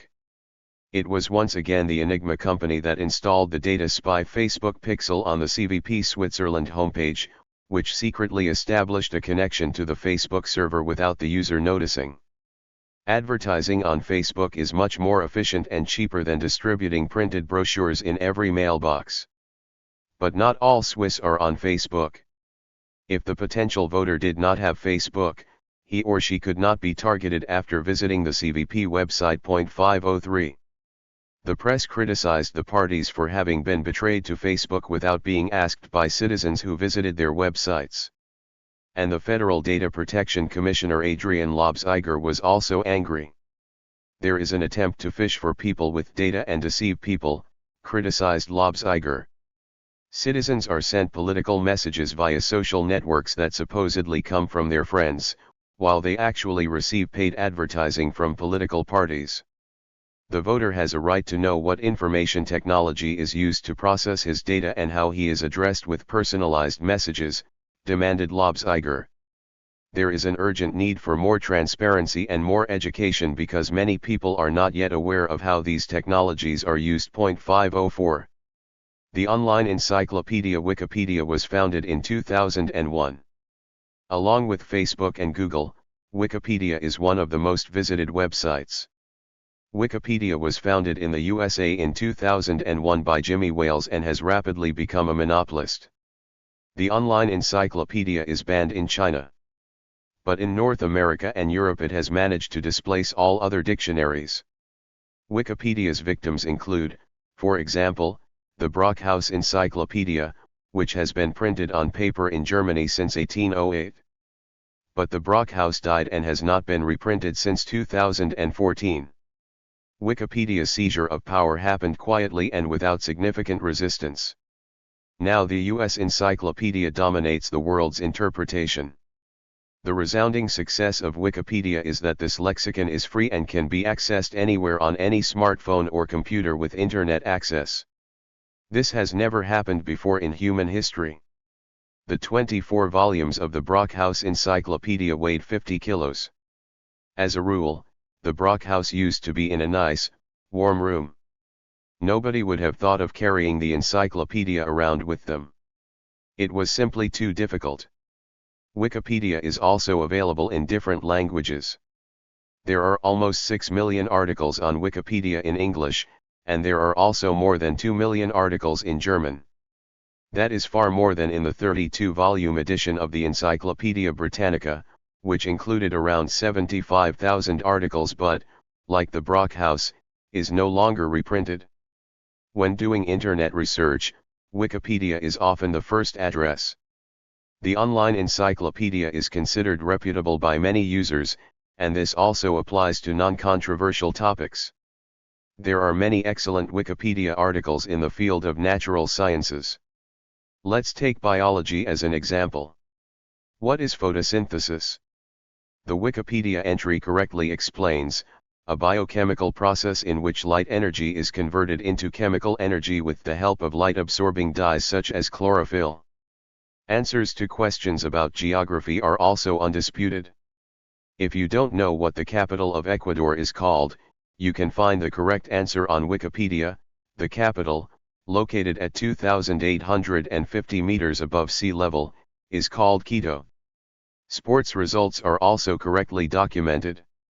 Anyone who has forgotten who won the World Cup in Brazil in 2014 can reliably find the answer on Wikipedia. Germany, who defeated Argentina in the final, became world champions for the 4th time. But when it comes to money, geopolitics, and worldview, Wikipedia is not always objective and reliable. The U.S. journalist Helen Bienicki found that the Wikipedia entry on the illegal U.S. attack on Iraq in 2003 was edited using CIA computers, as was the article on CIA Director William Colby, who had armed the Contras in Nicaragua. FBI computers also processed the Guantanamo entry. And the Wikipedia articles on U.S. President Nixon and U.S. President Reagan were upgraded by CIA computers. According to Bienicki, Wikipedia is therefore rotten to the core. 505 Not only the secret services, but also the PR industry works on the online lexicon every day. Since almost all Wikipedia authors write with aliases, it is usually not possible to determine who changed the entry. This anonymity is now Wikipedia's main problem, which has repeatedly led to abuse. Under inconspicuous pseudonyms, Daimler had the use of forced laborers during fascism erased, as well as the secondment of a temporary manager to the Federal Ministry of Transport when the truck toll contract was being negotiated, explains German journalist Werner Rugmer, who teaches at the University of Cologne. Various actors such as BMW, eBay, Dell, the CIA, and the Vatican manipulated entries. Information about incidents at the Bibli nuclear power plant was defused from an IP address in the RWE group. The CDU and SPD embellished their entries. The FDP chatterbox Christian Lindner had his entry changed 40 times via an IP address in the Dusseldorf state parliament. Of course, none of this would have been possible with the printed Brockhaus .506. It is well known that the Pentagon has hired PR agencies. But we don't know exactly what they do. The US military has vastly expanded its propaganda department. No stone is left unturned to influence public opinion, the THIRD-WORLDISM reported back in 2009. According to Tom Curley, head of the American news agency AP, the Pentagon has 27,000 people who are exclusively responsible for PR and public relations. These handle the flow of information in newspapers, radio, television, and probably also Wikipedia. The military's PR machine cost U.S. taxpayers more than $4 billion in 2009.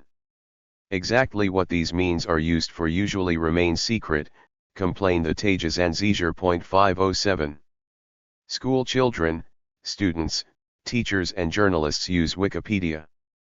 But many people don't realize that influential groups on Wikipedia ensure that the transatlantic perspective dominates on geopolitical issues. For example, the war in Syria is covered under the wrong heading Civil War in Syria since 2011. But it is not a civil war, but a proxy war launched by foreign powers in which the CIA tried to overthrow the Syrian government. The article Terrorist Attacks on September 11, 2001 also shows the transatlantic orientation. Wikipedia completely uncritically reproduces the story spread by US President Bush. The blowing up of WTC-7 is classified as false thinking and is discussed in the separate Wikipedia article September 11 Conspiracy Theories. 508. The fact that Wikipedia classifies US President Bush as a credible source and vehemently defends his narrative about 9/11 is striking. Because Bush presented the fabricated story about the ABC weapons and then attacked Iraq, which was illegal according to the UN prohibition of force. So Wikipedia refers to a war criminal and presents his story as the truth. Why?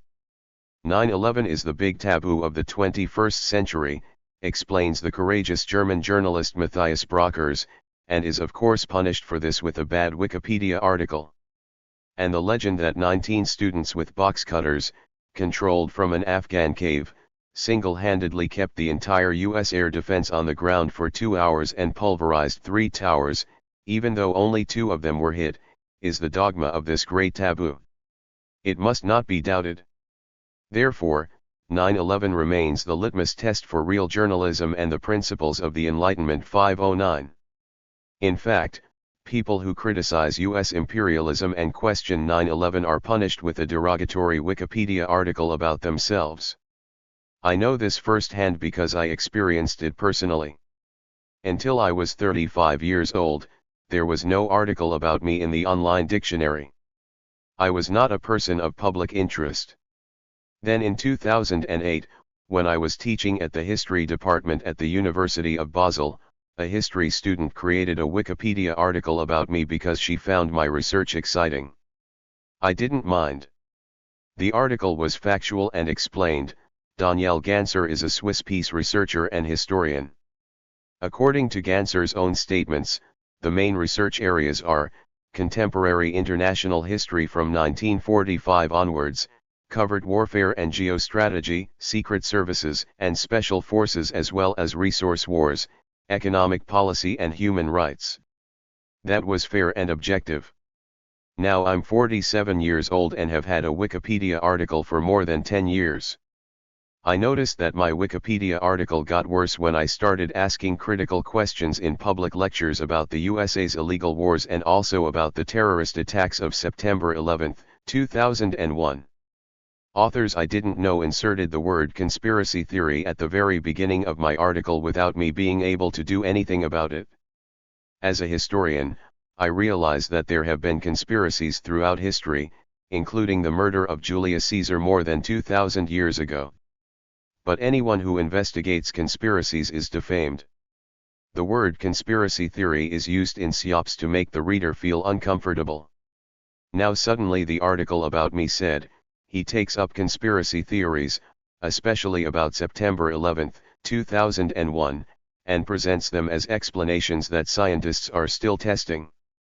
A few months later, this sentence was reformulated as follows: he spreads conspiracy theories on various topics, especially about the terrorist attacks on September 11, 2001. 510.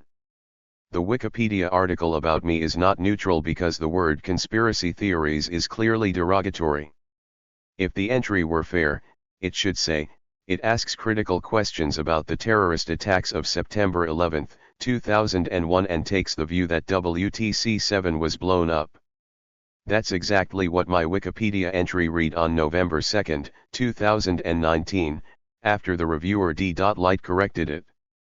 But this fair version only survived for a few minutes and was deleted again on the same day by Jonas Durr, who reinserted the old defamatory formulation. He spreads conspiracy theories on various topics, especially the terrorist attacks on September 11, 2001. Various people from Germany, Austria, and Switzerland, who know and appreciate my books and lectures, have tried to delete this derogatory sentence.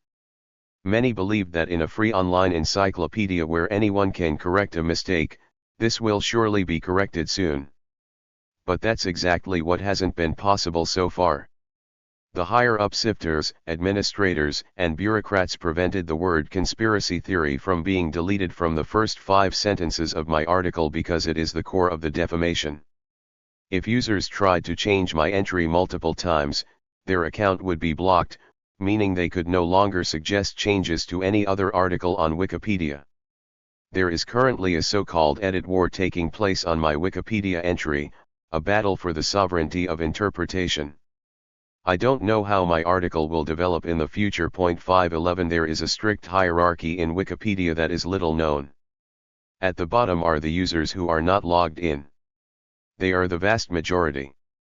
You look at an article for free, but have never written on Wikipedia yourself. One level higher there are the logged-in users. You enjoy the encyclopedia and now and then write an article or correct errors in existing texts. One level higher, the German language Wikipedia has 5,000 sifters who write something at least once a month. The reviewers can approve and undo texts from new authors. One step higher are 140 administrators who write something at least once a month. The administrators are elected for life and monitor the viewers, can make texts invisible and block users. Above the administrators are 4 powerful bureaucrats, who form the top of the German Wikipedia and control the more than 2 million articles. 512. How do you become an administrator or sifter? The art supporter Gottfried Boehmer from the Friends of the Arts Society in Dusseldorf reports the following story. An IT company from Wiesbaden offered him €10,000 a month as additional income if he would write regularly on Wikipedia. The suggestion was that Boehmer would work his way up step by step and use his reputation to eventually acquire administrator rights by election by the Wikipedia community. Boehmer's extremely generous interlocutor finally explained to him that he already had a large network of journalists who write for Wikipedia, and that they would then suggest Boehmer as administrator in due course, reports Ticky's Insight. But Boehmer refused. He didn't want to take part in this obscure game. 513. And now comes the problem, because screeners, administrators, and bureaucrats work under pseudonyms, their real names are unknown to the public. This is amazing. In science, no one can publish an article in a scientific journal without mentioning their real name. Every nonfiction book also prints the author's name on the cover. Because it is always people who write, and every person sees the world differently. Why doesn't this simple rule also apply to Wikipedia? Reform is urgently needed.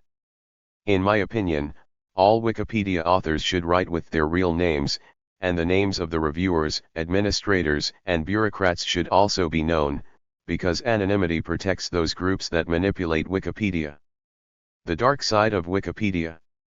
The exciting documentary The Dark Side of Wikipedia by filmmaker Marcus Fiedler shed light on the history of the Wikipedia article about me and has been available to watch for free on YouTube since 2015.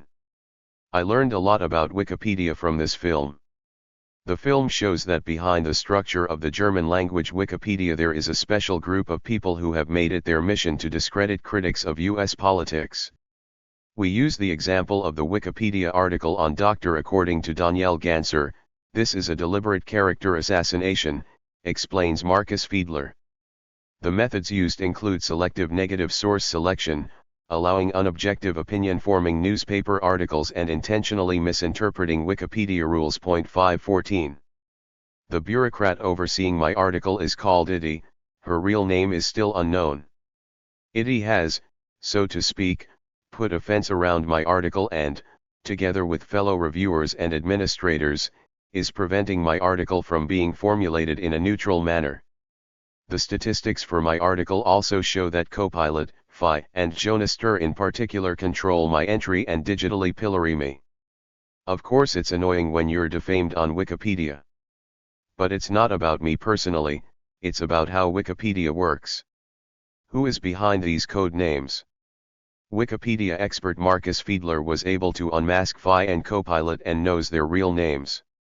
Phi is a Latin and history teacher from Hamburg. Copilot is a piano teacher from near Osnabrück.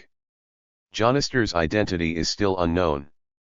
I have never met either the history teacher Phi or the piano teacher Copilot, but I find it wrong that they have defaced my article under the protection of anonymity.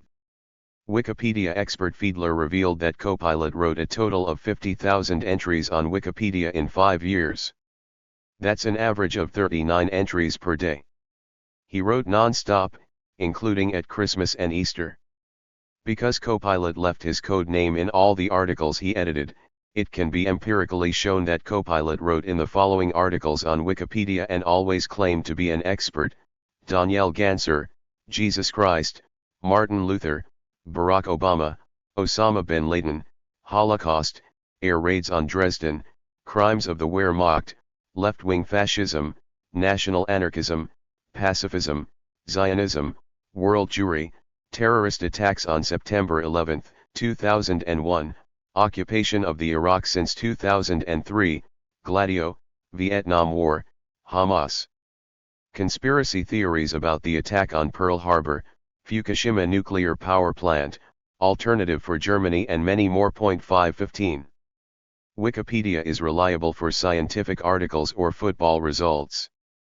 But when it comes to money, geopolitics, and worldview, that is not the case. Numerous empirical evidence has been presented that Wikipedia not only lacks the necessary objectivity, but that interested editors use the digital encyclopedia as a fighting tool to discredit political opponents through supposedly factual statements, explains Herman Ploppa, who has published on the subject of transatlantic networks. Immunity through anonymity comes to their aid. No Wikipedia editor or hierarch has to allow himself to be verified and criticized by giving his real name, says Ploppa, explaining the core problem of the free encyclopedia. Because the legal entity of the Wikimedia Foundation is located in the USA, legal action against unbalanced or defamatory Wikipedia articles is almost impossible for normal citizens. 516. 15. The battle for Eurasia. In geostrategy, Eurasia is the name given to the huge contiguous landmass of the two continents of Europe and Asia with more than 4 billion inhabitants. The USA, with only 330 million inhabitants, is separated from Eurasia by the Atlantic and Pacific Oceans. Since the first U.S. soldiers landed on the shores of Eurasia during World War I, the U.S. empire has repeatedly intervened with wars in Eurasia. But the powerful Eurasian states of China and Russia are resisting U.S. dominance. It is no secret in Washington that these two countries reject U.S. global dominance and do not allow U.S. military bases on their soil. China in particular is striving to expand its global influence with the new Silk Road. Some observers believe that China will replace the United States as a global empire in the 21st century. But only the future will show whether this is true. Divide and conquer. Modern imperialism began in 1500 with the conquests of the Spanish and Portuguese, followed by the imperialism of the British, French, Dutch and Belgians. As a belated nation, the German imperialists only acquired Namibia, the first German colony in Africa, in 1884. Since the beginning of cross-continental political relations about 500 years ago, Eurasia has always been the center of power in the world, explains U.S. geostrategist Zbigniew Brzezinski correctly. It was only after the First and Second World Wars that a non-Eurasian state, the USA, became the preeminent world power par excellence for the first time in history. According to Brzezinski, the US's global supremacy in the future will depend on how the empire can cope with the complex power relations on the Eurasian continent, and whether it can prevent the emergence of a dominant, opposing power there. 517. The USA can never occupy all of Eurasia with soldiers, the area is far too large and the US soldiers would always be outnumbered. Therefore, over the past 100 years, the USA has always relied on the divide and rule strategy in Eurasia, which was already used by the British to secure their empire. The USA has repeatedly strengthened what divides and weakened what unites in a country or region. Following the principle of the enemy of my enemy is my friend, the United States armed various groups, thereby dividing Eurasia into subgroups that had different interests and fought each other, thereby becoming weaker. The divide and conquer strategy caused the divided countries or groups to fight against each other instead of uniting against the US empire. In Afghanistan, for example, in 1979 the USA armed the opponents of the Soviet Union, the Mujahideen, and involved both in a long war. U.S. geostrategist Zbigniew Brzezinski served as U.S. President Jimmy Carter's national security advisor at the time and remembers the war in the Hindu Kush. According to the official version of history, CIA aid to the Mujahideen began in 1980, after the Soviet Union invaded Afghanistan on December 24, 1979, explains Brzezinski. But the truth, closely guarded to this day, is completely different. As early as July 3, 1979, President Carter signed a secret order to support the Mujahideen. That same day I wrote to the president telling the president that this would provoke a Soviet invasion. The French newspaper Observateur then asked, "Do you regret supporting Islamist terrorists?" It was a good question because many people believe the United States would never arm terrorists. But Brzezinski praised the principle of divide and conquer and replied, "That was an excellent idea. What is more important for the history of the world? The Taliban or the collapse of the Soviet Empire? Some scared Muslims or the liberation of Central Europe and the end of the Cold War?" 518. It is important to understand that there was no reason for the United States to go to war in Afghanistan in 1979. The country was far away and not a threat to the United States. The operation's sole aim was to weaken Russia, which the empire succeeded in doing. This proxy war, which only ended in 1988, took a heavy toll. Around 1 million people died in Afghanistan, including 15,000 Russians. There was no real friendship between the CIA and the Mujahideen, these frightened Muslims, as Brzezinski called them. They were only brothers in arms for a time. After the defeat of the Soviet Union, the empire switched fronts again and landed its own troops in Afghanistan in 2001, fighting the men that Washington had rearmed 20 years earlier. Anyone who takes the issue of division seriously will recognize it everywhere. In Germany, the left and the AfD are fighting against each other instead of working together for the withdrawal of US soldiers from Germany. In Turkey, the Turks and the Kurds are arguing instead of working together to demand the closure of US military bases in Turkey. In Serbia, the United States separated the province of Kosovo and established the US military base Camp Bon Steel after arming the paramilitary Muslim KLA and supporting them in their fight against the Christian Orthodox Serbs. The Muslims in Kosovo were just a means to implement the divide and rule strategy in Serbia. Just like in Nicaragua, where the US armed the Contras to overthrow the Sandinistas, but failed. The USA also pursued the same strategy with Iraq and Iran. First, the CIA brought Saddam Hussein to power in Iraq in 1979, after which he attacked Iran a year later and embroiled it in a long-running war. At that time, the USA stood on the side of dictator Hussein. But they also secretly supplied weapons to Iran, which was exposed during the Iran-Contra affair. The war weakened both countries, as U.S. geostrategist George Friedman from the think tank Stratfor explained in a lecture in Chicago in 2015. The USA, as an empire, cannot continually intervene in Eurasia, said Friedman. I recommend a technique used by President Ronald Reagan against Iran and Iraq.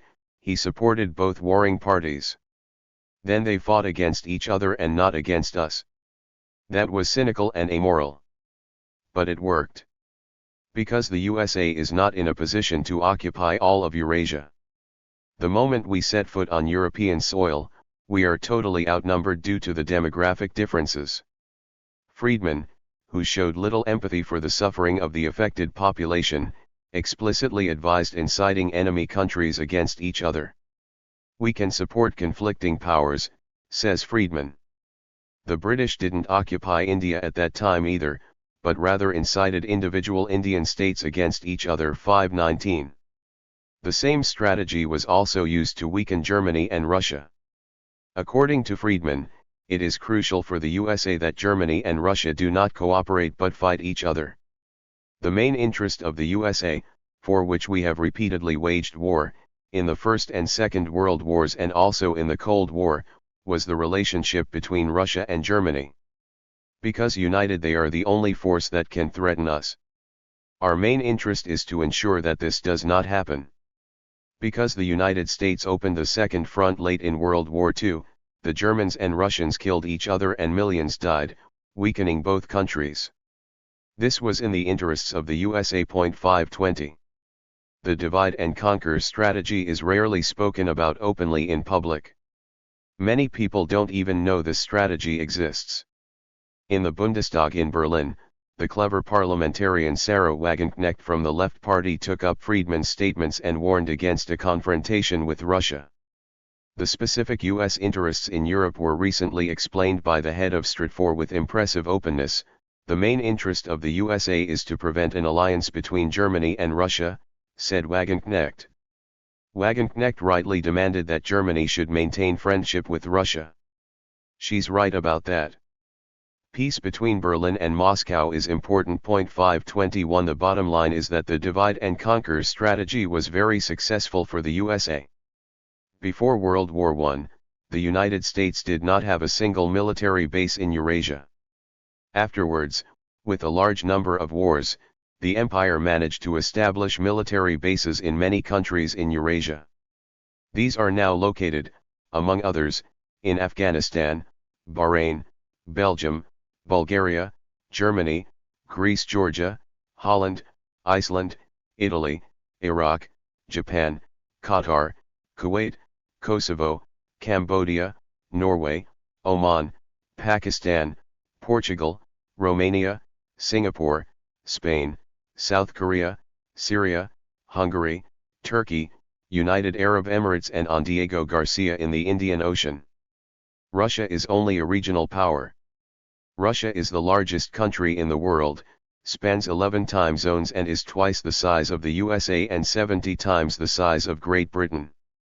But Russia is not an empire, but just a regional power, as US President Barack Obama once correctly said. While the USA has 11 aircraft carriers and thus dominates the world's oceans, Russia only has one aircraft carrier, the Admiral Kuznetsov. This Russian aircraft carrier had its only combat mission to date in the Syrian war in 2016. Russia is a land power. Moscow lacks an ice-free port with direct access to the world's oceans. The ports in the Arctic Ocean are frozen over for several months every year. Even the Russian Pacific port of Vladivostok is blocked by ice for around 4 months a year. The port of Sevastopol in Crimea in the Black Sea flows into the Mediterranean, which is controlled by NATO. 522. In the German-speaking media, the image of the evil Russian who is armed to the teeth and dangerous is repeatedly used. But this is US propaganda to divide Eurasia and especially Germany and Russia.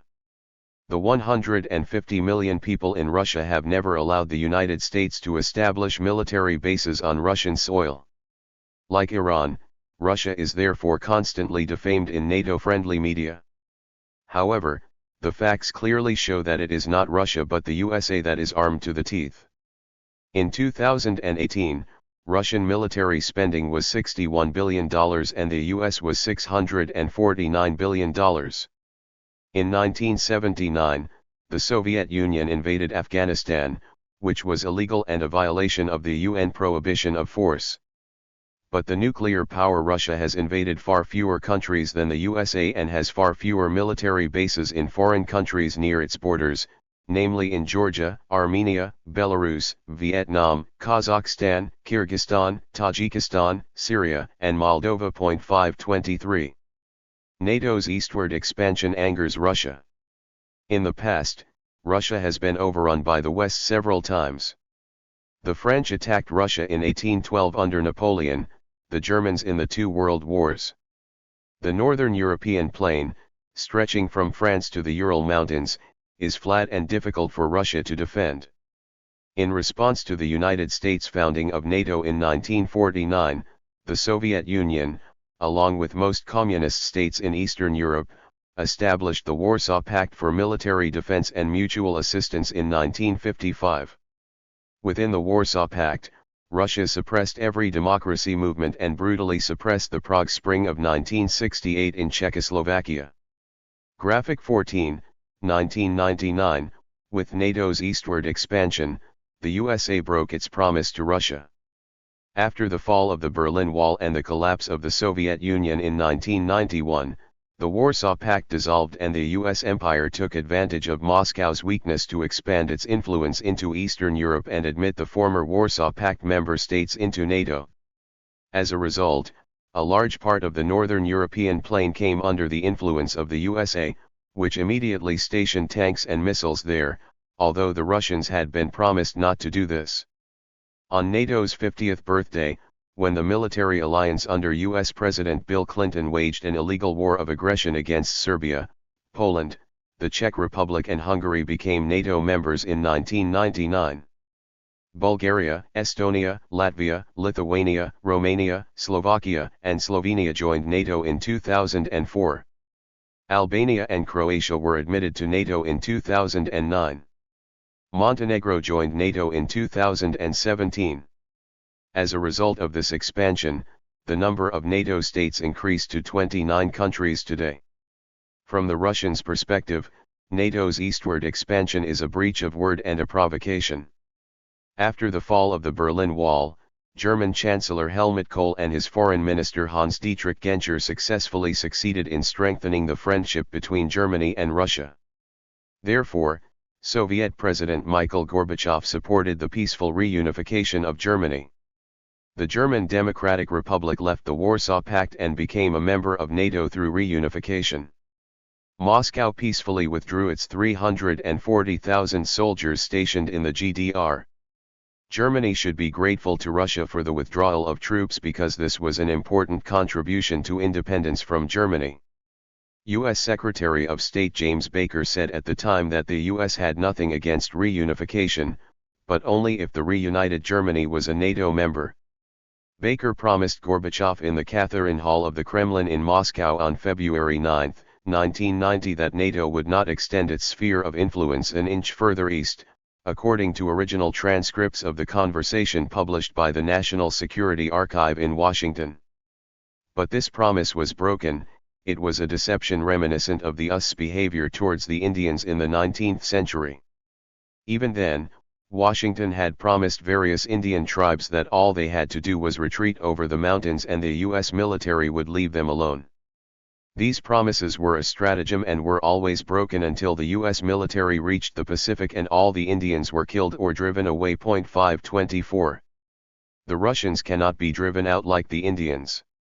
NATO's eastward expansion angered the Russians. The USA, Germany, and other Western countries had promised that NATO would not move an inch to the east, Gorbachev criticized in 2009 when Albania and Croatia joined NATO. This breach of word meant that the Russians no longer trusted Western promises. Russian President Vladimir Putin also declared on March 18, 2014 during the crisis in Ukraine, "Our colleagues in the West have repeatedly lied to us, made decisions behind our backs, presented us with a fait accompli," said Putin. This was the case with NATO's eastward expansion and the expansion of military facilities on our borders. 525. U.S. defense companies benefited from NATO's eastward expansion because they were able to equip the new NATO members with weapons, explains U.S. Colonel Lawrence Wilkerson, who fought as a helicopter pilot in Vietnam. Why did Bill Clinton go through with NATO's eastward expansion even though George Bush Sr. and his Secretary of State James Baker had promised Gorbachev and Yeltsin that NATO would not expand an inch eastward? Asked Wilkerson. Was this in the interests of U.S. defense companies such as Lockheed Martin, Raytheon, Boeing, and others to gain new markets for their products? Of course it was. It's always about power and money. The USA sells far more weapons than Russia or any other country in the world. We are the dealers of death, says Wilkerson self-critically. 526. Russia is part of Europe up to the Urals. With NATO's eastward expansion, the USA succeeded in dividing Europe and angering Russia. Europe is America's indispensable geopolitical bridgehead on the Eurasian continent, explained U.S. geostrategist Zbigniew Brzezinski. Europe is the natural ally of the USA because it is the original home of the vast majority of Americans, says Brzezinski. The Old World is of enormous geostrategic interest for the USA because without NATO it would not be possible for the USA to maintain military bases on the borders of Russia. 527. The U.S. coup in Ukraine in 2014. In order to inflame tensions between NATO and Russia, U.S. President George Bush Jr. decided at the NATO summit in the Romanian capital Bucharest in April 2008 to admit Ukraine and Georgia into NATO. Russia was angry. As early as August 2008, Georgia, encouraged by the USA, attacked the breakaway South Ossetia. Russia intervened and won the war in just 5 days. Swiss diplomat Heidi Tagliavini, who investigated the outbreak of war on behalf of the European Union, concluded that Georgian President Mikhail Saakashvili started the Georgian War on the night of August 7 to 8. Georgia was the aggressor, supported in the background by the USA, which had sent military advisors to Georgia. 528. In Ukraine, which borders directly on Russia, the U.S. empire has also stoked tensions according to the divide and rule strategy and overthrew the government in a secret coup in 2014. President Vladimir Putin then occupied the east of Ukraine and secured the Crimean Peninsula, which separated from Ukraine after a referendum and is now part of Russia. This time the European Union did not set up a commission of inquiry to closely investigate the coup. ARD, ZDF, Spiegel, Bild, and Süddeutsche Zeitung were content with accusations against Russia. This obscured the role of the U.S. empire in triggering the war in Ukraine through the coup. Imagine the outrage in Washington if China forged a powerful military alliance and tried to win Canada and Mexico over to it, said U.S. political scientist John Mearsheimer, who teaches at the University of Chicago. Mearsheimer correctly recognized that U.S. President Barack Obama and not Russian President Vladimir Putin had started the conflict in Ukraine. 529. The coup in Ukraine was triggered by snipers who shot both demonstrators and police in Kiev on February 20, 2014, plunging the country into chaos. President Viktor Yanukovych and Prime Minister Nikolai Azarov were forced to resign. The U.S. installed Arseniy Yatsenyuk as the new prime minister and Petro Poroshenko as the new president. It was a Western-sponsored coup, there's little doubt about it, explained well-informed former CIA officer Ray McGovern. At the U.S. State Department, Victoria Nuland pulled the strings, together with Jeffrey Pyatt, the U.S. ambassador to Ukraine. The telephone conversations between Nuland and Ambassador Pyatt, in which they discussed the composition of the new government before the coup, were intercepted and caused a stir because Nuland had insulted the European Union with the expression "fuck the EU." 530. The deposed politicians in Ukraine understood that the U.S. empire was responsible for the coup in Kiev. The Americans clearly pushed the confrontational development, explained the ousted Prime Minister Nikolai Azarov. The leaders of the demonstration on the Maidan went in and out of the U.S. Embassy and were commanded from there. However, it was never really about Ukraine, explains Azarov, but rather about the fight for Eurasia. Ukraine was just the wedge in the American strategic operation to prevent a Eurasian economic area from Western Europe to Vladivostok, says Azarov, explaining the principle of divide and rule. 531. The U.S. bombed Syria in 2014.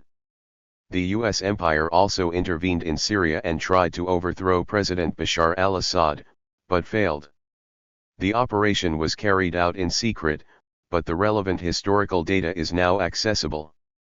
State Department cables leaked through WikiLeaks show that the Bush administration was attempting to destabilize Syria and that these efforts extended into the Obama administration, revealed U.S. journalist Seymour Hersh.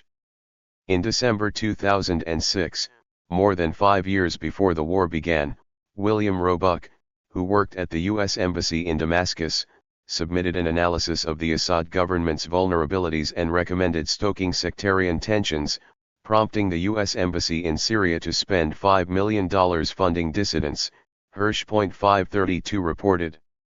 The attack on Syria was no secret among well-informed circles in Washington. U.S. General Wesley Clark, who as Supreme Allied Commander Europe commanded NATO forces in the illegal U.S. attack on Serbia in 1999, confirmed that the U.S. wanted to overthrow President Bashar al-Assad. Deputy Defense Secretary Paul Wolfowitz told him this in the Pentagon in 1991, shortly after the Soviet Union collapsed. What we learned from the Gulf War is that we can deploy our military in this region, the Middle East, and the Soviets won't stop us, Wolfowitz said at the time. We now have about 5 or 10 years to clear out these old Soviet regimes, Syria, Iran, and Iraq, before the next great superpower comes along and challenges us. 533. The British also wanted the overthrow of President Assad, as former French Foreign Minister Roland Dumas revealed to the French television channel LCP.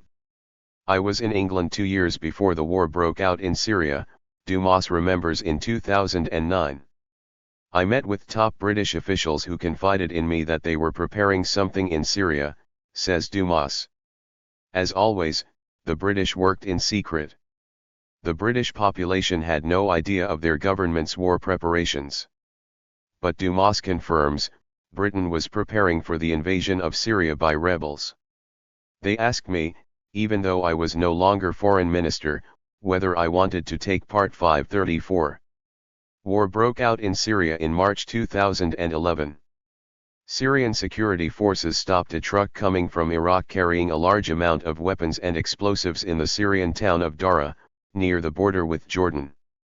The Syrian government news agency said the weapons were intended to trigger actions in Syria that endanger Syria's internal security and to spread insurgency and chaos.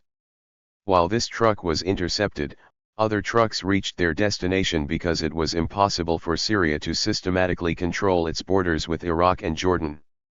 A Facebook page called on the Syrian people to revolt against President Assad and demand an end to corruption and oppression. The state reacted to the demonstrations with water cannons and tear gas, and the first deaths occurred. Soon after, Syria descended into chaos. 535 U.S. President Barack Obama, who was wrongly awarded the Nobel Peace Prize, was directly involved in the illegal attack on Syria. The divide and conquer strategy was used again. The CIA trained and armed President Assad's opponents, even though the UN ban on the use of force strictly prohibits arming militant groups in foreign countries. We know they sent the CIA in to overthrow Assad, revealed U.S. economist Jeffrey Sachs, who teaches at Columbia University. The CIA Operation Timber Sycamore was authorized by Obama but never discussed with the U.S. public. It's all happening in secret. The bloody battles between the Syrian government and the rebels claimed a high toll in blood. We fought a proxy war in Syria. 500,000 deaths in 7 years. We have to get out of Syria, demanded the economist Sachs in 2018.536. It is against international law to support rebels in another country who want to overthrow the government. In the Nicaragua ruling, the International Court of Justice recognized that arming and training paramilitary forces constitutes a violation of the UN prohibition of force, the German Bundestag's research service correctly explained. This is also the case with the arming and training of the Syrian rebel groups by the USA since 2012. 537. The war on Syria was one of the most expensive covert operations in CIA history, revealed the New York Times. The CIA invested more than $1 billion in Operation Timber Sycamore, one of the CIA's most expensive programs to arm and train rebels since arming the Mujahideen in Afghanistan in the 1980s. The US empire relied on the well-known divide and rule tactic and also armed Muslim terrorists to overthrow Assad. AQ is on our side in Syria, Jake Sullivan, U.S. Secretary of State Hillary Clinton's foreign policy advisor, wrote to his boss in an email on February 12, 2012. The U.S. population knew nothing about it. In public, U.S. President Obama hypocritically emphasized that he was fighting terrorism, while at the same time the CIA was secretly arming terrorists. 538. Because the CIA armed gangs in Syria were only moderately successful, Obama began bombing Syria on September 23, 2014, again violating the UN ban on the use of force. Obama said the use of force was necessary to combat terrorism and called for the overthrow of Syrian President Assad. But Russia and Iran rushed to Syria's aid. On President Putin's orders, the Russian Air Force bombed CIA-backed rebels in Syria beginning September 30, 2015, also killing civilians. The Russian Air Force and the Syrian army were successful and forced the rebels to retreat. Under President Donald Trump, the U.S. withdrew most of its soldiers from Syria in 2019 after the U.S. failed to overthrow Assad. The world did a lot of things wrong in Syria, said Günter Meyer, head of the Center for Research on the Arab World at the University of Mainz. But we also have to say who did what wrong, and here the main responsibility lies with the USA. 539. The humiliation of China in the Opium War of 1839. Not Russia, but China is the biggest challenger to the US empire in the 21st century. China also does not allow US military bases on its territory. With 1.4 billion people, China is the country with the largest population in the world. In its more than 4,000-year history, China has always been a land power and not a seafaring nation. In the 15th century, Chinese under-admiral Zheng He sailed with the so-called treasure fleet to Vietnam, India, Sri Lanka and along the east coast of Africa to Mozambique and brought giraffes to China. But the Chinese emperor did not, like the Europeans, seek to sail across the world's oceans to conquer foreign lands. The Chinese believed that their culture and economy was superior to all others, which was true for a while. China was far superior to the rest of the world in the late imperial period, i.e. from around the 11th to 12th centuries, says sinologist Kai Vogelsang from the University of Hamburg. China had cities with millions of inhabitants at a time when the largest cities in Europe had 20,000 to 30,000 inhabitants. China knew about printing centuries before Europe and had paper money when it was still far from being talked about in Europe. China knew the compass and had the gunpowder. 540. Convinced of its own superiority, China sealed itself off from the barbarians and sank into self-imposed isolation behind the famous Great Wall, which was more than 7,000 kilometers long. The treasure fleet was destroyed and the Chinese emperor banned any further expedition. China has never been particularly interested in conquering, occupying, and colonizing foreign states, explains sinologist Roderich Tuck from the University of Munich. It did not occur to China to conquer South America, North America, or Africa, which is why the European colonial powers did not encounter any Chinese there on their conquests. 541. The Emperor of China also did not want trade with the West. He was not interested in the barbarians and their inferior products. Only through the port of Canton near Hong Kong did China allow limited trade with the British, who mainly exported Chinese tea and Chinese silk to Great Britain. Conversely, the British had few goods that they could sell in China, apart from opium, which the British imported to China from India. Opium quickly spread through Chinese society and weakened the country, which was entirely in the interests of the British. It was a very sophisticated crime, says sinologist Kai Vogelsang. That was drug trafficking.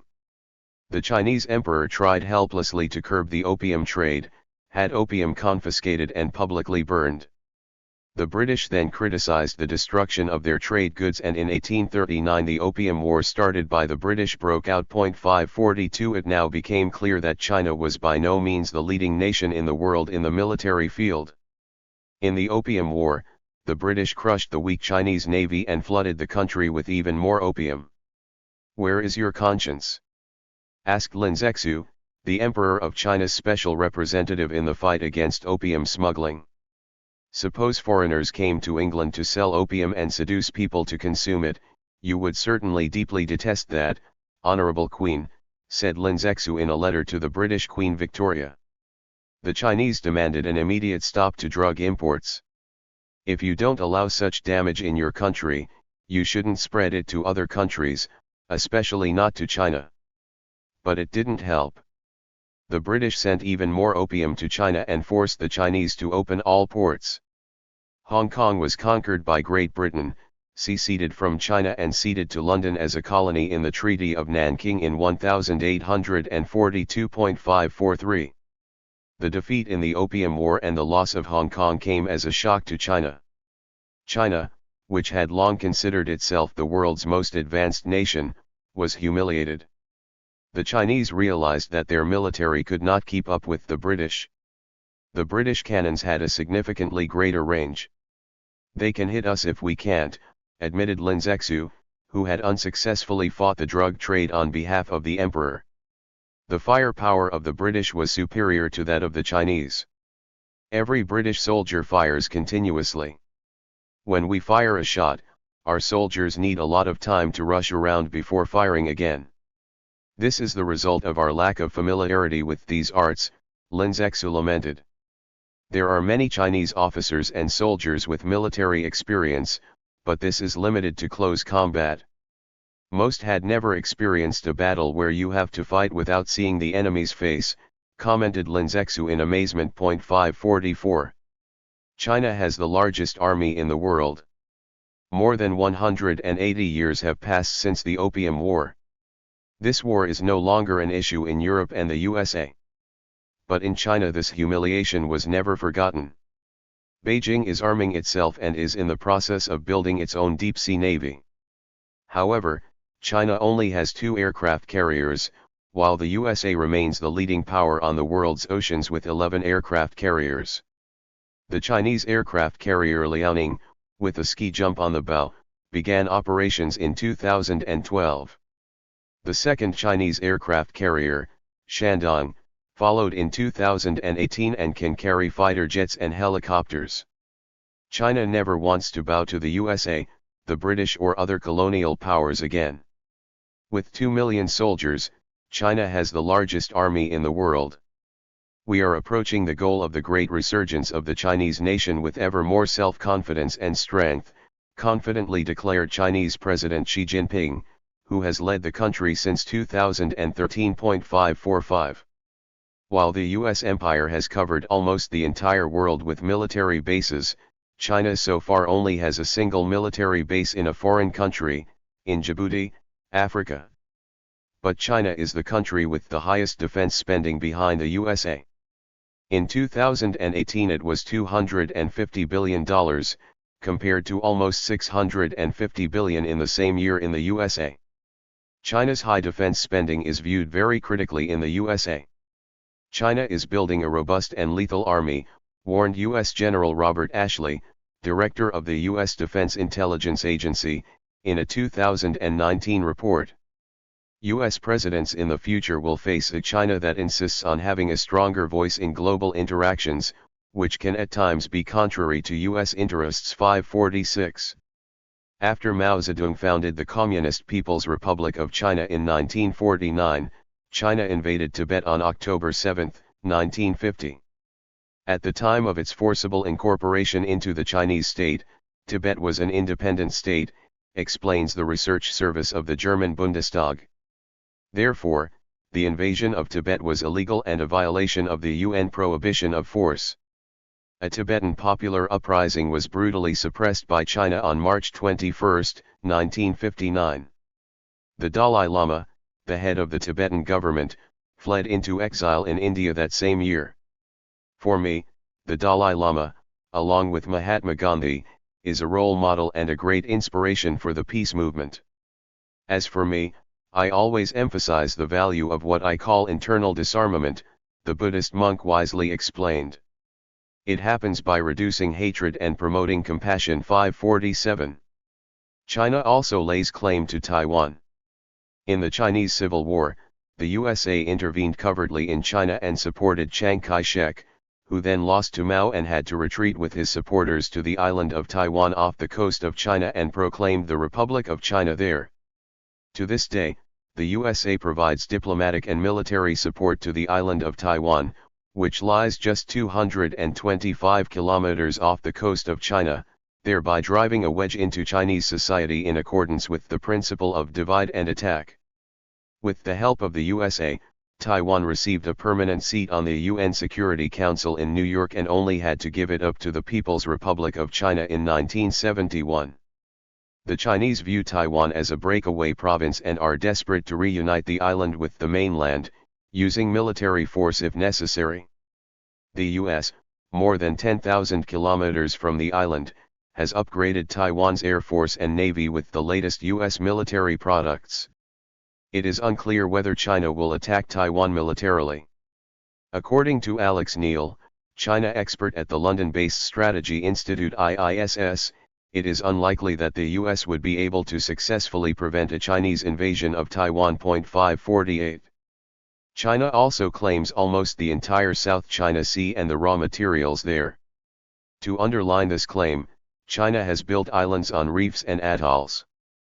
But Malaysia, Taiwan, Vietnam, and the Philippines are also asserting their territorial claims in the South China Sea, supported by the US Navy. Beijing describes the islands in the South China Sea as an inalienable part of Chinese territory.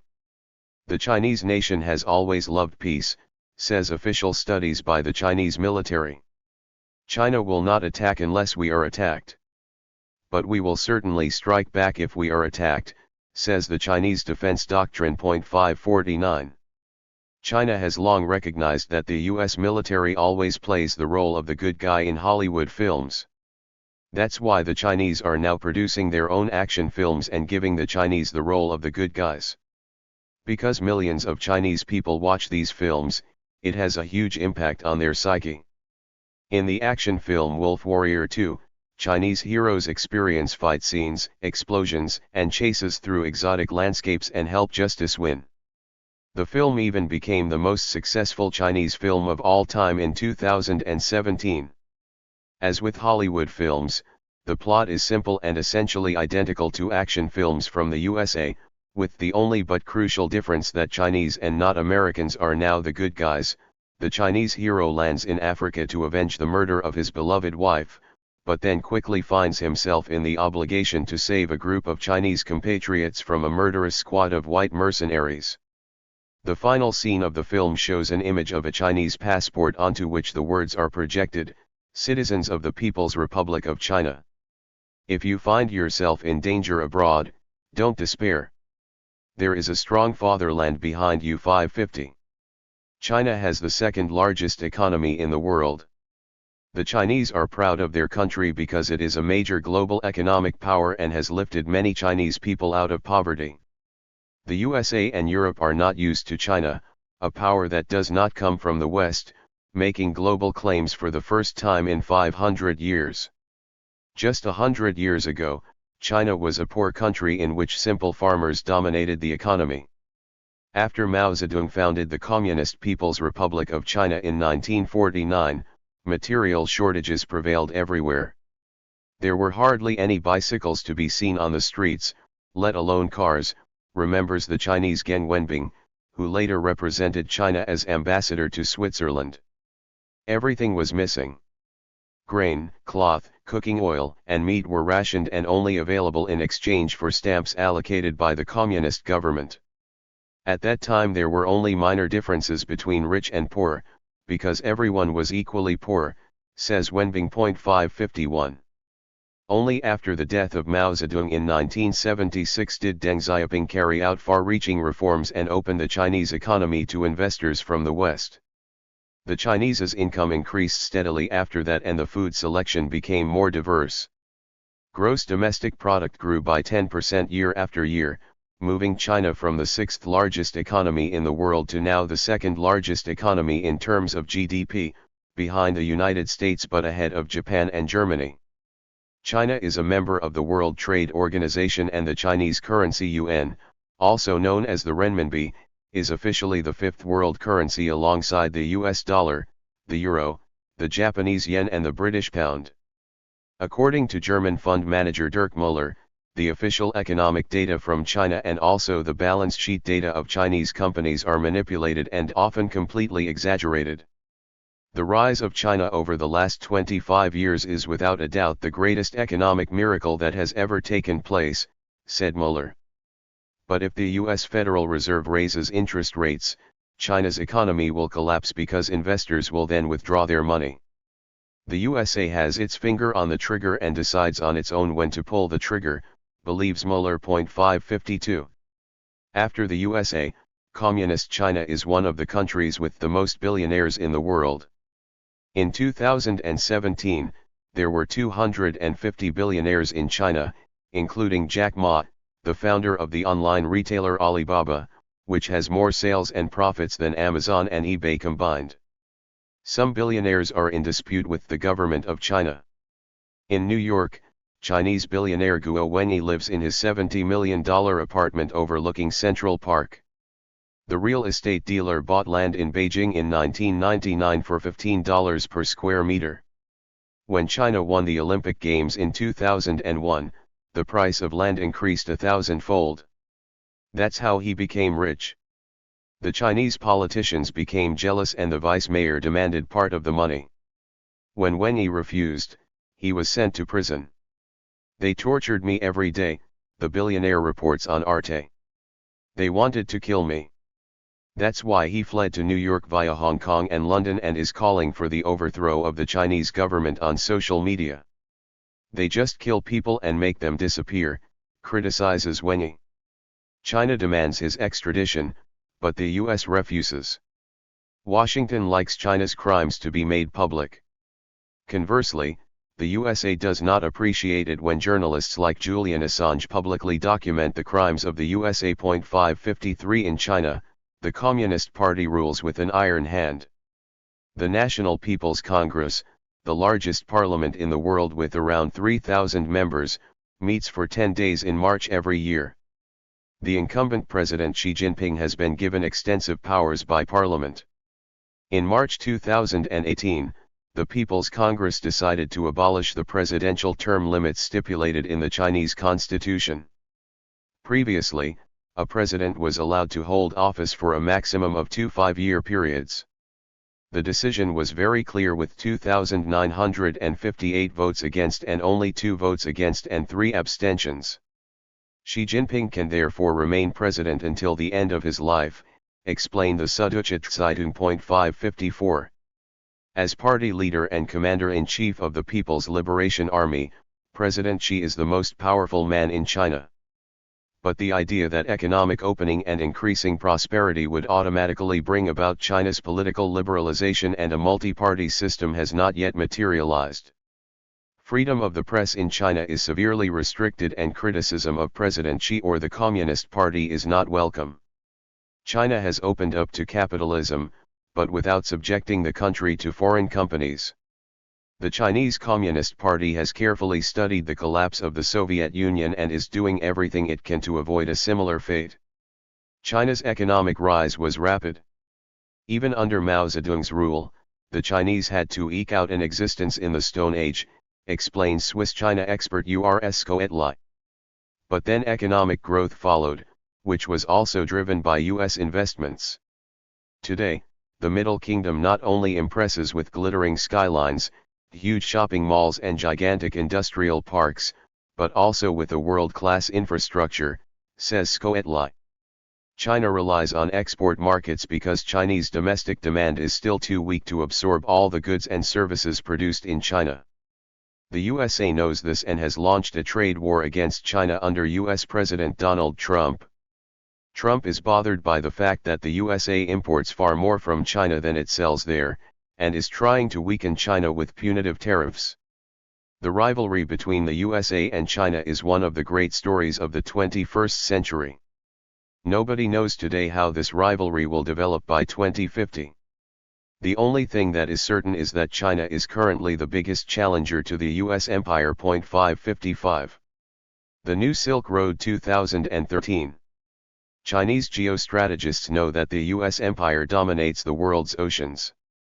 Therefore, they are strengthening the Chinese fleet and investing heavily in infrastructure on the land mass of Eurasia. China's President Xi Jinping announced the mega-project New Silk Road, also known as the Belt and Road Initiative, in 2013. China has finally left the long period of self-imposed isolation behind it. As part of the New Silk Road, a network of railway lines, highways, deep-sea ports and airports is currently being built in Eurasia, enabling increasingly stable and faster trade connections. China is trying to shape the international order in Eurasia according to Beijing's guidelines and to push back the influence of the USA. This can also result in many advantages for Europe. But the mistrust is great.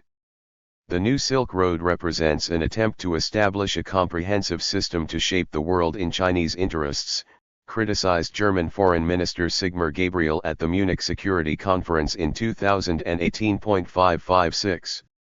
To gain access to the Indian Ocean and bypass the US Navy-controlled Malacca Strait, China is building a deep-sea port in the city of Kyaukphyu as part of Myanmar's New Silk Road, which will be linked to China via oil and gas pipelines and railway lines.